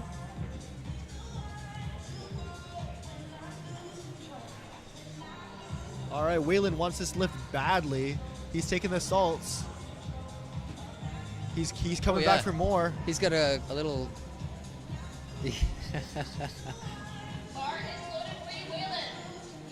He's taking it. 4 or 5 hits. Oh my God! Here it comes. He's ready to go. He's Waylon fired Fenton. up. He wants the crowd to get behind him. Here we go. 210 kgs for Waylon. Double overhand. Hook grip. It goes up. He's got it locked. There's a little bit of a bounce at the top, do the and I'm judges hoping think? they didn't call him on it. One person did. And it's good. So right seems there, good. the front judge did think that there was a bit of an up-down situation, but the side judge thought it was okay. 2-1. Good It was lift. very slight. Very slight. Something that could be tough to see from the side. So congratulations to Waylon for getting his third attempt in. 15 kgs. He played the big jump game, and it worked out.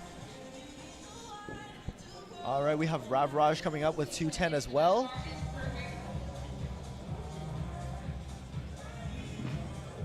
He's gonna eclipse 500 kgs with this lift. Liam's got the salts ready. Everyone's hitting the salts at this point. This is the end of the line. The salts are really just when you just need a little bit of push to get you through that last attempt, you know. He's got the point. He's fired up.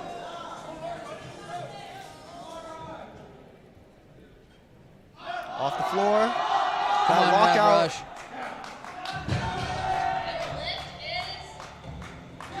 That's a good 2 out of lift. 3 ain't bad. 500 kgs. And right there we saw a good example of that fast off the floor, but slow to lock out. So that's the conventional deadlift specialty. So Ben Steele's up next with Coach gets the 220. tap. Let's move this train along. We are nearing the end of this This day. session, this day. We got 4 deadlifts left. 4 deadlifts. Our Ben Steele with 10 kg to 220. Let's see if he can hit it.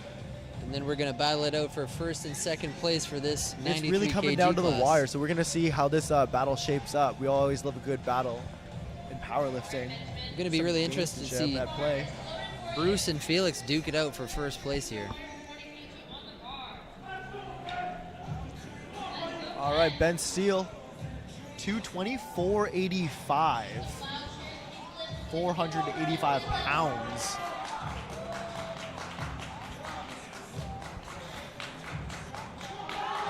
Come on, bud. Nothing That's a to good it for him. lift. That's a good one that time. What do the Let's see how judges he think? made Do out. they agree? 3 whites. It's a good lift. Congratulations. Dabs from the coach. And I pull believe for him. Ben Steele may be the brother of Lucas Steele, national powerlifter himself. We're nearing Williams the up end here, next. folks. Hold on, Dad. 235 kg. Gonna do some quick math here. We got Will coming up next, taking that big. This is 518 pounds. 22 kg jump. It's a big jump. It's a very big jump.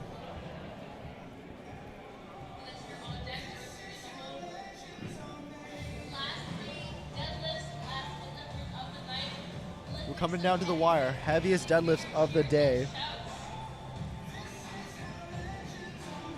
235, that's going to be around 518 pounds. We're eclipsing the 500-pound mark. There it is. Yeah, he loves the camera. Loves he the loves camera. the camera. He gets the shouts out. Showing the stream some love. He's ready to work. You better stick this lift now, though. There you go, there you go. Nice job. He's got more in the tank. That was a really nice lift. That was And he does 518. it. He gives it a little flex. There he is, there he is. I see you, he Nice. says. Great job. Great job. 518 pounds for William. All right, Evan. The moment we've been waiting for. And this the is battle. what it comes down to right here. It's This is the head-to-head battle for first. For first place in the 93 kg sub-junior class. This 250 kg is the same as 551 pounds. 551 on the bar. That's a...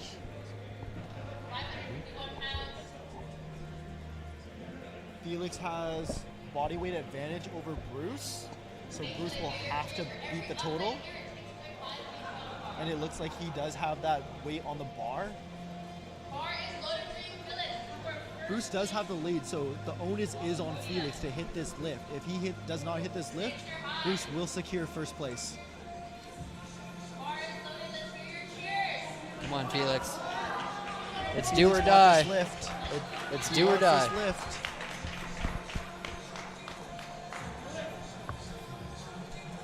He's getting those arms long. Let's go, chat. Who's going to take it, Felix or Bruce? Let's go. Here we go. This is everything to him. Come on, Felix. He's getting those arms long. He's pushing. Oh, that's a fight. Lock it out. That's a fight. Lock it out. Great job. I think he got it. I think he may have done it. It's good. All right, here we go. Okay, it's on Bruce. Here we go. He's holding first place for the moment. Bruce Wu. The deadlift. This is what we were saying from the beginning, folks. So is he able to change his attempt now? He can if he but he can't go back down. He can't go past 250, so he has to go. He's gonna have to send it to take. So he's down by 5 keys. Let's see if there's a change here. This is the moment that every athlete, every coach wants to be in. That pull to win, that pull to win scenario. You never want it to be in someone else's hands. You want it to be in your own hands.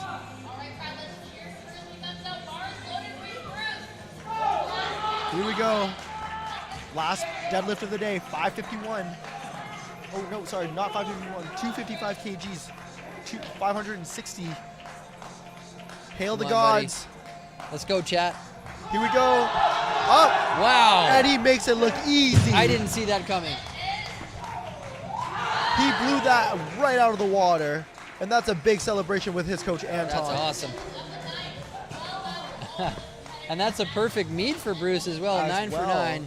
He's got to be happy with that performance. Absolutely. Not only did he take first place, he took it all the way home with him. So we're going to take a little bit of a break, and then, we're going to broadcast these awards. We're going to play a couple of athlete spotlights for you.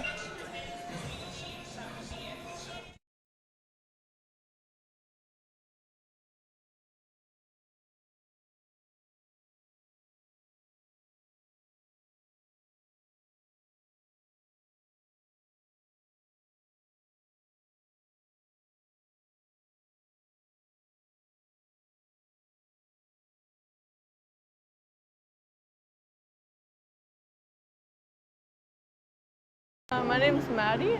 I am 21 years old and I've been strength training for about 2.5 years, but I started working out more focused on weight loss just about 3 years ago. When I was in high school, I went through a little phase where I worked out for like 6 months, but I was eating like 1,200 calories a day and I got like super tiny.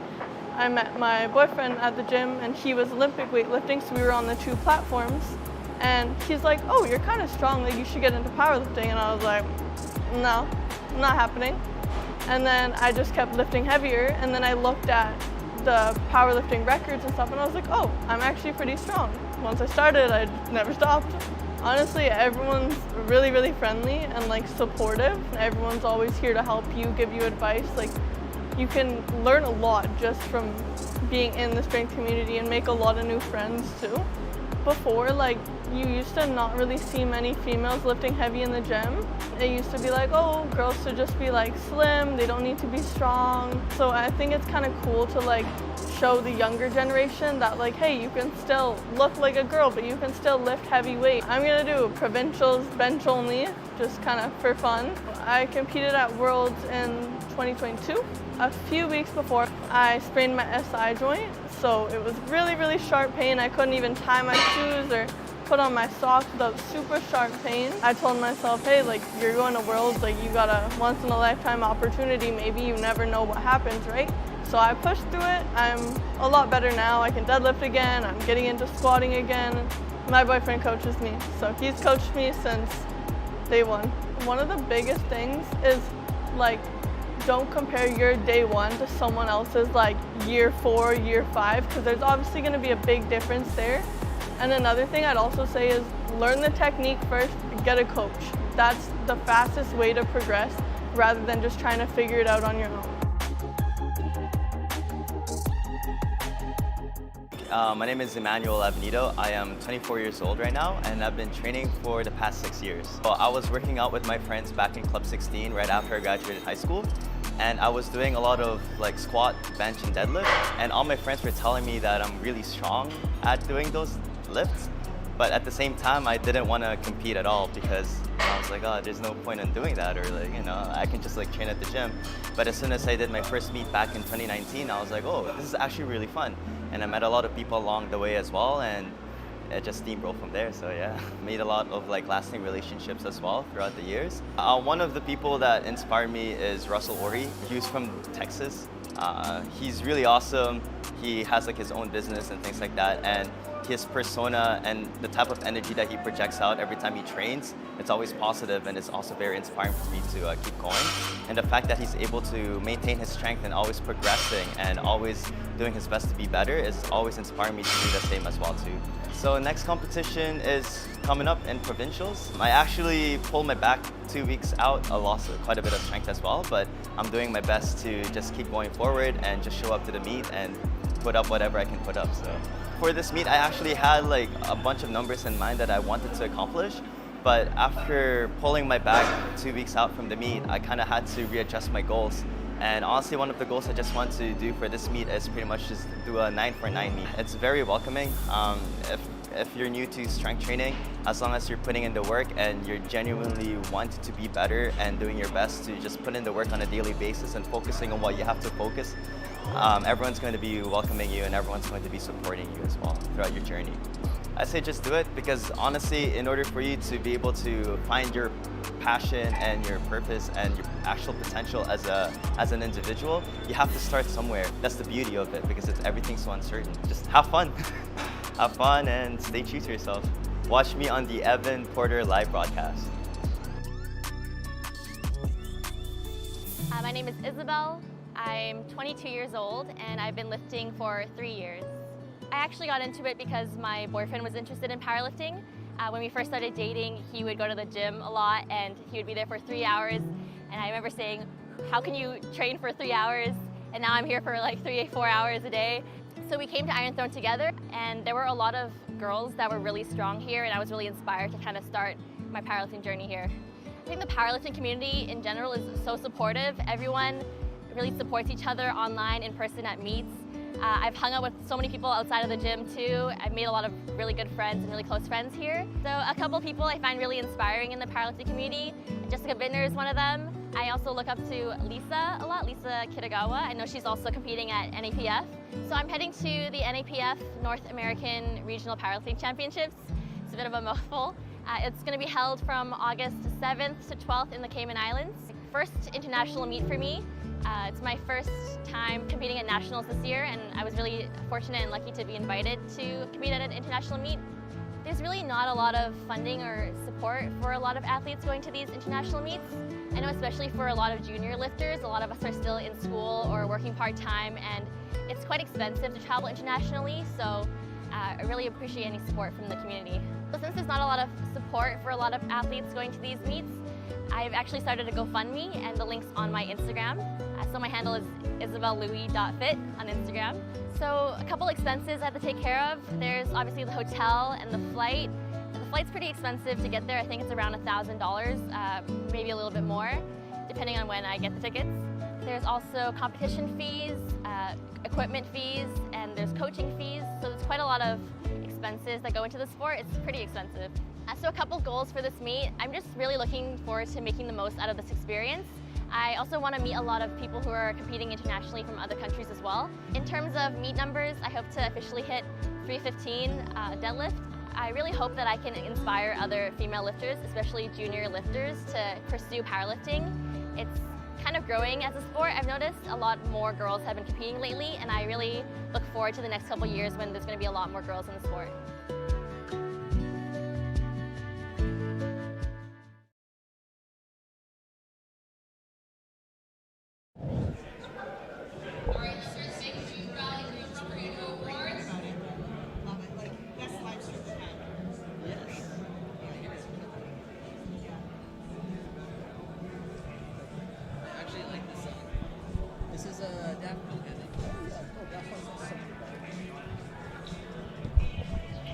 Ladies and gentlemen, we're about to get underway with the awards ceremony. I really want to take this opportunity to thank Johnson because it takes kind of a lot of energy to broadcast and bring that energy all day long. And about an hour ago, I just kind of started to die inside. So thanks to Johnson for Evan's joining been us. on the mic all day, so I can tell that he was starting to fade. But It was a big week.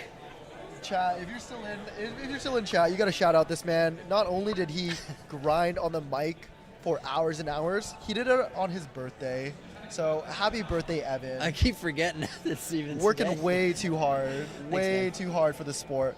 Appreciate everything you do. Thank you so much for having me on. I had a blast. It was great to work with you. And you know what? I think we made some magic. So shouts out to Evan. Shouts out to the BCPA. Thanks, man. Give us a follow on Instagram if you haven't already. All right, we're going to go to the awards.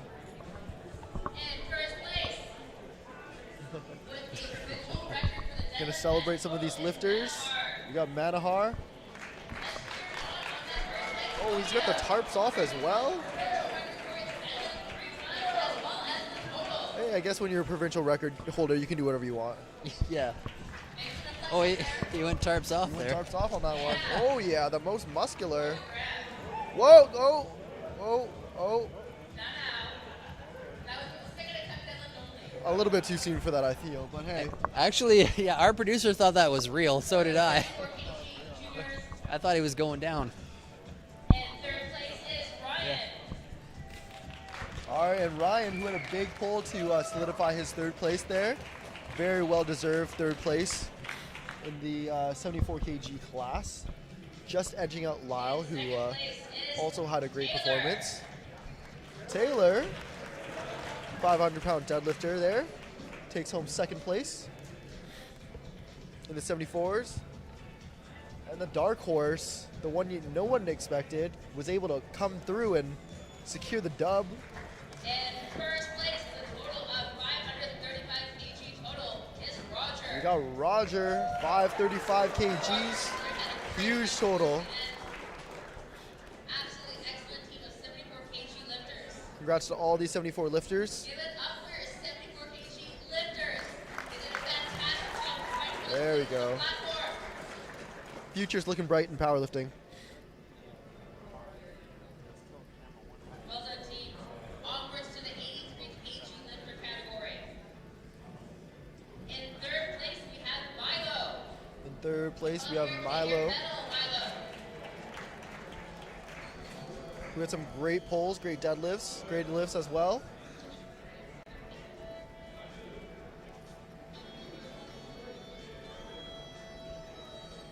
And in second place is Artyom. Second place, we have Artie, 467.5 kgs. Congratulations, Artie.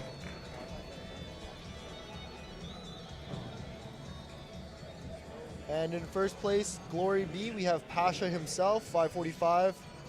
And in first place is Asha. Maybe not the day that he wanted, but good enough to secure first place. I know he's going to come back stronger, fired up, ready for more kilos.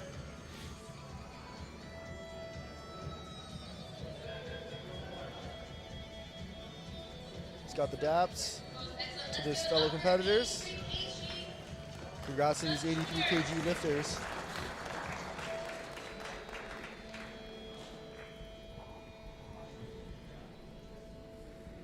Up next, the 93 kg Moving on to our 93s. This was an incredible battle.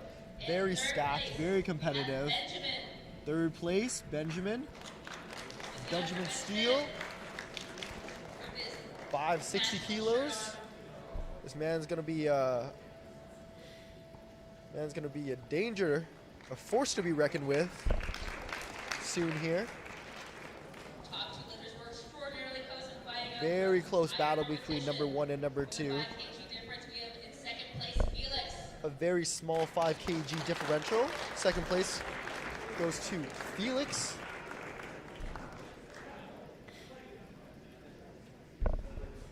Oh, don't leave him hanging. 5 kg total.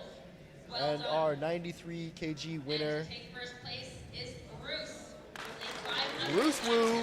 Woo, woo, woo. Deadliest deadlift in the game. extraordinarily close. And came down to those third Very well done coaching by Anton to help secure the dub. 255, nice and easy. Congratulations to these 93 kg lifters.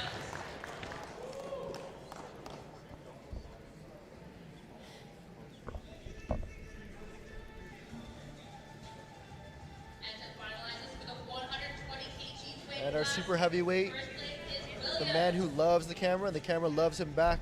We have William. Let's get up here and get your medal. Congratulations to William. Total of 600 kg even.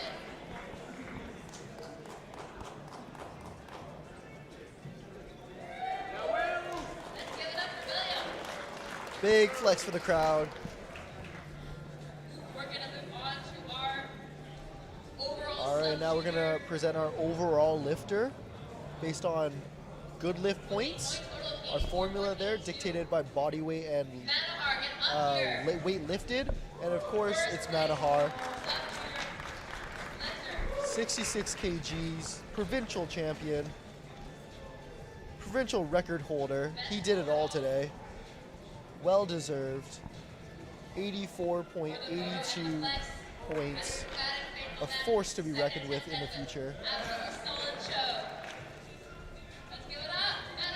Congratulations to Manahar, Ryan McClellan, and the entire Young Guns Weightlifting Club, one of our sponsors today.